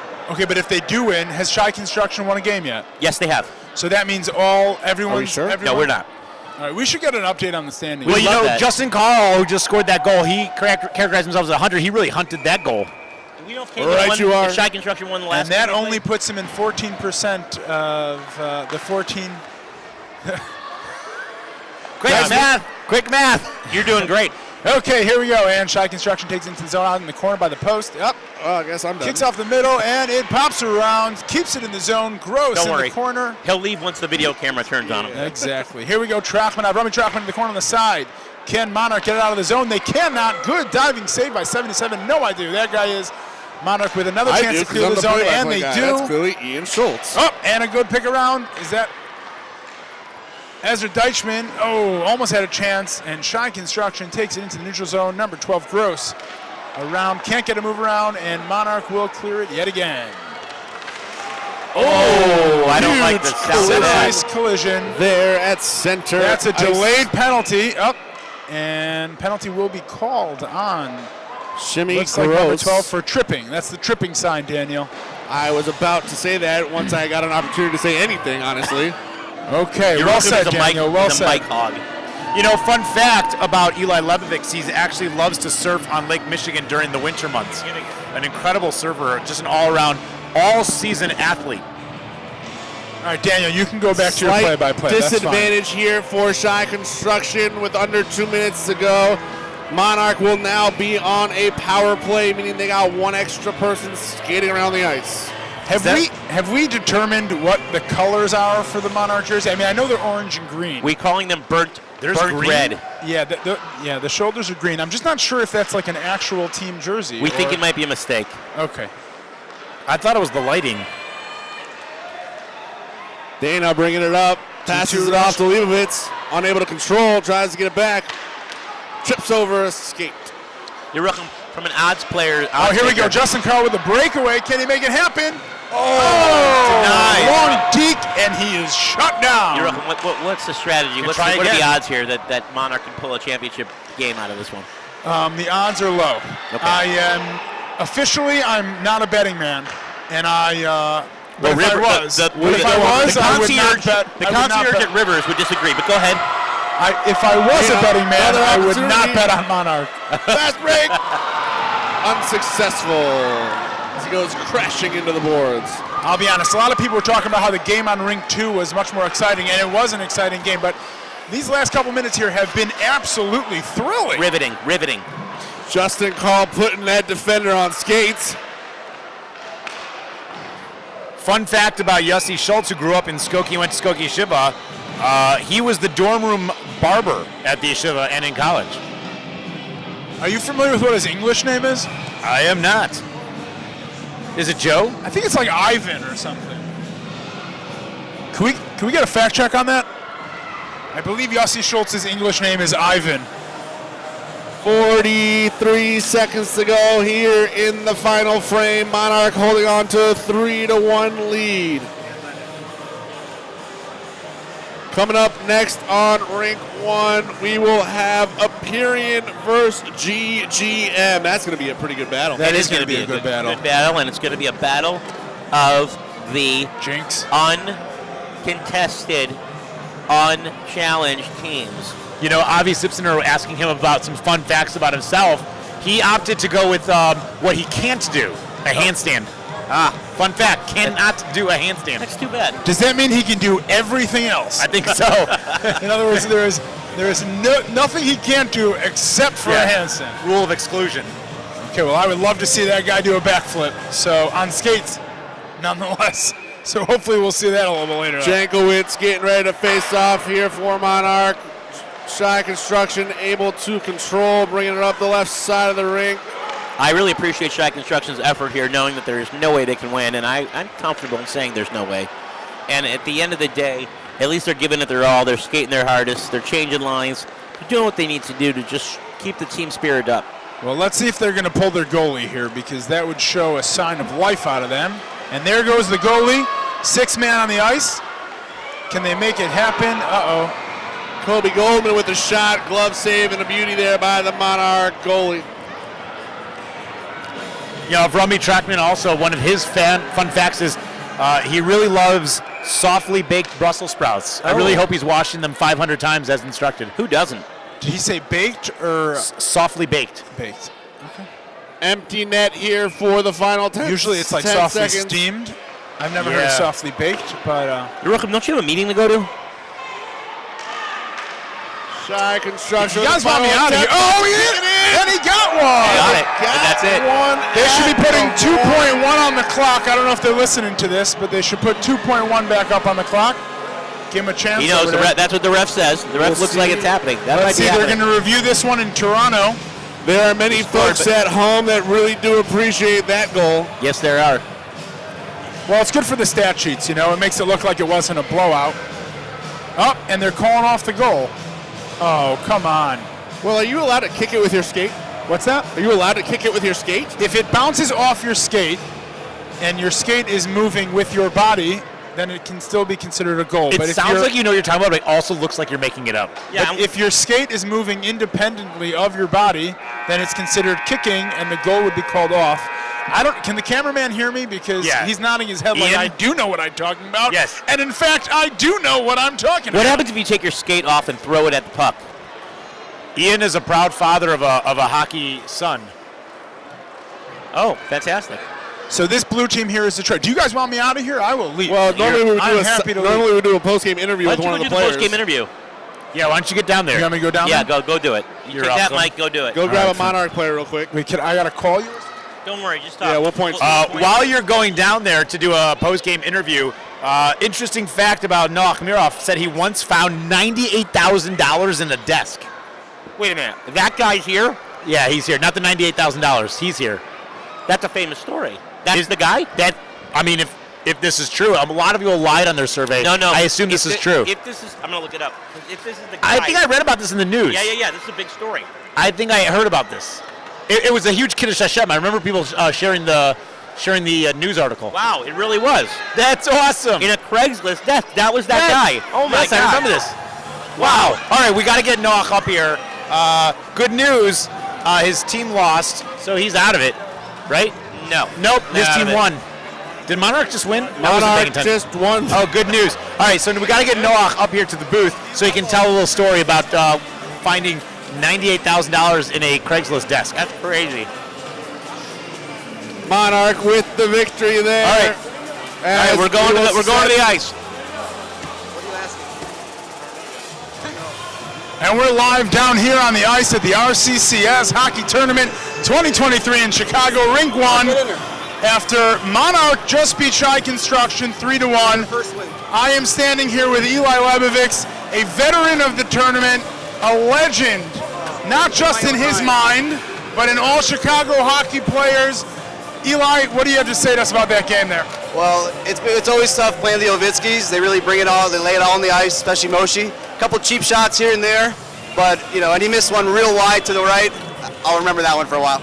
But honestly, it's such an honor to be here and be part of this organization, and it's really a privilege. Thank you so much. Thank you, Ari. You got it. I still got more questions for you. Shy Construction, this is their debut tournament. How's the energy in the locker room? How's the crew? Oh, incredible. Incredible guys, the Trackmans, they do real nice work as well. They may or may not be competitors. No, I'm just kidding. No, they're great guys, and they're actually really good locker room guys. So, all right, Eli, thanks so much for that. Head in the locker room. See you later. And that's it from around here. Thank you very much. That was a great game. Monarch versus Shy Construction coming up in about 5 to 7 minutes here on Rink 1. We've got Aperion going up against GGM. This one could decide who goes to the championship. Could it? It absolutely could. Wow. That's How so? By the winner advancing to the championship. We don't know. Okay. On Rink 2, we have Monarch going up against Kagan. That also could determine who goes to the championship. Could it not determine?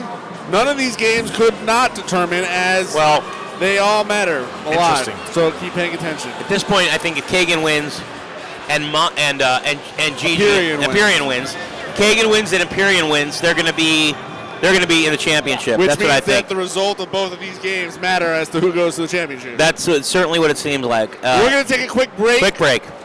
And we'll be back live here from Rink 1. We appreciate everyone listening. And everyone contributing. Thank you. You've been great. Don't come back at the next segment. Be well.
The team lineup for GGM.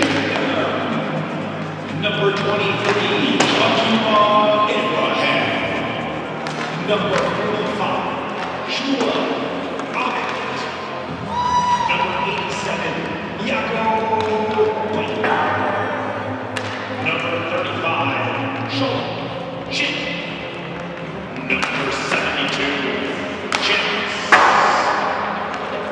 Number 11, Yehuda David.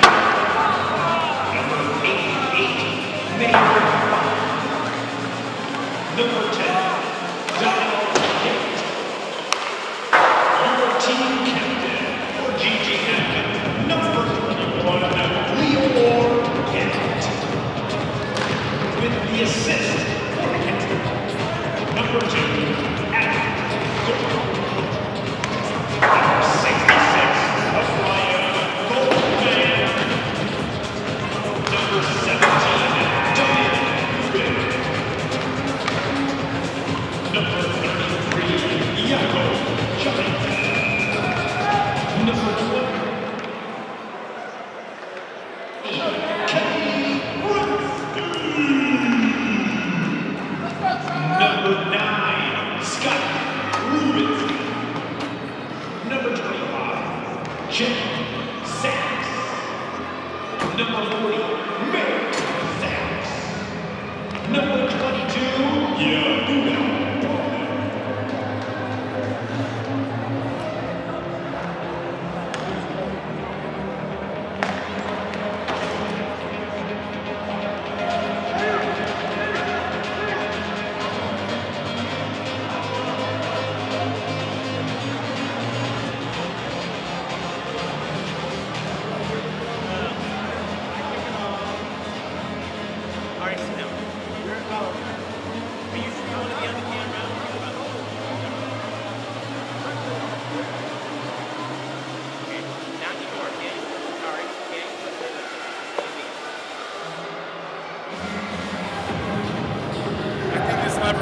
Ladies and gentlemen, welcome back to the RCCS Hockey Classic here in Evanston, Illinois at the Robert Crown Arena.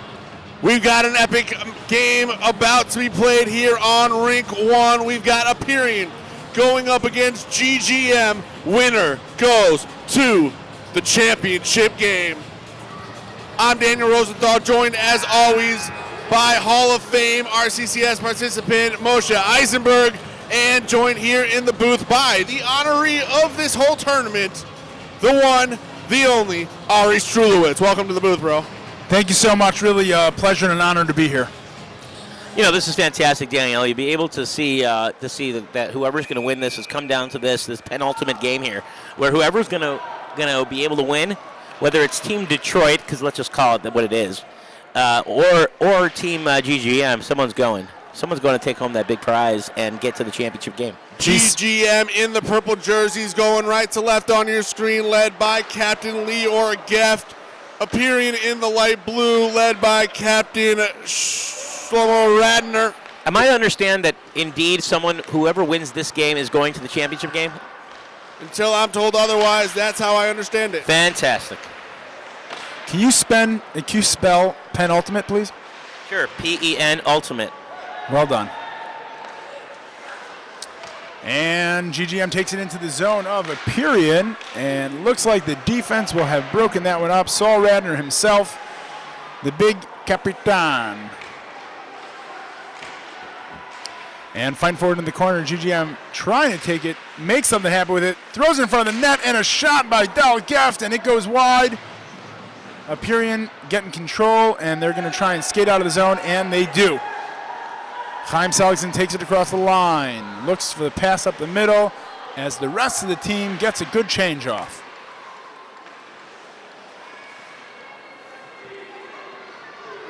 Daniel, feel free. I don't have time for your shenanigans. No, it looks. You know what, Daniel? It looks like he's got this. No, I don't. Let's go grab a sandwich. Get me one, please. What was that call, Daniel? No, Ari, you're doing a great job. Daniel, what was that call? GGM with an opportunity there. Just underway here in the first period. Face off here in the Empyrean zone.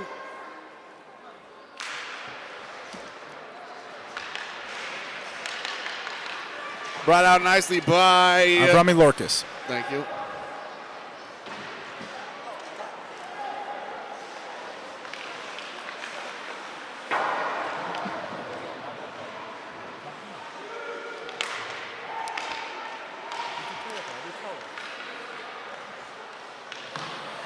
Okay, we'll try it out here. Here we go, and Empyrean can't get it out of the zone. Looks like GGM's going to have a shot wide up. Nope, and another shot up the slot, and the goalie flashes the pads, knocks it down, and GGM keeps in the zone for another shot blocked in the chest by Seligson, and he's looking for a change. I hope he's okay. Empyrean with a chance, breakaway, and he scores!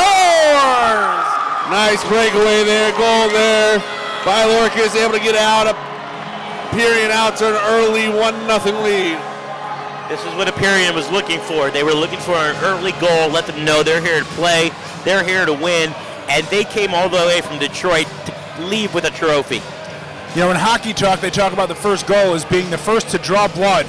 I don't know where that comes from. It sounds violent. It's an ancient custom. It's a pagan thing. Well, Empyrean was the first to draw blood. Is anyone... We're trying to figure out now about the actual stats and figure out exactly who's eliminated, who's not eliminated, because there is no playoffs. This is a game that will get you to the championship, and if you make it to the championship, then you get to hoist that trophy. I mean, this is actually, believe it or not, for most guys, the hardest game of the day. We were talking about that, but Ari, as someone else says, you can join me in saying that we both played in championship games. You understand that at this point, your legs are gone. Your legs are done, and it's not the championship, so you don't have that second win. That doesn't come. But aren't there Instead, teams... your feet feel flat and sore. But aren't there teams who have a lock at the championship, and at this point they're kind of just like not really trying, or... I mean, I think they might be taking it a little bit lighter. They'll probably go shorter shifts. It's really not cool to save your energy. It's like bad sportsmanship? I don't want to say it's bad sportsmanship. It's just like, that's not what we're here for. You know what I mean? I guess that's similar. Yeah. Empyrean takes it up on the left side. It's a 2-1. Will he get the pass across? He tries to. Oh, and he kind of whiffs on it. After further review, do we know? We're joined here by Rabbi Merkin, who really knows all the ins and outs of the tournament.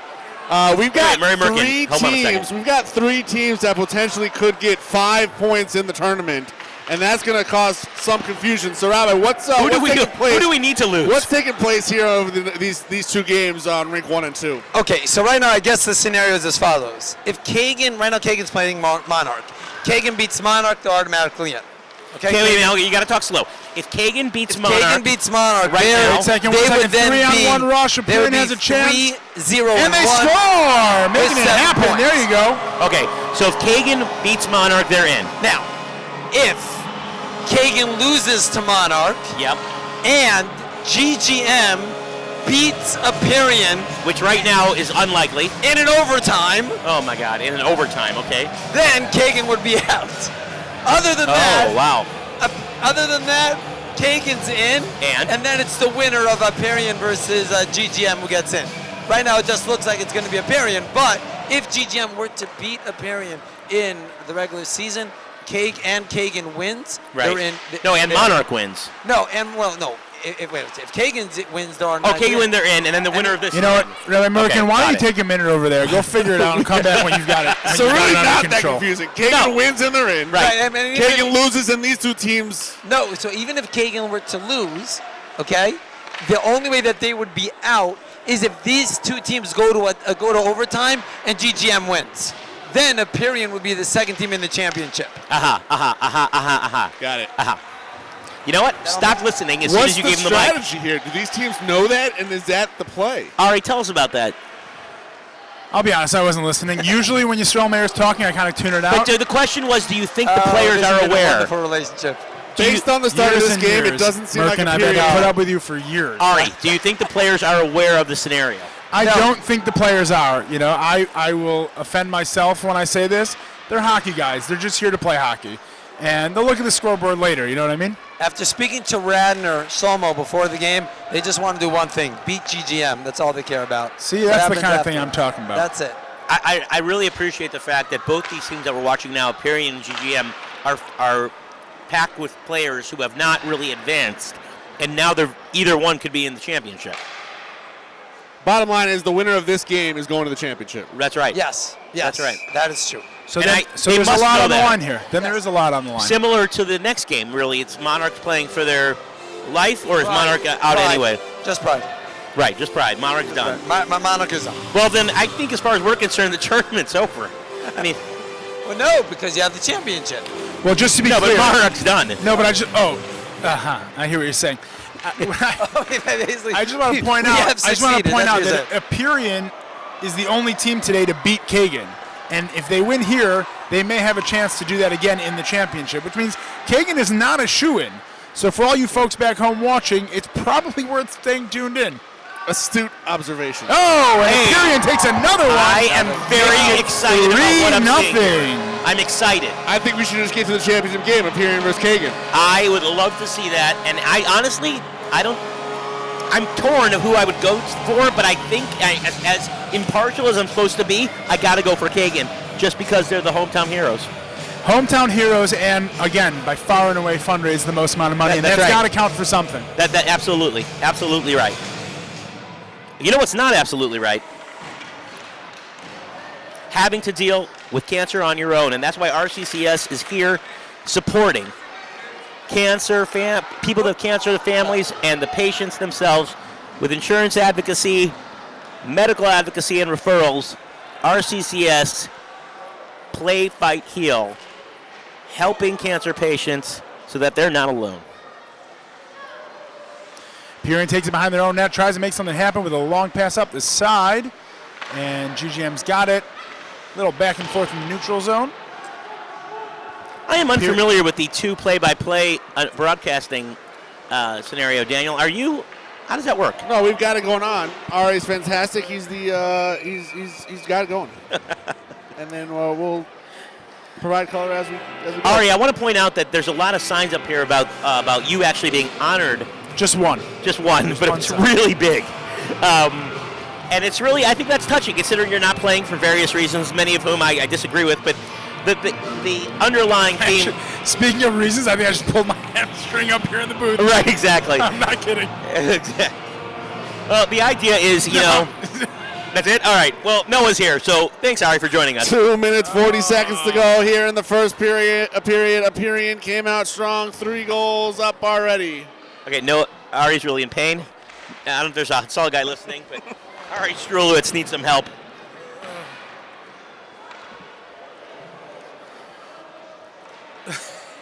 Ari cannot walk. He literally got on a chair. Are you okay? I tried to lift my leg up to the top bar, and that was it. The rest is. Yeah, well, okay. Ari's going to go back to the medical tent to get that checked out. Thank you for joining us here in the booth. Ice bath is coming for Ari. Under 2 minutes to go here in the first frame. Empyrean up 3-0, coming out strong. In this Daniel, welcome back. win game. I missed you.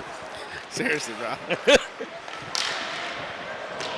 Somebody bogarted the mic. It just wasn't cool.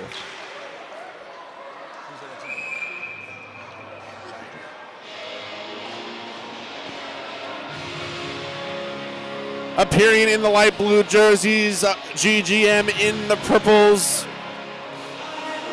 Running clocks, first 2 periods. Stop clock in the final frame. We're coming to you live from the RCCS Hockey Classic here at Robert Crown Arena in Evanston, Illinois. Packed house here at Robert Crown, and appreciate the millions and millions of you watching live on the live stream. Dave. Empyrean. You know, one of the big supporters, of course, is the Symphony Care Network of RCCS. They've been supporters of Symphony Care. Symphony Care has been supporters of RCCS for a while. We're joined here by the president, CEO, Grand Poobah of Symphony, Dave Hartman. Dave, how are you, man?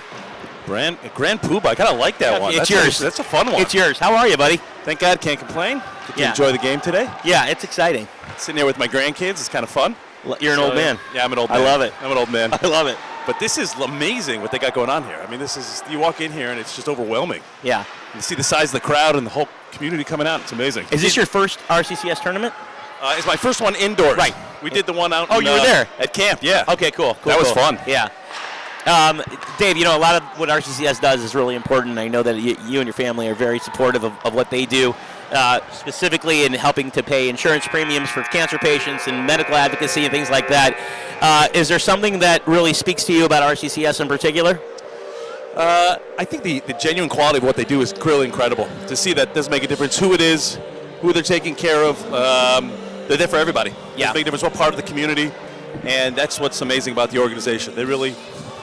What's outstanding for me that I think you might agree with is that RCCS was really almost an unknown, thankfully, to the people that didn't need it in Chicago, right? And all of this, I remember trying to fundraise with Ricky Rother for RCCS, and it was tough. And then hockey came along, and it became easy. And then you realize, your eyes were open, that they're giving $500,000 to people around our own community. And for us to be able to raise more than that really says what we always do in Chicago, take care of our own, and it really is outstanding. The Chicago Jewish community is amazing. I mean, the fact of the matter is that they take care of, like you said, the whole entire spectrum. We take care of everybody. Yeah. We're there for every single group that's out there, and the fact that we've got an organization that comes from New York here to Chicago and takes care of the people here in Chicago, right, it's truly amazing. Well, I think what's probably most tough is that one of the things that we want to do is to give people privacy and to support them what they're going through, but also to raise all this awareness about the great stuff that they're doing without being as specific as possible. Right. And so I think that that's the tough thing. So when you come out here and now we can talk about the data, about the statistics, about the success rates that have helped our community directly, now that's where it's meaningful and people understand, and they should live and be well and no more pain, no more sorrow, nothing like that. But we want to here to support one another. And God bless you guys for doing what you're doing, because it's really something special. I know you know a lot of the guys out here. What are you most impressed with the actual hockey? I can actually not hear you. I didn't hear what you just said. What are you impressed with the actual hockey going on? Oh, the fact that we've got people from Chicago who are part of the community that actually could play hockey, that's surprising. Oh, I got to be honest, there are a couple of guys out here that are a little wobbly that you're like, how in the world is he out there? But you know what? God bless the man. He's a better man than me. I wouldn't be out there right now getting whooped like these guys. Credit goes to David Gubin, who actually told me that he taught Mark Halpert how to play hockey. Does Mark Halpert actually know how to play hockey? It's debatable. It's debatable. I don't know. The first time I saw him play, I think he went right over the wall when we were playing outdoors at the camp over there. Listen, the guy's got a lot of enthusiasm. We've been watching him for a few years. The answer is no. He's getting better, but he's a three-peat, isn't he? Not anymore. They've been eliminated. Oh, they've been eliminated. Yeah. So just underway here. It's a win for everybody. In the second period, GGM going up against appearing with the early 3-0 lead. It is incredible. A year ago when we did our first tournament here that we were part of, are you okay? Our first tournament, I came out here, I totally expected it to be like watching amateur hockey, elementary grade school. But no, these guys, they play very well, and Vicious. It's actually exciting to watch. Vicious. These guys are actually much better than I thought they would be. They really are. And even Mark Halpert, give him credit. The guy's been practicing, the guy's been trying to figure it out, and he's done an amazing job. So. Even Mark Halpert. You got to give credit for that. Dave, I want to thank you for joining us. Thanks for grabbing me. Thanks for having me on. And everything you do for the community, everything you do for this tournament, we really, really appreciate it. No, thank you guys. Keep doing what you're doing. You guys are amazing. Thanks so much. All the best. Don't swallow that. 10 minutes, 45 seconds to go here in the second period. Face-off about to be in the GGM appearance zone. David Hartman's one of those guys who really is involved in a lot of different projects, a lot of different charities, and really just to be able for him to support RCCS, and I think like you said it, these guys come from New York, and they're here supporting us, and it's fantastic. What a great guy. Speaking of another great guy, Ephraim Goldman, who plays for GGM, one of his fun facts is just the fact that he plays hockey, which he says is considered fun for a Rebbe. That's about as exciting as he feels it gets. I spoke to his students. His students also, they're excited to be here. 3-0. Daniel, did we lose you? Are you still here with us? Play-by-play? Just checking in with Hatsala, making sure Ari's doing okay. Thank God he's doing fine. Ari. He's going to make a full recovery. What did I miss? Yeah, Kenny, Ari pulled a hammy getting on this chair. GGM in the purple sweaters. Going left to right on your screens, appearing in the light blue, going right to left. Joined by Hot Solo member Kenny Landsman. Kenny, how's it been? How's the vibe, the Hot Solo vibe been in this game? It's been great. Thank God. Almost non-existent. Thank so God. Thank God. That's what we like to hear. That's what we like to see. We were talking about a couple years ago about the puck to the throat situation. I'm sure you were there. Talking to that guy yesterday. Yeah. Shabbos, That was really a miracle that guy was okay. Yeah, Baruch Hashem, he was Yeah, great. yeah, He and says he's still like when he sings now, he still can feel it. Really? Yeah. Really? Yeah. Wow. One of the things we were commenting is how incredibly slow you guys are on the ice. What are you talking about? There was just a thing on Rink 2. I was at the patient within 15 seconds. All right, fine. If I had spikes on my feet, it'd be even quicker. Luckily for him, the patient went down right by the door to the rink. Kenny, I was following you. I was following you. Location. I was following you walk across the ice before, and You I were almost jealous, shouted Noah. You out. were jealous of me, I Noah. thought you had dropped something, and then I realized, no, that was the puck on the ice.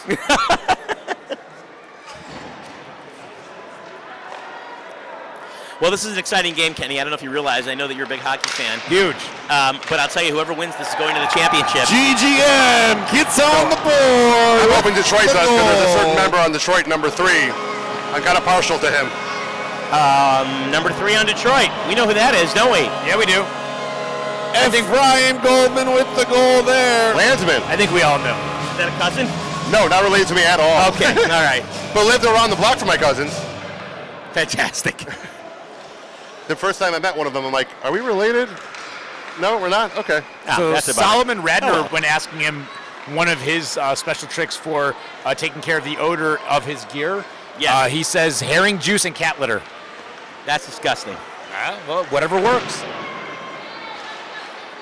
GGM with a much-needed goal there, 3-1, 7 minutes, 30 seconds to go here in the second period. This is a must-win game. Winner of this one goes on to the championship game as Katz puts a shot on goal, and it's saved by the goalie. I want to point out that the live stream is sponsored by Eisenkorp Elevator Inspection. These inspectors make sure your elevators deliver you seamlessly, but their job also goes beyond elevators.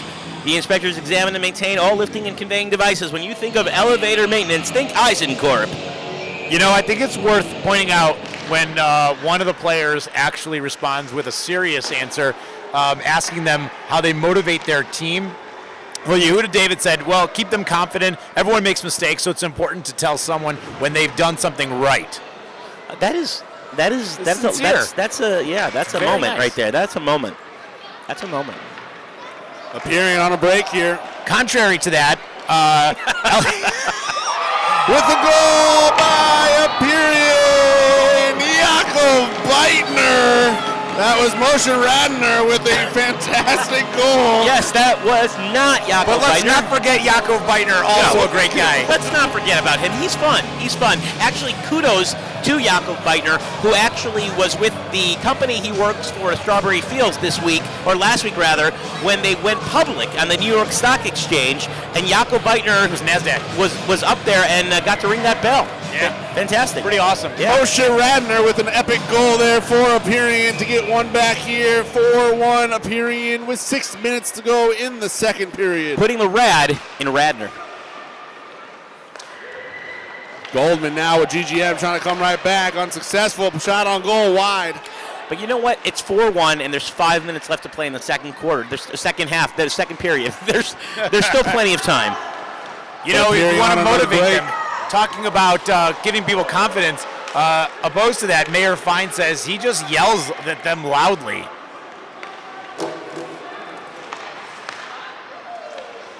Does that work at home? That's how they do it at all the kosher restaurants. Shout out to Tel Aviv Pizza, not a sponsor. Aperian trying to clear it out of their own zone. Does so successfully, and now is on a 2-1 break. Skoon tries to drop it off, but unsuccessful.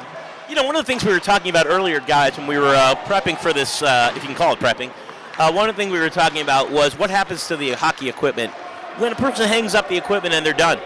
And does that get passed on to generations, things like that? They take them out back and burn them. Didn't get quite a good answer. I know I sold mine back to Play It Again Sports. I hear they make good menorahs. Fiscally responsible of you. Well, you know, I thought give and let give. 4.5 minutes to go here in the second period.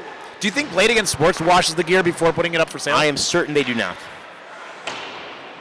They got to have something that they do. Yes, maybe they have that spray that they have at all the bowling lanes. They just, for the shoes, maybe they just spray everything down. In another alarmingly surprising stat in the survey asking how people would rate the enthusiasm of Moshe's voice. Yeah. An overwhelming majority of people gave it a very high score, very enthusiastic. Really? Yeah. They must not know which Moshe we were talking about. I think everybody answered ironically. Yes, ironically. Joined now in the booth by one of the board members of Eisencorp, who is sponsor of the live stream. How you doing? Good. You want to tell us? We've been getting some mixed feelings on what Eisencorp actually does. Do you want to throw it down for us? I have no idea. Okay. Seems like you're running a tight ship there. 3.5 minutes to go in the second period. Aperian holding on to a 4-1 lead, but now GGM on the break, tries to control the puck, puts it on goal, blows another shot, and they got that one to go! That went in and out. That was cool. Gaffed with the goal there.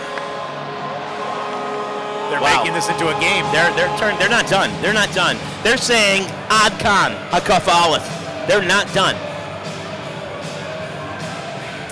GGM with the much-needed goal there. Just under 3 minutes to go here in the second period. Cuts that lead in half. They got two more, and I hope Yaakov Jidel followed his own rituals, the pre-game sacred rituals of avoiding Cholent this past Shabbos. We talked about this last year, guys. Do you remember last year? No, I think it was you that asked a question about what are you eating the Shabbos before? Yeah. Was that last year or in New York? I remember you had that conversation. So I thought it was interesting that you put that on the questionnaire. Well, I don't think I didn't keep it as a what do you eat the Shabbos before. Right. I said what is your rituals before leading up to a game. So most sacred pregame ritual. There's Irv Birnbaum, who's my life insurance guy. I got to ask him a question, actually. So if anyone sees him, swing him over here. He's Nathan Lerman's father-in-law. Delayed penalty here. We'll have a face-off in the Aperian zone. David about to take it. Huda David about to take it. Aperian able to control and get it out. He's not the only one, Jidel, who avoids Cholent. Also, Nathan Lerman said he also avoids Cholent.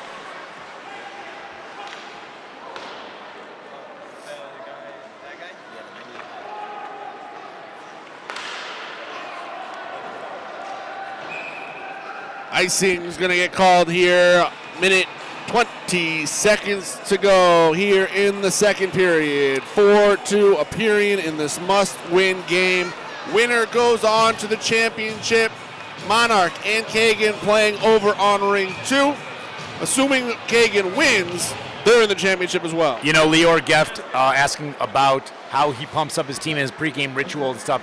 I think he takes the cake when he says simulating Moshe Nussbaum's voice, giving the Braveheart speech. So I think his team could use a little bit more of that. Interesting enough, update from Rink 2. It looks like Monarchs beating Kagan 3-0. That is interesting. That will only come into play if GGM ends up winning this game in an overtime match. Right. If Aperian wins, which they look like they might, Aperian wins and then Kagan goes in. Is that correct? Correct. What do you think about this one? Yehuda Berman said he does mustard shots before. What is a mustard shot? I think it's exactly as it sounds. A little That's packet. gross. Yeah. Don't knock it till you try it. I wouldn't. Aperian, again, is the Detroit team. So, Daniel, break it down for those that are listening and driving at the same time. If Aperian wins, and Kagan loses. As the second period comes to a close, if Aperian wins this game, they're in the championship. Okay. If GGM wins this game, got it. They are in the championship. They both cannot win this game. Can you explain what is the benefit of making it to the championship. So is Kagan in the championship regardless? Kagan is in the championship unless they lose against Monarch. Which they might. And GGM wins this game in overtime. And GGM wins the game in overtime. If GGM wins the game in regulation, Kagan still advances to play GGM. If GGM wins the game in overtime, Kagan is out. Got it. So in order for us to avoid any sort of mental hurting of my brain, we need there to not be an overtime in this game. Right, because in hockey, yes, it's based on points. A win is worth 3 points. Okay. A tie is worth 1 point. Okay. And a loss No, it makes 0 sense. is worth 0 points. What's worth 2 points? And there are guys dancing on the ice. Radnor's doing the YMCA at center ice. Radnor needs to focus on winning and not focus on playing. Radnor, you're going to hear this and you're going to be like, why am I doing this? That's going to come and now back you're to making haunt you. Now you're making buddy-buddy with the ref. You're only up by 2. Going into the third period, we'll see how that strategy plays out. I don't know. If I were you, Saul, I would seriously consider not doing that. Still going, though. So there's something in the Gatorade. There certainly is. The GGM in the purple, able to control going right to left on your screens as there was a penalty that happened. I asked Sal before the game why he selected his number 1. He said, I don't know. I've been wearing it my whole life since I was a little kid. Lame. There's a lot more people who are showing up to this now, I'm seeing, which is really interesting. I wonder if most of them are here for a specific player. I know, obviously, the Gefs are here, and the Gefs draw a crowd. The Gefs draw a crowd. Yeah. Those are some good-looking men. Okay. GGM coming up the ice now with an opportunity shot on goal, blocked. Tries to swat it out. Period. Unable to clear yet. Now does, but GGM keeps it in. Whips it around the rink. Let me ask you a question, Daniel. Lior Geft, what would you say? Do you think he sees himself as a hunter or a gatherer? He is absolutely a hunter. No question. Absolutely. Captain of GGM. Nice opportunity there, broken up though by the goalie. Aperian finally able to control the puck, looking to set something up on offense. Passes it up to Katz. Shout out to also Sal, who when asked where he finds his inspiration, he claims the RCCS announcers. Oh, finally. Some respect. Some respect. Now, send us to Miami. Yeah, you got that? All you guys listening downstairs who came in from Lakewood and Brooklyn.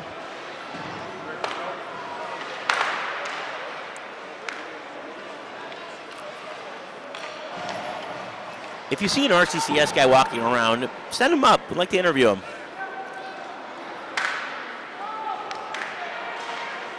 We are looking for teammate in the middle.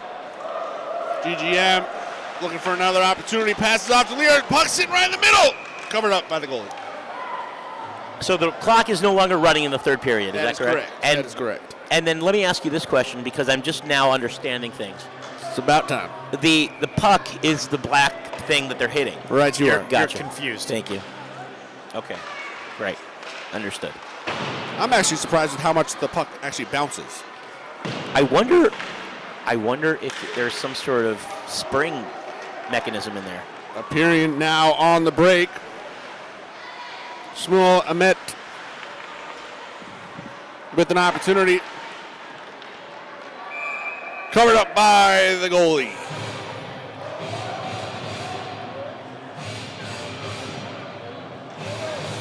Fans are getting rowdy. We've got the orange towels out here getting swung around.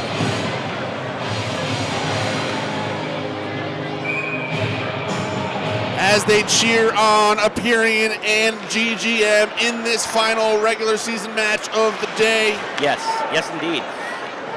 We'd love to get an update on Rink 2 if anyone's there and wants to shoot us over the score. That'd be great. If only there was a little kid standing right next to you that could go tell us. If only he cared. Appearing on a break. Shot. Wow. Left. Covered up by the goalie. Man, hockey is like build up, build up, build up, build up. Bam. That was a clapper right there, I tell you what. You know, this is a good time for us to give a shout out to Yehuda David's mom. When asked if there's anything the announcers can do for you, that's what he asked for. Hi, Mom.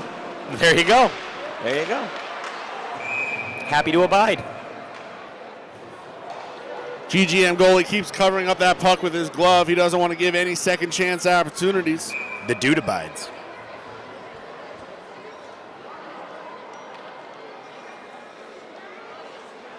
Face off here in the GGM zone, won by Aperian, controlled now by Radner. Sends it in unsuccessfully. GGM now looks for an opportunity. You know, a lot of confidence coming from Noam Kurtz, who asked if there's something message that we can send out for him. He said, from Noam on Team Detroit, we might be a small city, but our skill is unlike any other city has seen. We're here to win, and we'll go home as winners. Where do they stand? Goldberg now with a shot on goal, swallowed up by the Aperian goalie. I mean, they're living the dream right now. This is what they set out to do, you know, and they're doing it. They're doing it.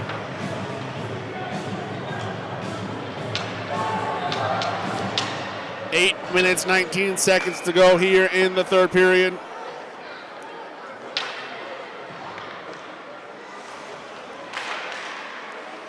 Not to be a Debbie Downer, but Saul Radner had predicted Monarch wouldn't win a single game. He was close. He was close. Yeah, I mean, you know, it's an interesting situation because they're done, but they went out swinging. They really did. Sachs controls it.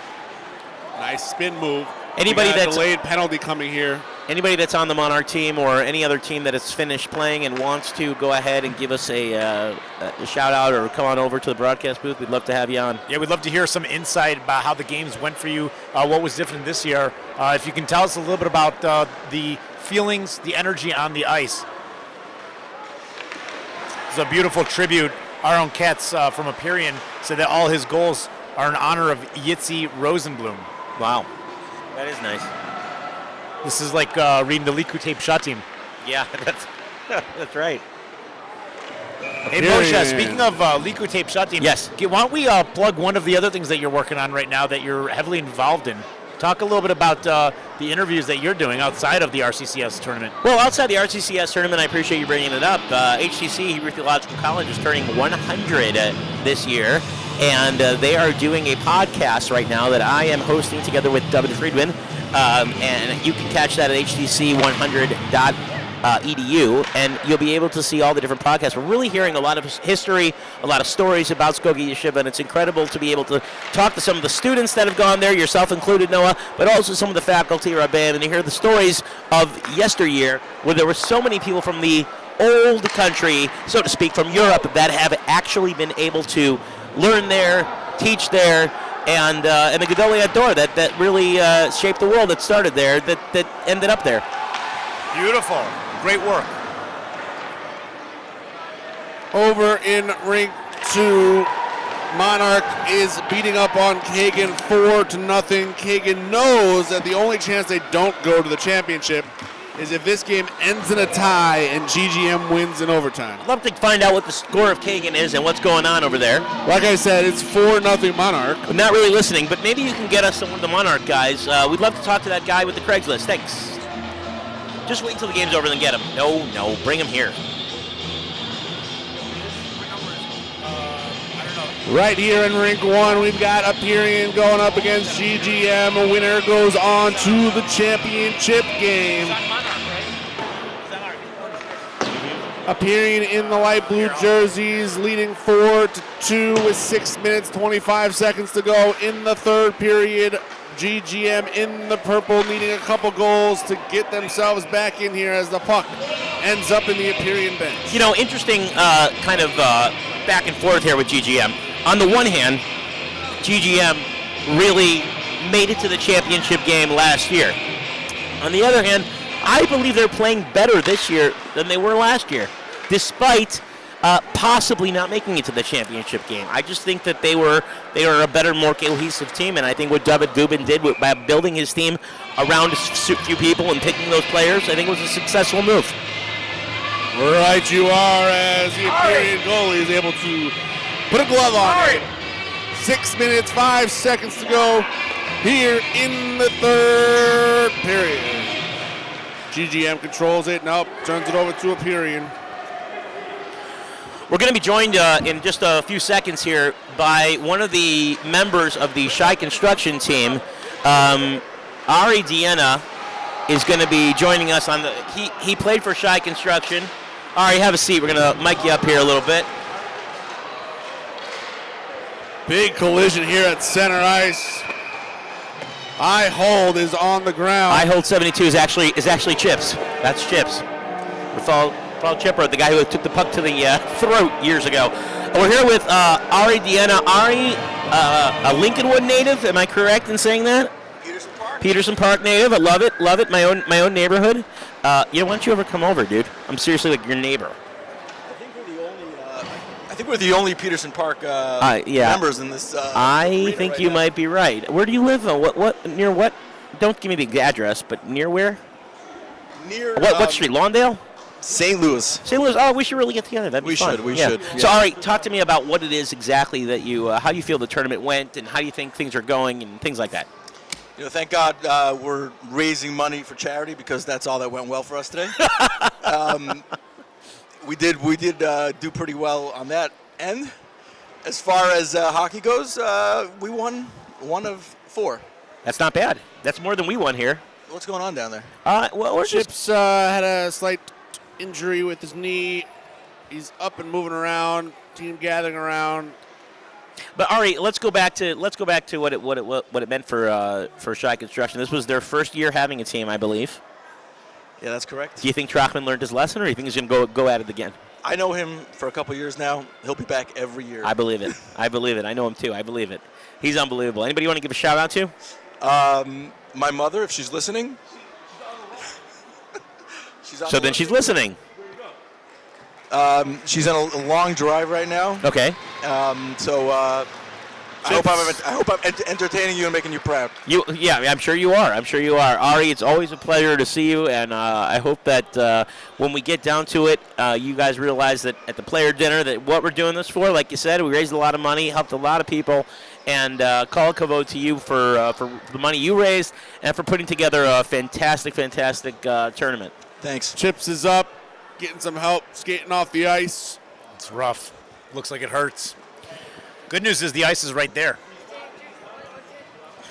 Yeah, bad news is, and as I've learned this myself, the ice is hard. There's nothing soft about ice. But you know what is soft? Here we go. Moishi Radner wants to give a shout out to Gitti, his wife, the best wife and mother in the whole wide world. Oh, that is nice. What a softie. That is a softie. That's beautiful. Nice. Yeah. Good message. Well, we got 5 minutes 38 seconds left. Okay, we've got GGM down by 2 in a must-win game if they want to make to the championships. Otherwise, Kagan is there. Daniel, Noah, what are your guys' thoughts in the last 5 minutes? I mean, obviously anything could happen. Anything could happen, and Kagan losing the game to Monarch, obviously it's not over yet, but clearly, kind of throwing in the towel and resting up for the championship does leave the possibility open that they don't actually make the championship. Long shot, but with 5 minutes, 38 seconds to go, GGM needs 2 more goals to tie it, 1 more goal to take the lead. And if they take the lead and win, they're in the championship against Kagan. Correct. Let me ask you a question about the refs. Do you think they play hockey themselves? Do they know what they're doing? Or are they just sort of like, listen to me, I know what's up, but I've never played in my life? It's a fair question. I don't know the answer. Second time the puck has ended up into the Empyrean bench. You don't get any points for that. It comes out to a face-off.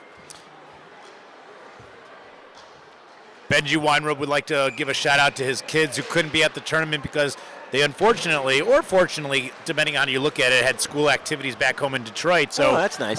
To all the kids out there, the Weinrob kids, be proud of your dad. He's doing some great stuff, and he's proud of you. Dang it, Noah, you're getting me teary-eyed. Period, pushing the puck up. Opportunity here, broken up by the GGM defense. Brought out now by Geff. GGM trying to turn this around, back out to Geff. He's got Goldberg open on the outside, gets it over to him, puts a shot out, knocked away by the Imperial defense.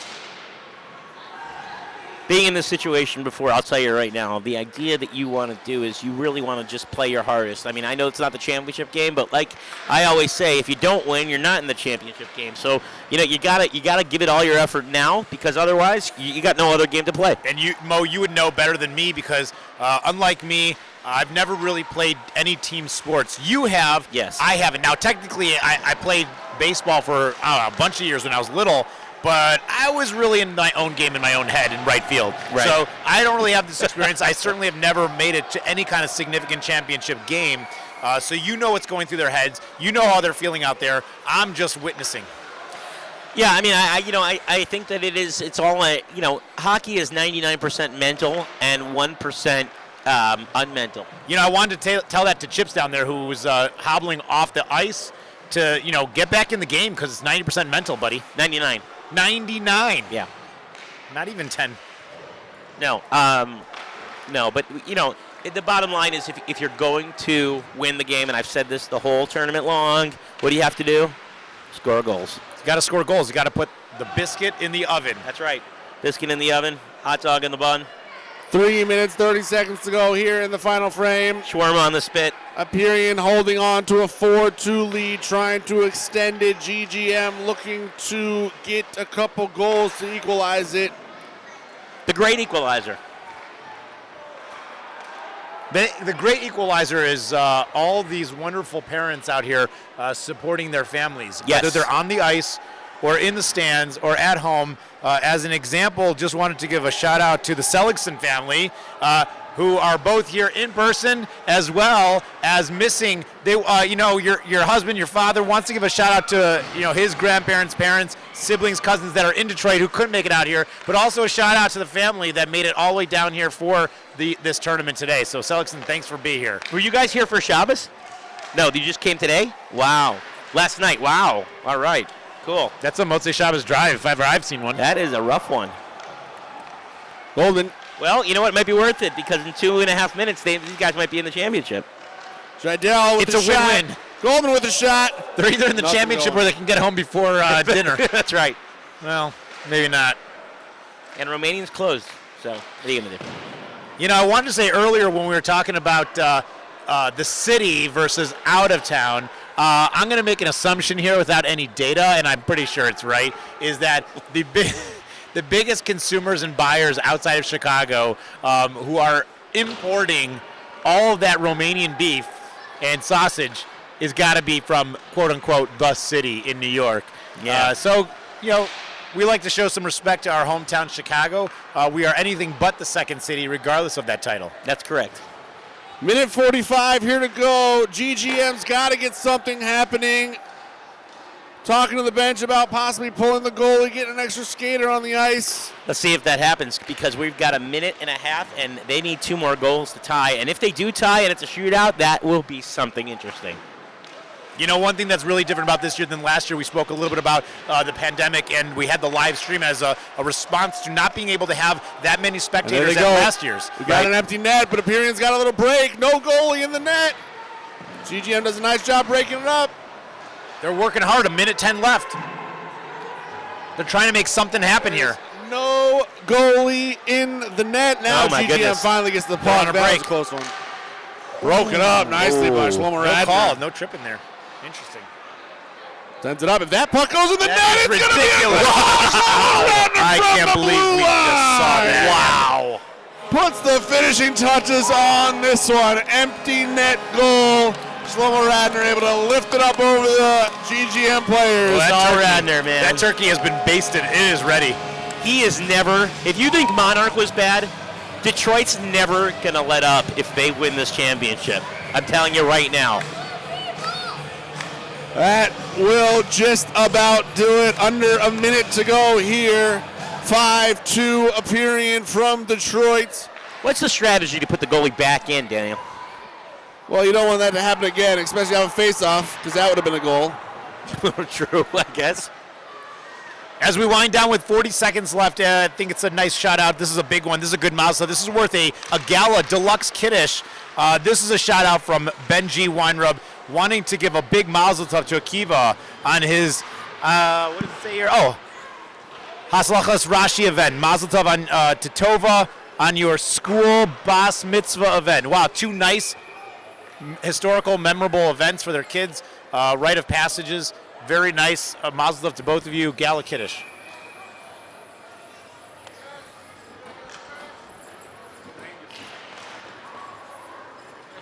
Shlomo Radner would like to say a hi to his wife, Naomi.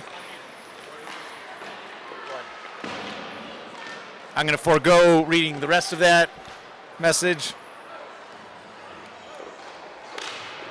And this is important. 5 seconds left. We're winding down. Yeah. And I just want to say here, as this game expires, this might be the best one. Lior Geff said first to the broadcasters who take this tournament to the next level. Without you, there is no me. Second, the real winner here, the city of Portland. And third, absolutely, to the cheese sauce at Tel Aviv. Buddy, I understand you. Okay. We are joined by a really important guest here. This is a guy, Rabbi Muroff from Arizona. From Arizona, Rabbi Muroff is known because he was the person playing for RCCS. He was the guy who bought that Craigslist desk and found $98,000 in that desk. But before we go to Rabbi Muroff, which I want to hear that story. Before we go to Rabbi Muroff, I want to send it down to Daniel Rosenthal, who's with Saul Radner right now. Daniel, go ahead. It's muted. It's not on. Daniel, unmute it. Press the switch, Daniel. The black switch. Slide it.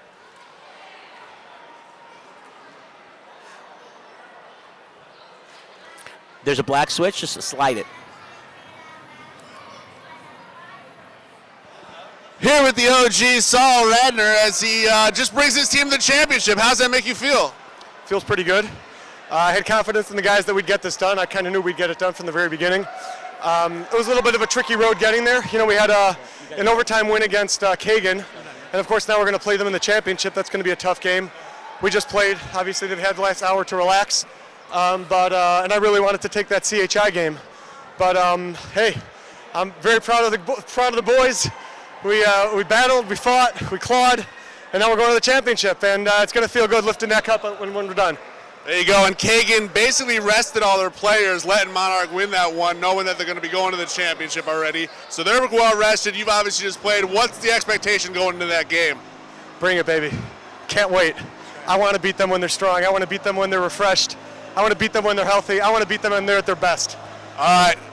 Daniels times 4. I don't care how many. Bring on 6. Bring on 8. Bring on 12. We got these Daniel boys covered. We got the Kagan boys covered. It's D time, baby. D time. All right, go rest up. These Detroit boys are pumped up. We got the championship game coming to you live. We'll send it back to you guys for the interview. Well, I'll tell you, Detroit, man. But let's talk about this Rabbi Muroff here. This is an unbelievable story, and I'm really excited to meet you in person. Moshe Eisenberg, Noah Mishkin. It's fantastic to meet you, Rabbi. Tell us why everybody that knows this name knows you, and tell us why everyone is saying, wait, that's Rabbi Muroff? I want to hear this story. I want to hear how you got involved in RCCS. I want to hear why you play hockey. Tell us with the story. Go ahead. What should I tell you first? The story? I want to hear the story about this desk. The story was we were living in, am I on?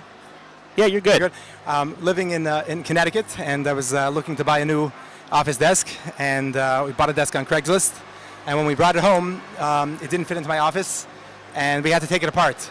And when we took the top of the desk off, we found in the file cabinet drawers, or behind the file cabinet drawers, was a shopping bag with $98,000 inside. Unbelievable. And of course, we called the woman who we bought the desk from. Hold on. I love what you said. Of course we called. Of course we called. Let me tell you something. I've got friends, myself included, who like to stop at garage sales occasionally, have some fun. So that's basically what you were doing. If you saw something you needed. I love the fact that you said, of course we called. I don't know many people that would be like, of course we called. You found $98,000 which technically, from a legal aspect, belonged to you. You bought that desk. Is that correct? Yeah, that is correct. We bought the desk. We had many people who told us afterwards that from a legal perspective, finders keepers, we bought the desk, and that includes all of the contents of the desk. People told us from a halachic perspective also that they felt that they didn't have a chiyuv to return it. Right. I feel otherwise. Right. And it's unbelievable, the inspiration on this story, which really got national, international news, really. I mean, people were impressed with it. What do you think impressed people the most?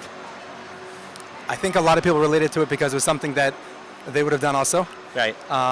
They were happy to see from you doing the right thing. Yeah. That's what I think. Yeah. It made a tremendous Kiddush Hashem. It really did. And I'm really happy. It's really cool that you're here. It's a beautiful thing, and not to get like overly political here, but I think that unfortunately a lot of times there's some things that people can say, and I was listening to a stand-up comedian talk recently about some things that were said about in the news. Some Jews love money. It's like, well, and what he was saying was like, yeah, everyone loves money. Right. Everyone works hard for money, and I think it's a huge Kiddush Hashem. And for those listening that aren't familiar, that's basically giving a good name to our people on behalf of God and our people by showing a positive example that like you did the right thing, and that's a really nice thing that we can all draw a lot of chizuk and inspiration from. So I want to say thank you. Tell me something now. How did you get involved in RCCS? Okay, is there a lot of hockey in Arizona? Is that how it works? So there's not a lot of hockey in Arizona. We do have the Coyotes, and we have Austin Matthews, who hails from Arizona. Okay. There's a new player for Buffalo. I think Tage. I forgot his last name for Buffalo. He's a great player from Arizona as well. But there's not a lot of hockey in Arizona. All these hockey stars that you're naming mean nothing to us. But go ahead. Okay, fine. So I grew up in Ottawa, Canada. So okay. I at least grew up with a love of hockey and watching a lot of hockey. There you go. And so I play a little bit. I haven't played much in the last few years. Yeah. How did I get involved? Right. So I got a phone call from a Rebbe, a fellow Rebbe who is a Rebbe in the high school in Arizona, in Phoenix. Yeah. Rabbi Gewurtz, and he called me. He's a cousin of Rabbi Nissenbaum. Okay. And he called and he said, "Do you play hockey?" I said, "Yes." He said, "Let me have my cousin call you. Would you play in the RCCS tournament in Chicago?" I said, "I don't know, maybe." Right. And Rabbi Nissenbaum called me, and I said, "Why not? For a good cause." Oh, amazing. I mean, it really is awesome. I mean, in my book, you're one of the superstars of this tournament just for being here. It's really fantastic. Were you here for Shabbos? Or you just flew in today, or what was that? So I flew in on the red eye last night. Hey, I got in at 4:30 in the morning, and here I am. And you're leaving? And I'm leaving. I'm staying overnight. Okay, I'm leaving good. First thing tomorrow morning. Okay, get good. back to work. Get back to work. Yeah. Rabbi Miroff, we really appreciate everything you've done for Klal Yisrael and for this tournament, and it's fantastic to see you. Thank you for taking the time, and I hope you had fun. Baruch Hashem, had a great time. Thank you so much. Fantastic. Thanks for being here. Thanks for being here. Thank you. We've got the championship game coming to you live from Rink 1 here at the RCCS Arena in Evanston, Illinois, at the Robert Crown Arena at the RCCS Hockey Classic. That'll be coming to you in about 15 to 20 minutes after they clear out the ice. There'll be some player introductions and stuff like that. We'll be back on the live broadcast probably about 5 minutes before that. Keep it right here. Championship game, Aperian versus Kagan here on Rink 1. We'll see you all soon.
And now your starting lineup for Team Bulgaria. Number 45, Sadok Elia. Number 9, Aaron Cat. Number 3, David Krakow. Number 23, Noah Tarp. Number 3, Yitzi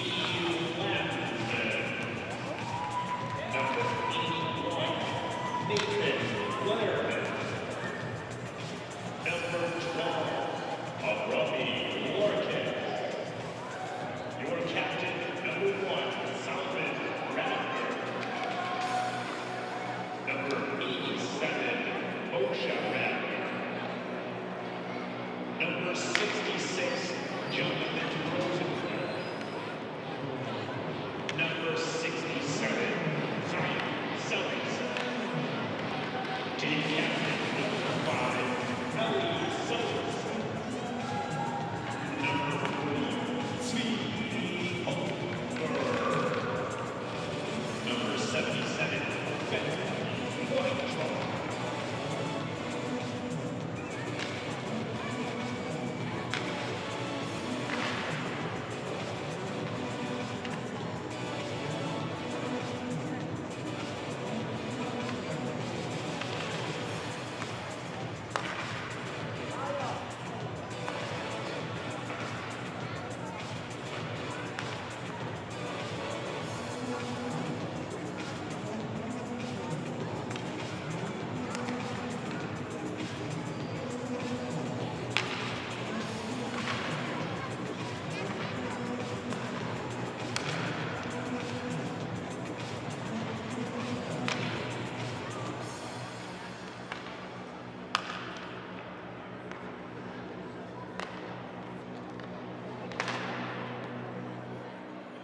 RCCS Hockey Classic at Robert Crown Arena in Evanston, Illinois for the championship game of the 2023 Hockey Classic Tournament.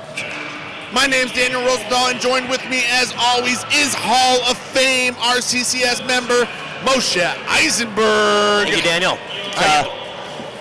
As well as one of the greatest athletes I've ever known personally, Noah Mishkin. That's me. If there's one thing I'm known for, it's my athleticism. That's me. Right, you are. We've got Aperian from Detroit. We've got Kagan coming to you here at Robert Crown Arena, Rink 1 in the championship game. This is what it's been building up to. This is exciting. These are the two best teams. These are the greatest teams. This is what we came to see. This is what we're here for. This is exciting for one major reason. Monarch is not in this championship. The reason that is valuable is because every single person we've talked to before the game, during the game, and now has said that as far as they're concerned, this tournament has been a success. It's exciting by omission. It's exciting because Monarch isn't in it, and that is something that I don't know if I agree with, but that's the sentiment. We heard it from Rabbi Merkin. We heard it from Saul Radner. He doesn't care, but you know what? I am excited to see the hometown heroes, the Kagan management team, led by 4 members of the Daniels family, come and take it home. We've got a packed house here at Robert Crown, and we appreciate the millions and millions of you watching live on the live stream here. We're just about ready to go, but these players have been preparing for months, getting their bodies ready, getting their minds ready. But more importantly, Noah, they've been getting their donations ready. Yeah, absolutely. We've hit record numbers, especially for the Midwest, for RCCS, doing wonderful things. And everybody, I want to say a lot of Hakar Tatov, but also a Yasher Koach to every single person who's helped raise so much money for RCCS. RCCS is a wonderful organization. We're going to take a break right now. We're going to go down to the public announcer for the national anthem.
And we're ready to go.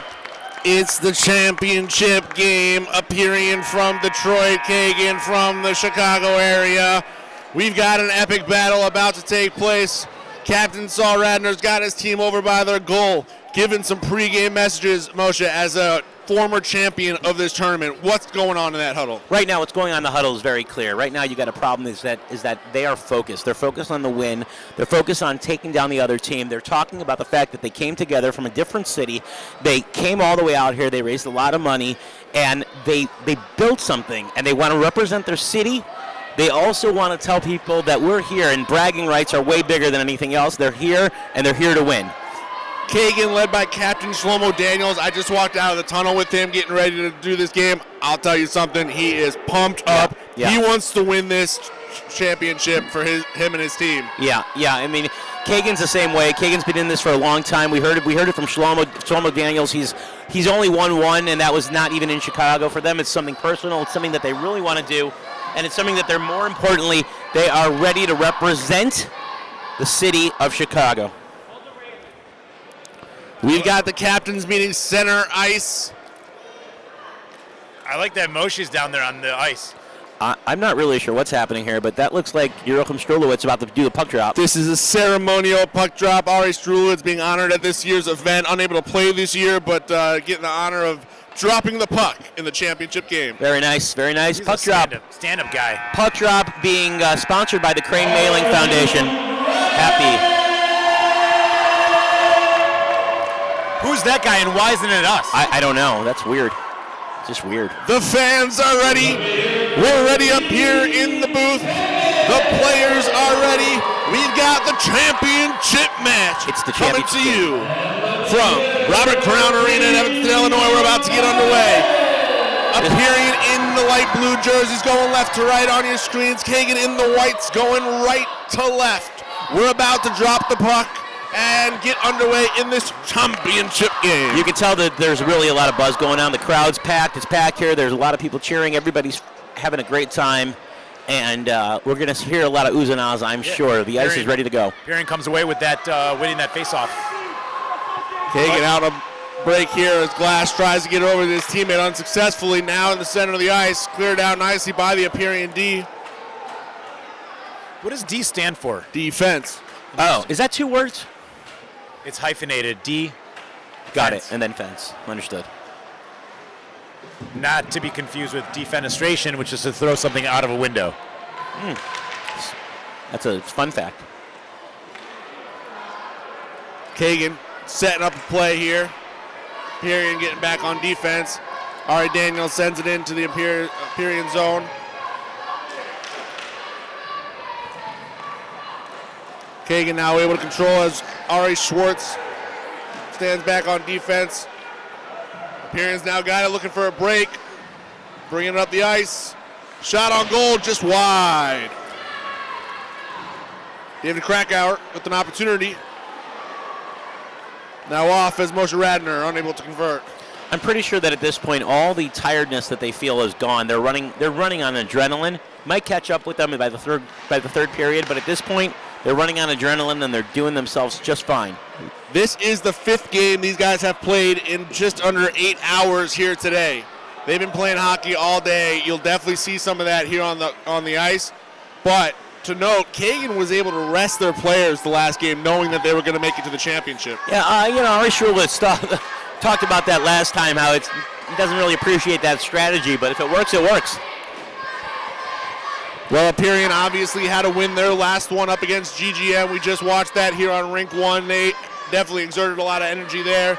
We're in the championship, though, now, so we got to go. We sure do. Both teams kind of feeling each other out so far.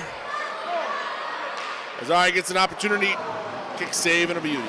You know, in basketball, they talk about height being a huge advantage, obviously. Also in certain positions in baseball, like pitchers, getting that big arc down and throwing down the lane to the batter. Height is really important. Is height a factor at all in hockey? Yeah. Have you met us? I don't know if that's the right. Everyone's just a little bit taller on the skates. That's right. Now Radner's got an opportunity. Saul Radner's got an opportunity here for Aperian. Gets the puck, but unable to control it, and then Kagan's able to get back on defense. I gotta give credit to the referees who know how to predict where the puck's going to go, so they don't get smashed by some of the players coming. Saul Radner before the game told me that he doesn't care who's on the other team. He's bringing home a championship. He's tired of not winning anything. I reminded him that he won on Monarch, so he should calm down. But he's after it. Aperian now setting up their offense. Radner looks it in. Back out. Behind the net. Back out to Radner. Into the middle. Kagan able to break it up momentarily. Shot on goal. Hey, what would happen if a puck fell into the stands? Would that be like a foul ball? Can you keep the puck, do you think? Be interesting to see if that happens. Kagan now with control. You know, we're talking about Saul wanting to win at all costs this tournament. It's worth noting that asking about his career and what he does, he calls himself a professional troublemaker, or a lawyer for short. So he's going to cause some trouble here on the ice. That's he right. wants to come away at all costs. He's going to win this trophy. Ari Daniels shoots it around, trying to find his teammate Glass. Unable to control it. Turn over to Aperian. Moshe Radner now. There's a lot of, it looks like, students here. Do we know why they're here? I think these are people's kids. People's kids? Is that who they are? Yeah. Okay. Or very short adults. Right. Josh Daniels now puts it in the middle. Shot on goal by Pinchot, no good. Daniels able to keep control, looking for an opportunity. Nothing there. 7 minutes, 30 seconds to go here in the first period. No score yet. As Aperion and Kagan go head-to-head in the championship game. You say championship, makes me think of chomping on food, and I'm getting kind of hungry. I wonder what's for dinner. Ari Daniels now with an opportunity on Nabel. Keeps the puck, now turns it over. Matthew Carl back on defense. Able to get that puck away. Shoots it up. We got an opportunity here for Pinchot. Aperion able to be back on D and get it going.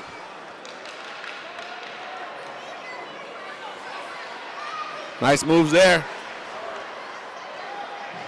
That's the back of the net. That doesn't count.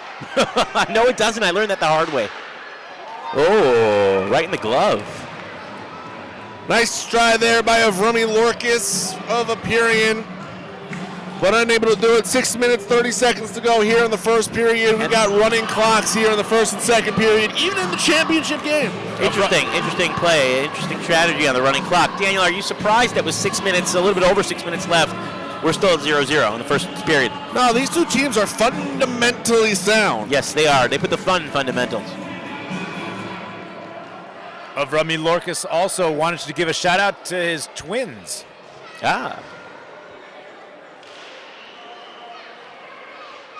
Large range of ages playing in this year's tournament. Fathers and sons, brothers playing together, uncles and nephews. Really, it's a family experience all around.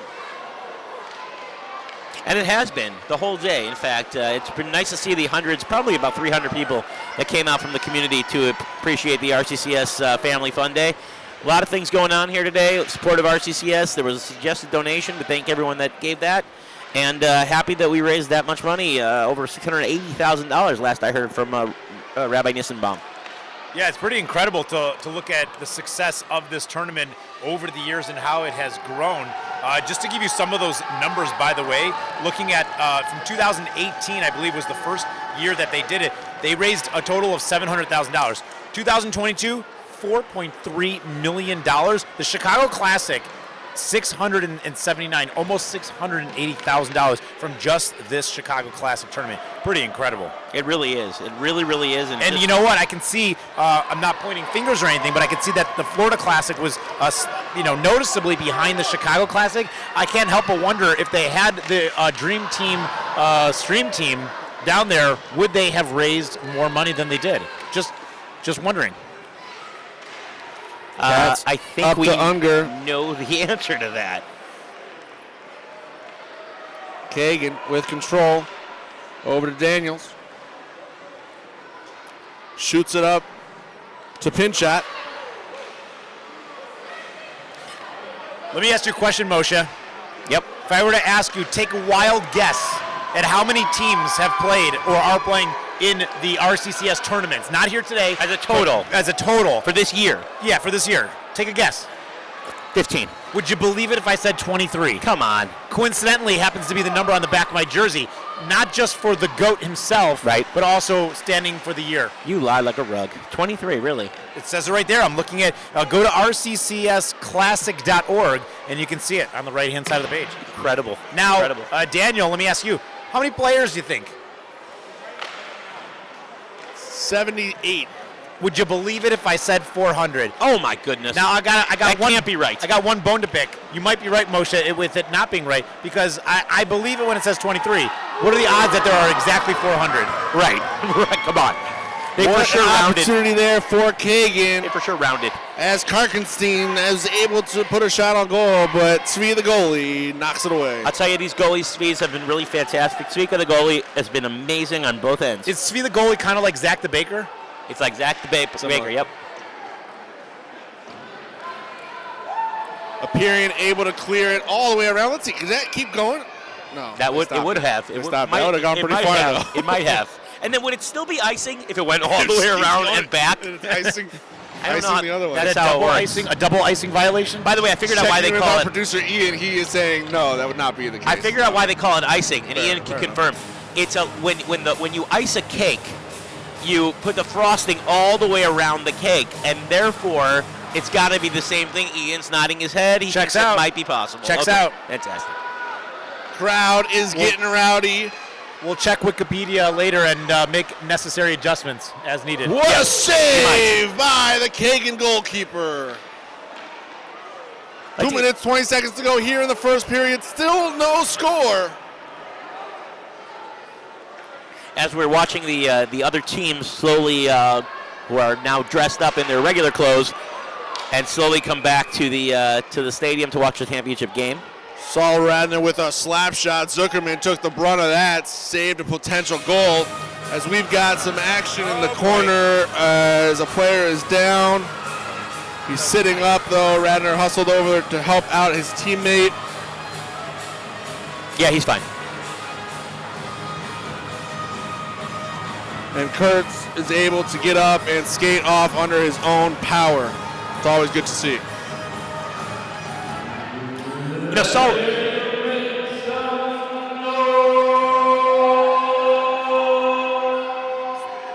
This guy's fantastic.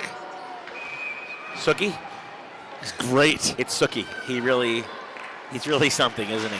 So he's always got to steal the Shlomo Daniels. Look at him skating around those players. Got an opportunity here. Shlomo Daniels with a nice move. Puts it on goal. Kick save and a beauty. Just under 2 minutes to go in the first period. Boy, that looked really good on the ice. He skates different than the other guys. Yes, he does. He's a fun person to watch skate. We talked about it before.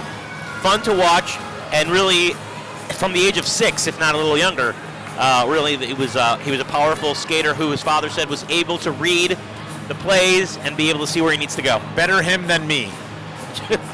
Fair enough. I asked Sadok Eliyahu if there was any special message he'd like us to give over during the tournament, and his answer was N-A. So that would be nah? Nah. Nah. There's no slash. No, okay. No, not applicable. It's just nah. Right. Nah. We've got Aperian in the light blue jerseys going left to right on your screens. Kagan in the white going right to left here in the championship game. Just under a minute to go as Shlomo Daniels puts a shot on goal just wide. Shlomo wants that goal bad. He wants to be the first one who's going to make that goal. He wants that to happen. Looking for that MVP of the tournament. He's got multiple goals throughout this day already. How many? Be nice to know, wouldn't it? Yeah. Where's Shlamy when you need him?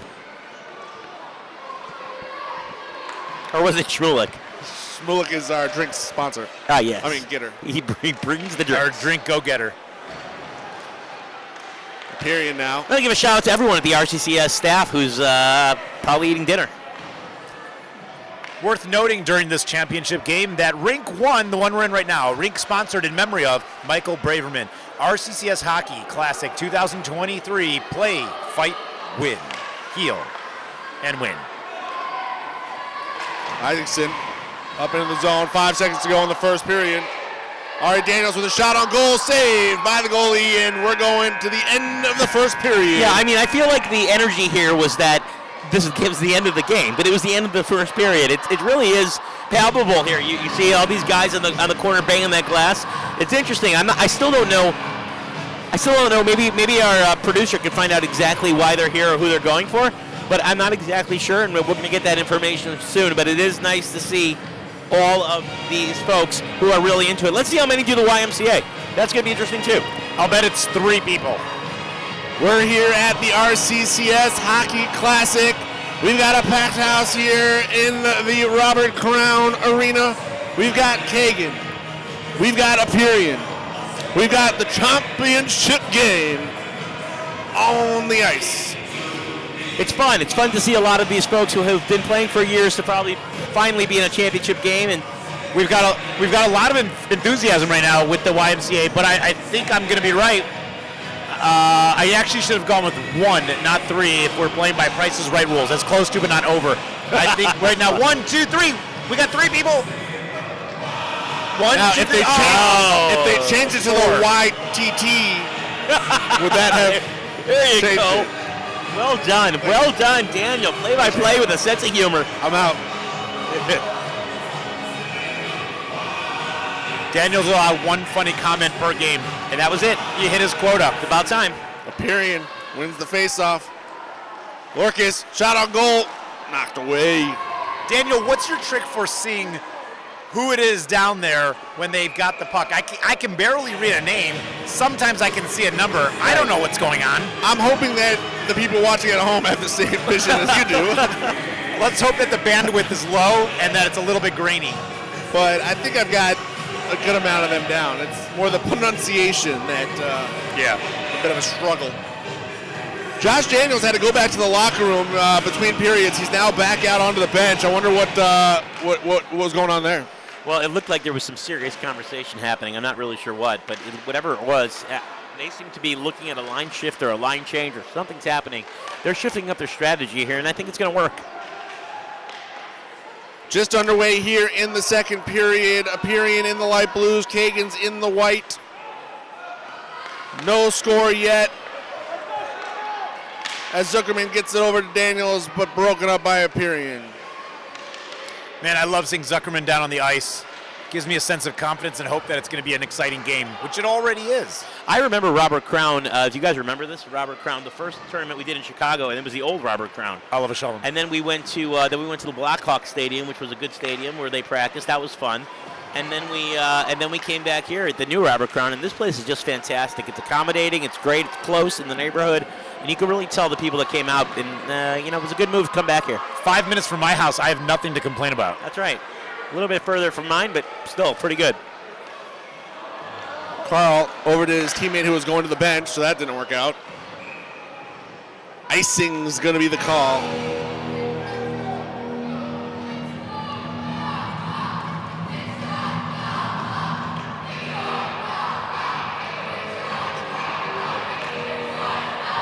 Kids seem to be shouting something up towards us. I don't know what they're saying, but I like out what it is. But they're actually, this is kind of rude, they're actually cheering Detroit go home. Oh, so maybe it wasn't to us. Well, they've got a lot of heart. Yeah, they got a lot of something. I think it's energy. I think it's a lot of sugar. Somebody get these kids like a TV or something. Pin shot for Kagan with the puck, bringing it up the right side, puts a shot on goal just wide. Had glass open, couldn't get it to him. Turnover now. Aperian with an opportunity. Over to Katz. Looks in, puts a shot up, off the shoulder, still live. Middle of the ice. Nada, nothing. Zilch. Kagan able to clear.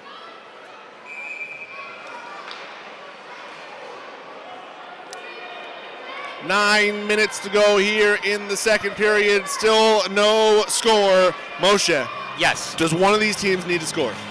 If they want to win, they're going to need to score. I don't even know how a shootout would work in the finals. I assume it would work the same way they do it in regular season, but in general, shootouts are not done in the playoffs. So I'm not really sure what would happen, but I guess we'd have no choice. Right now is when they could use a little bit of inspiration, and asking Tzvi Unger where he gets his inspiration from. He says from Rabbi Sachs, Zecher Tzadik Livracha. Different from that might be asking Shlomo Radner, who says, from other people's tears. Okay, maybe we all want Detroit to go home. That's kind of rude. Icing coming back onto the Kagan side. Chicago's got a long-standing rivalry with Detroit when it comes to hockey, especially, and also when it comes to NBA basketball. So this is, I think you're in the right place for a little bit of hostility, a little bit of maybe aggressive nature. Yeah, I believe so.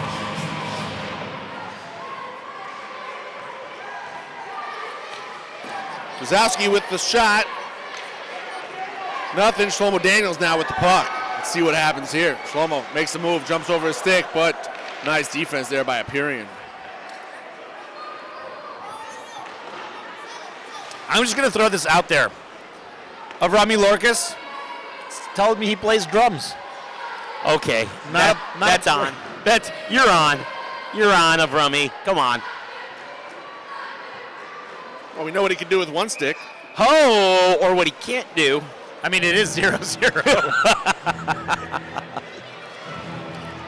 Maybe that's a tactic he should try here. Are you allowed to have 2 sticks? I think you're not. But I don't know can't why imagine, you're not. I can't imagine why it would be easier. So why make it a rule that you can't? Well, what if you were like an Edward Scissorhands type situation with hockey sticks? That would be awesome. That would be awesome. I feel like that's the next Disney movie. Edward Scissorhands. I think the that next- was the accent. Yeah.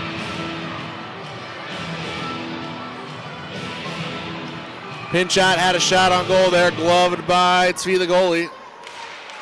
Face off now won by Aperian. A lot of the people in this crowd are going for the home team, but there are several that came in from Detroit. Excited to see it. Well, interesting that you say home team, because a little fun fact that Nathan Lerman, who's on Aperian, actually moved from Detroit to Chicago this past summer. So which one is home team for him? He's on one but lives for the other. Wow, that is a good question. A really good question, actually. And I spoke to his father-in-law, and he said that not only his father-in-law's here, but his dad's here somewhere also. So that's interesting. Face off in the neutral zone. Lorcas able to control. Looks for it. Not going to happen. 5 minutes, 45 seconds to go here in the second period. Both teams looking for that first goal. Yeah, someone's really going to have to score here. I'm going to get really bored. But Rummy the Lorcas really got to do it, and he's got to skip that biscuit and put it right in the butter box. Face off now. All right, Daniels gets it out. Katz with the puck. Puts it in the middle. Opportunity squandered. I don't know. I feel like if I'm part of the Daniels team right now, I'm really feeling like we got to get something going, and then we've got it. Donovan with some stout defense there, just knocking out the player to not allow an opportunity for Unger to get a shot on goal. If you're in this rink and you're listening to us from another room, I don't know why. You should be here. There's nothing like the live action. It's happening. It's palpable. You can feel the energy. Team Kagan could really use a little help from Adam Kirshner, who said that his biggest sports accolade game came in 8th grade when he hit a game-winning shot over Michael Jordan's son. He was in 6th grade at the time. Wow, that's a cool story. Great story, but it's also worth pointing out something that he said. He was in 8th grade, and Michael Jordan's son was in 6th. Right. That's a pretty big, couple years of growth spurt. That's true. I'm not trying to put him down. Game-winning shot over the GOAT's kid, but I saw it happen. Disadvantage was 4 minutes, 10 seconds to go here in the second period now. Kagan getting their players on the ice. It's a battle of wits here. It's a battle of wits. It's a battle of really understanding exactly how the game's going to go. And really, at this point, there's no excuses. You can't be tired. You just have to push, push, push. Shlomo Daniels takes the putt. He got Carl, middle of the ice, tries to whip it around. Not there, another shot. There. Goal! Shlomo Daniels with the goal! I think I said this. I think I called it. Shlomo Daniels wanted that first goal. Did I not say that? Shlomo Daniels wanted that first goal. He got it. And I got to tell you, I really feel like the Tony Romo of this broadcast at this point, because everything I say is happening. Right you are, Moshe Eisenberg. Shlomo Daniels with the goal. 3:20 to go in the second period. With the way this game's been going, this is going to be a tight one. It sure is. It sure is. And a lot of people going for the hometown team, and I'm happy to see that Shlomo Daniels was number 1 on the scoreboard. David Rosenfeld was telling me earlier that he has a picture with Carey Price. So if you don't know, Carey Price was an NHL player who played for the Canadiens, the Montreal Canadiens. So he's a great NHL player, and he has a professional photograph with Carey Price taken by a professional photographer, and unfortunately, Price's head was cut off in the photo. Man, that's horrible. Golly.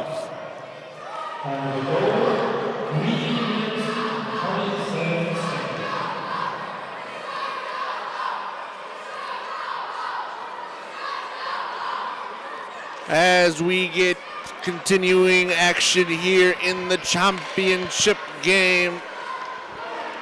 Aperian now with a 3-on-1 break as Lorcas gets tripped up a little bit.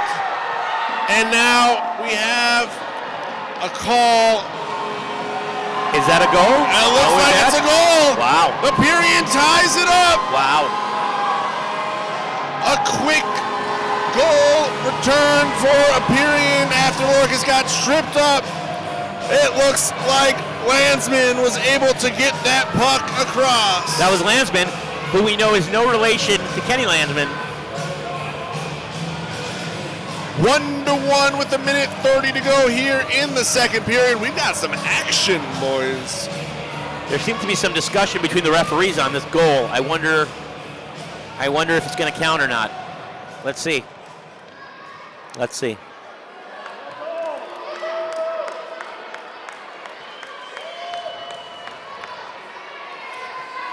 Also, I feel like if they're going to tell someone something, those guys in the booth are the wrong people to tell. Let's see if we can understand what the call is. There's a lot of gesticulating, and it looks like, I don't know, a lot of Aperian controversy down there. looks upset. Looks like there was a penalty getting ready to be called. No goal. Wow. No goal is the call. After reviewing the play. Wow. Wow. Well, I'll tell you, these guys are excited about it. The towel guys. Aperian not very happy friendly. with that. A very friendly group. A very friendly group of kids. Detroit go home. It's very friendly. This year's Mitos Award brought to you by Eisencorp. Wherever.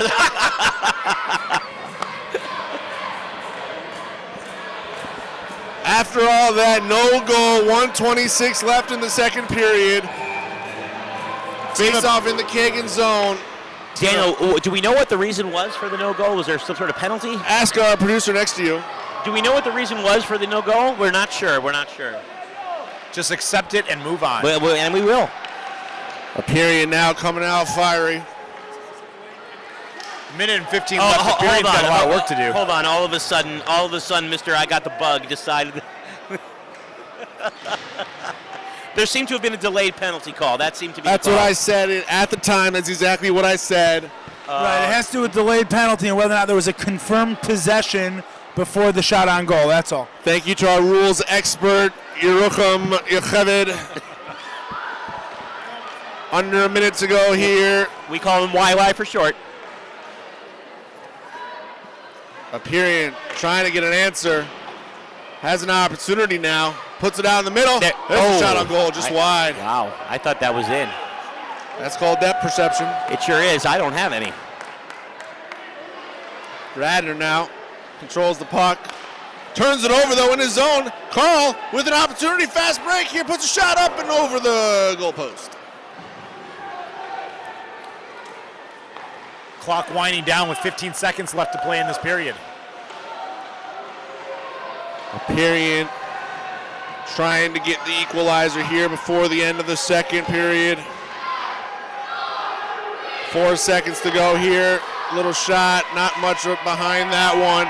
As the second period comes to a close, Kagan is up 1-0 in the championship game. Well, this is definitely not the position that Kagan wanted to be at. I mean, on the one hand, they're in the lead, but on the other hand, they're only up by a thread of 1-0. I'm sure Kagan wanted to have a more commanding lead, but the truth of the matter is Detroit's been playing hard. Even on that delayed penalty, you saw they didn't give up, they kept going. So it's really going to be, the next 12 minutes is really going to be winner takes all, as we know, and it's going to end up being a situation, Noah, where whoever wins is going to be the champion.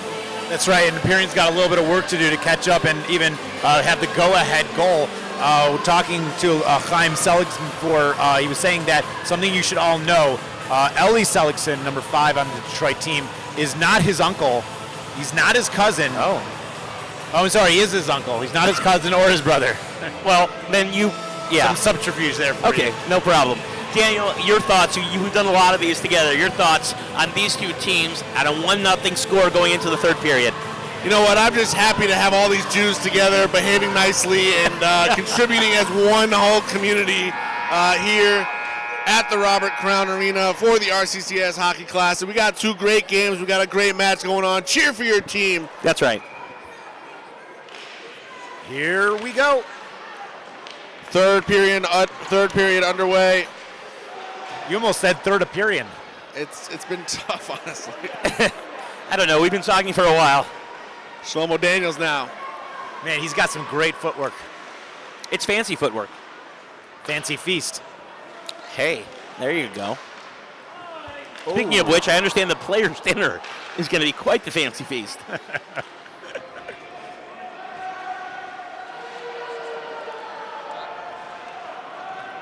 Aperian now shoots it up to Unger. He's got it behind the net. Gets it taken away, but the Kagan player's not paying attention. Yeah, the focus is key here. Yeah, one person I'm feeling kind of bad for right now, unless they work hard to overcome this deficit, is Moshe Radner from Aperian. Right now they're down by 1, and another note is that he said he's never won a color war in camp ever, and he's been on 14 different color war teams. If he loses this, I just don't know how he's going to handle it. Well, I'll tell you the truth. I had never won one either, and winning that championship with Monarch a few years back, that did it for me. I was fine. No, I totally understand where he's coming from. Glass with the shot on goal, knocked away by the goalie. We were talking about skating, and I don't know if these guys had their skates sharpened in between games. It didn't look like they did, and this is a big thing to get your skates sharpened in between games. I don't think that they. Yeah, absolutely. And Do you think these guys sharpen their skates more than they sharpen their knives in their kitchen? Absolutely, they do. Absolutely, they do. Do you think they use their skates more than their knives? Again, absolutely, they do. Do you think any of these guys cook? You know what? I bet Radner's cook. I bet the Radner's cook. One of the challenges during the money-raising time was for a massage therapist to be with you. Kagan did have a massage therapist with them throughout the entire tournament. Aperian did not. I was going to say it's a leg up, but really it's a leg down. There you go. It's a leg squeezed. Kagan also had their own hats that they had made. Kagan also has Bob Rosen, who at the steady age of 60 years old, clowned Mount Rainier. Wow. That's wild. That was 15 years ago. That doesn't seem right. No. I don't think that math is right. So he's 75 now? I don't think this is correct. Well, way to go, Bob, either way. Even if you spelled Rainier wrong. Yeah. Kudos for putting it on the thing, on the form. Aperian able to clear. Landsman kicks it out to his teammate. Kick save and a beauty there from the Kagan goalie. Alex Isaacson, during his free time, is a recreational writing enthusiast. Do you think it's like fan fiction? Shlomo Daniels from the blue line. Yeah, puts the shot off. He did it. And he slides across the Aperian bench.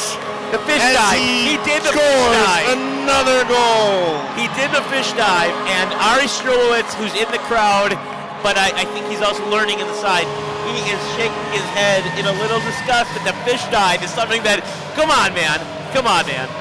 But, the kids are enjoying it. The kids are enjoying the fish dive. Who wouldn't love a good fish dive? I don't know. Can you get a penalty for that? I feel like you could technically get a penalty for a fish dive. Isn't that like... You can get a concussion. You could overly celebrate. Kagan now up 2-0 with 8 minutes 45 seconds to go in the third period. They're asleep at the control booth. I believe there's an 8-minute delay in the control booth. If you look at the control booth, you're like, no, I'm telling you, I pressed 2.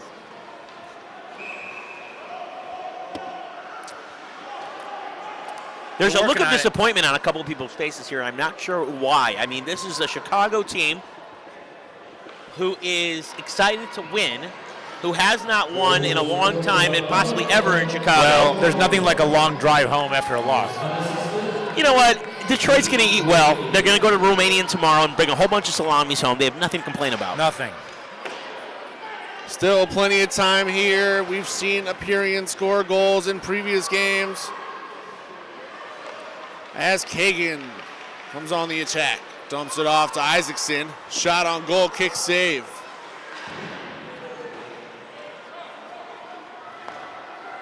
I'll tell you, regardless, I remember Shlomo Daniels playing, and I remember in the tournaments not getting even close to the championship game. So I'm happy for them, but also happy for Detroit.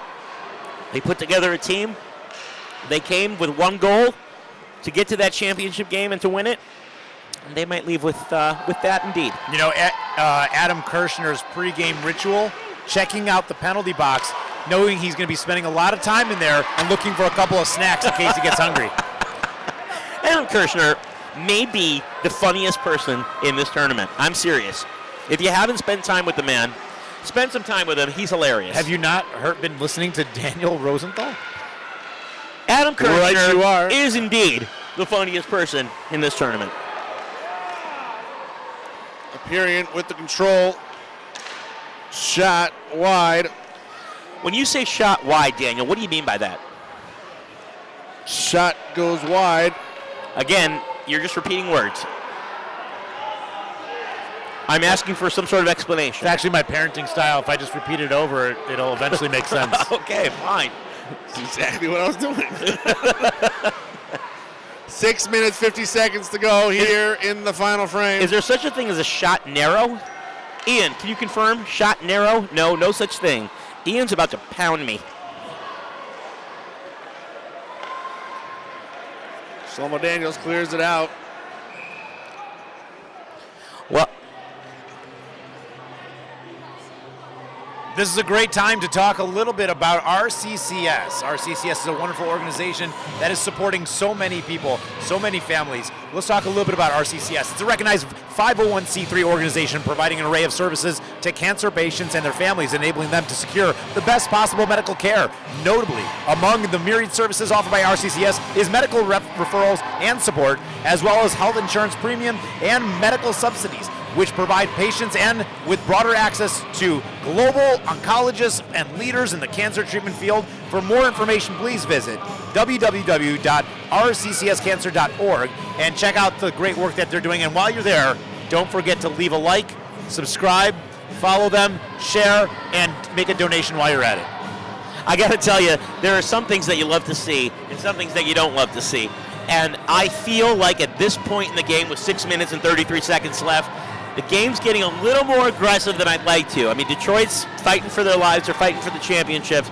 But if you look closely, and if you're watching at home, and if you're watching here, you're watching the game, you'll see that it's getting a little dirty, a little dirty. There's a little pushing and shoving going on that I hope will clear up. Coming out of the timeout, Radnor had called a timeout for Aperian. 6 minutes, 33 seconds to go here in the third period. Kagan in the white jerseys going right to left on your screen. Aperian in the light blues going left to right. Kagan with a 2-0 lead. Wow. Slippery out there.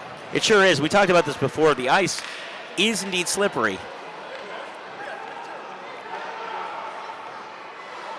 Puck's up in the air. Nice block by Zvika. Oh, that was out in the middle of the goal for a long time. And Svi, the goalie, was able to jump on it. I'm telling you, Zvika's got his stuff together. He's got it on both ends, and he's watching that puck and keeping it close to him. Daniel, your thoughts with 6 minutes and 4 seconds left at this point? You look very tired. No, we're having a great time. It's the championship game. I can't help but think that if they actually flew us to Miami, we'd be more prepared for this. Right you are, as the face-off goes to Aperian, who keeps it.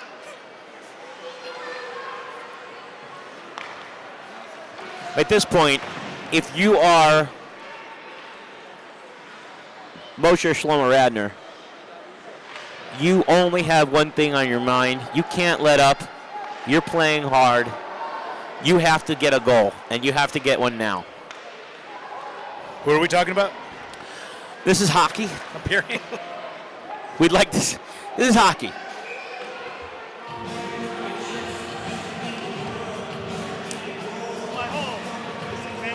Playlist brought to you by the Skokie Yeshiva. Absolutely. It could be, I guess. I don't know. A yeshiva. Not the yeshiva. Yeshiva. Different. Nice to see Rabbi Robinson in the stadium. Rabbi Robinson's the man. Here comes Mark Halpert making his way up with the walk of shame. Let's not invite him over. Stop inviting people over.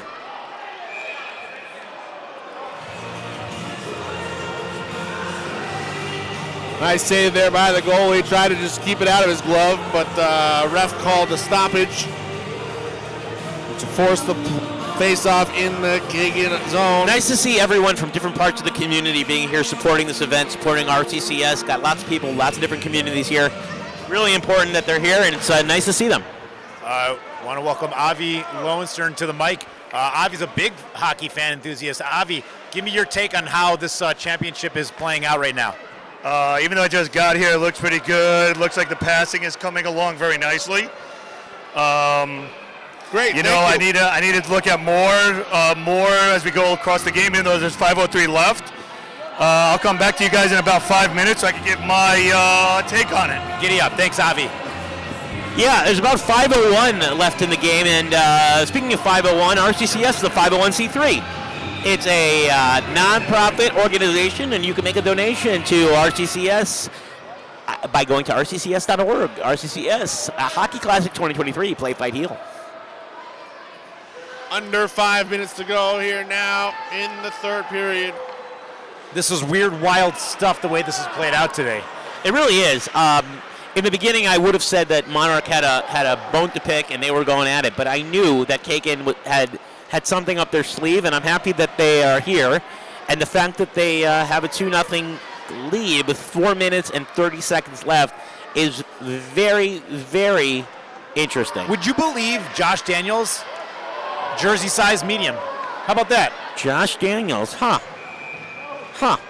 Just an interesting fact. It is an interesting fact. Penalty upcoming here on Kagan as they tripped the Aperian player. Oh man, this is where it's gonna happen now. Are we talking power play stuff now?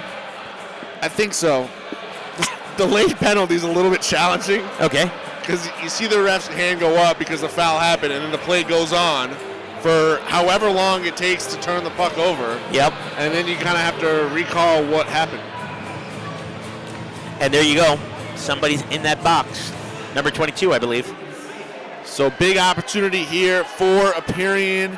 Minute and a half in the penalty box. They've got a power play. They are playing 5-on-4. Good counting. When the game is getting more excited in hockey, do you say it's heating up or do you say it's cooling down? I don't really know. Wow. All right, Daniels with the steal. There Puts it it is. on goal. There it is. Joins his brother by scoring the third goal for Kagan. Wow, against the power play, that is something that you don't see often, and it's something that you're happy to see.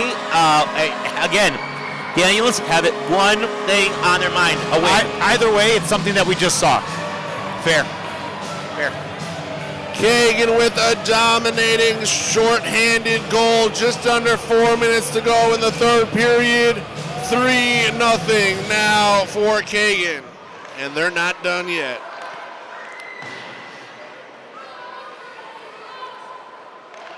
When the score is 3-0 and there's 3 minutes and 42 seconds left, and they're on a power play and they're not able to convert that into a goal, that's when you have a little bit of trouble and you got to get nervous here. I'm going to throw out a number, Moshe. Let me tell me if you think you can guess what it represents. Okay. 700,000. I'm going to guess it's the amount of gallons of water taken to make this ice rink. It could be. I don't know if that's wrong. Oh. But I will say it was how much RCCS raised in 2018. Come on. I'm gonna go ahead and ask you. Can you make a guess how much RCCS raised in charitable contributions in 2022? Keep in mind 700,000 in 2018. Is it $1.4 million? It almost is. Okay. It almost is. What is it? It's almost a lot more than that. 4.3 million. What? 4.3. I know. I couldn't believe when I read that. That's amazing. That's evidence of the incredible work that they're doing because they're inspiring people to donate more, to do what they can to help this organization fulfill its obligations and its dream of helping many families. Across coast to coast. Across the country, you're right. And across the country, I joke about this with the RCCS staff. They really are running basically 2 or 3 events every single week. And it's crazy. I mean, different communities, Hasidic communities, Litvish communities. You name it. I have to assume that besides for raising funds, helping families, there are 2 other very important goals that they're going to try to meet this year, Moshe. The first is probably, most likely, sending us to Miami for that tournament. It's definitely something that they should be focusing on already. And the second goal is creating and therefore sending us to a West Coast tournament. Yeah, I don't know if there is a West Coast tournament. Not yet. But there definitely should be. That's why it's a goal. That's right. It should be a goal. I assume so. I'm not going to speak on their behalf, but I'm going to do so right now. Yeah, you might as well. You know, if I'm just putting this out there, I would have to say that hockey is for everyone. Would you say that? It really is for everyone if you consider it like watching it as part of something for everyone. As long as there aren't blackouts. Yes, right. And as long as the ice doesn't melt. Do you think there's something in case like all the power goes out, there's like a backup generator for the ice? Nope. All right, fair enough. Well, Daniel, 90 seconds. 90 seconds to go here in the championship game. Do you guys see this also? You see that red circle in the middle? It kind of looks like a football. What? Are you going down there? Daniel's going to go down to the rink. Daniel, don't forget the post game. Don't forget that switch. He's way more engaging than I am. Well, you know, there's truth to that. 1 minute, 11 seconds till that trophy gets hoisted. At this point, they're putting everybody in that they can who has not played. Kagan's feeling it right now, under a minute to go here. Moshe, do you think it's possible they could put us in? Yeah, at this point they might as well. Would help? They might as well at this point. Do you think we can Daniels look for the hat trick, and he got the hat trick! Shlomo Daniels! Shlomo Daniels, throw your hats, there they go, there they go, there they go, there they go! Shlomo Daniels with his third goal of the championship game. 42 seconds to go, that's just about gonna do it. As Kagan is on their way. Let's see if Riley Robinson will throw his hat in the rink for the hat trick. No, he won't. He won't. Always good to see Riley Robinson here. Kagan on their way to their first ever RCCS championship game. Seriously, he didn't say right you are that many times, but this championship game thing has to stop. That's his new thing. I don't like it. I preferred right you are. It's his new thing. Are you going to get down there? Yeah. You got 42 seconds to get down there. I got you, bro. Shlomo Daniels with his 11th goal of the tournament. Front runner favorite for MVP. At least he is on the from our vantage point, which, by the way, was definitely the best seat in the house, guys. It's been an absolute blast calling this tournament RCCS Hockey Classic 2023 from Chicago here at the Robert Crown Arena in Evanston, Illinois. Yep. Nothing would make it better except sending us to Miami. Been a lot of great games, epic battles. Two best teams in this year's tournament came to this championship game, and the best team is gonna survive. All right, Noah Lowenstern, I know you play hockey. You're a goalie. There are 25 seconds left. What do they have to do to overcome this 4-point deficit? The white team the blue team just has to just fire the puck high because the white goalie just goes down every time. That is right. Observation. Okay, we're going to send it down. Daniel, you going to head out there? Daniel wants to wait till the last second. The last second, because he likes to be that guy. He's that guy. He's that guy. 19.8 seconds. 19.8 seconds. The towel cheerleading is going. Our on-the-ice correspondent is still up in the booth. That's right. It's talk about timing. Period. Last shot. Yep. For it. Kagan able to clear. 7 seconds to go. That's going to do it. Kagan is your 2023 RCCS Hockey Classic. There it goes. There it goes. Fantastic. Fantastic. Wow, a shutout. But Daniel's going down there to talk with the folks on the ice. I think this is fantastic. It really is. It's awesome. Really happy that Detroit came out, but really also thrilled that trophy stays in Chicago and that the Daniels family and Kagan management has taken it. It's been a spectacular spectacle to watch this event play out, and they've got a lot to celebrate, a lot to be happy about. They really went out there and did it. They did it. They got it done. They get her done. They did it. And now Here comes the trophy. All of a sudden, the staff wakes up. They are aware that a trophy is coming. They were told to come out of their cave, and here they come to present the Stanley Cup-esque trophy and the MVP. It's Stanley Cup-like. And I think if you're going to be MVP, you're going to Shlomo Daniels, but we'll see. Daniel, go ahead and tell us what you think. We're shaking hands. It's definitely cold down here. Welsh, if you could put your earpiece in though so I can hear you a little better. Kagan winning the championship at the 2023 RCCS Hockey Classic. We're going to grab the captain, Shlomo Daniels. Yeah.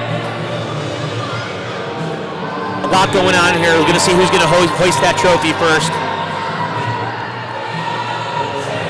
Hopefully we can get an interview with Moishi down there. I'd love to hear his. And Shlomo Daniels is lifting the trophy.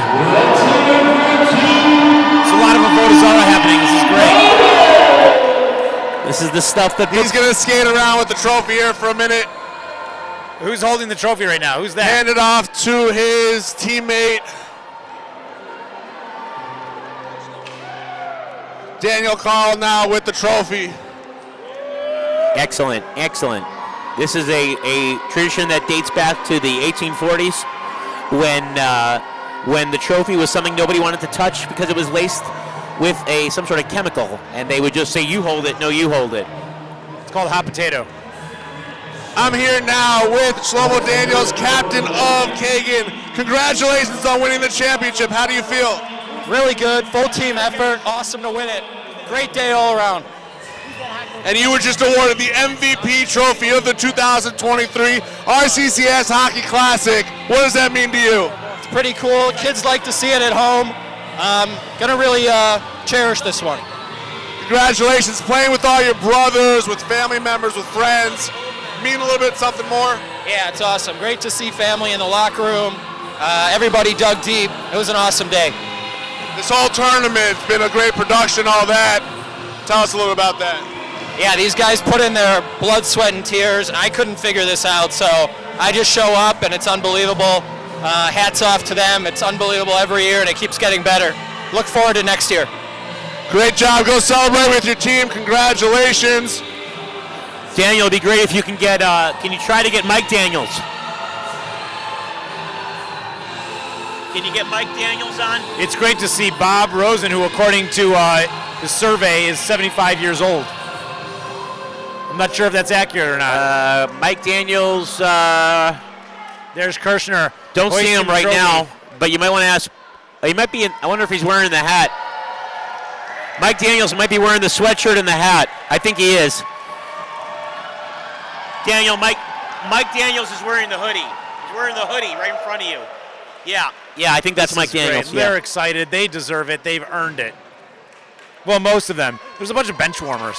I think that's Mike Daniels.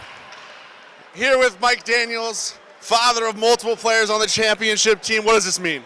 It means a lot for me to be able to, this time I got to come out a little bit. I played a few shifts myself, and I think it motivated people to give a little more money. I dusted off my equipment, and I told them I was going to put myself out here, and it was all to make sure we got a little bit extra cash in the coffers. So I put my body on the line, but the most fun is just watching my boys, and I had my nephews and just a couple employees playing together with people you know makes it much sweeter. He's going to eat some beautiful icy thing. hot. Shlomo Daniels, your boy, with a hat trick in the championship game, winning MVP of the tournament with 11 goals during this tournament. What's that mean? That means that, unfortunately for him, that's what from a little kid till now, that's what I expected, a lot of pressure on him. But, he's come to relish it, and he comes through when he needs to, and having the support in his brothers and the support of the rest of the team behind him really motivated him for the championship game. Beautiful thing. Go celebrate with the family, take a group picture. We're coming over here to Rabbi Merkin. Kagan winning the championship for the first time in RCCS history. What's this tournament been like? It's been amazing. It really, really has. I mean, the sportsmanship, the games, the money raised, everyone's smiling. It's unbelievable. Really, truly. It's just a true Kiddush Hashem, and just to show the growth of what this event has done and what's it going to be. sky's the limit. We had a packed house here. Chicago came out and represented, raised a ton of money. This tournament going to keep going on and on and on, right? Well, let's put it this way. We hope that the necessity for this tournament ceases and this terrible disease really afflicts no one ever again. But as long as the need for RCCS is there to be there for the patients, this tournament is going to help us get where we need to be. So we thank the entire Chicago community. We thank the Daniels for winning. And yeah, let's just enjoy the ride.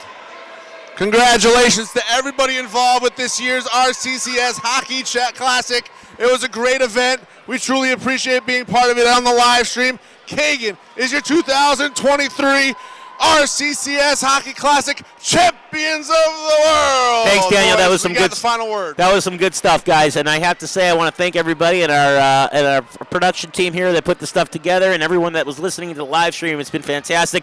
Also, want to give a shout out to Adam Kirshner, who had the most penalty minutes of the tournament. I think it was 12. Way to go, Adam. You're the man. We expect nothing less. You know, Ian, if we can get you in front of the camera for a quick second, I just want to give you a thank you for the great work that you did standing all day, operating the camera, watching the puck. You know, it might seem easy, but it is far from easy. You need to understand the game. You need to understand where you need to be looking, but also you gotta be like focused on the entire game the whole time. It's exhausting. So, Ian, thank you so much for all the great work that you did all day today. Ian actually said that in one of the tournaments, he's actually filmed a lot of tournaments, and this was the most fun he's had with a broadcasting team ever. So, Ian, you got to get out more. That's all I have to say. Guys, it has been a pleasure to do another tournament with you. If you're listening and you like the live stream, we always appreciate a good comment. We hope to see you at a Miami tournament, a West Coast tournament, somewhere warm, but happy to be at the East Coast tournament. And guys, what can I say? I'm happy you guys decided to do this again. It's always a pleasure to be with you. It's great to be here. If you guys like what you heard, tips are not required, but they are appreciated. And recommended. Hey, it's always a blast. Appreciate you guys doing it and inviting me. It's always nice to feel included. You know, and drive safe when you get it going home, especially those who have a long commute. Detroit, we're looking at you. Bring some tissues. That's it, guys, for the RCCS Tournament 2023. We will see you next year. Later.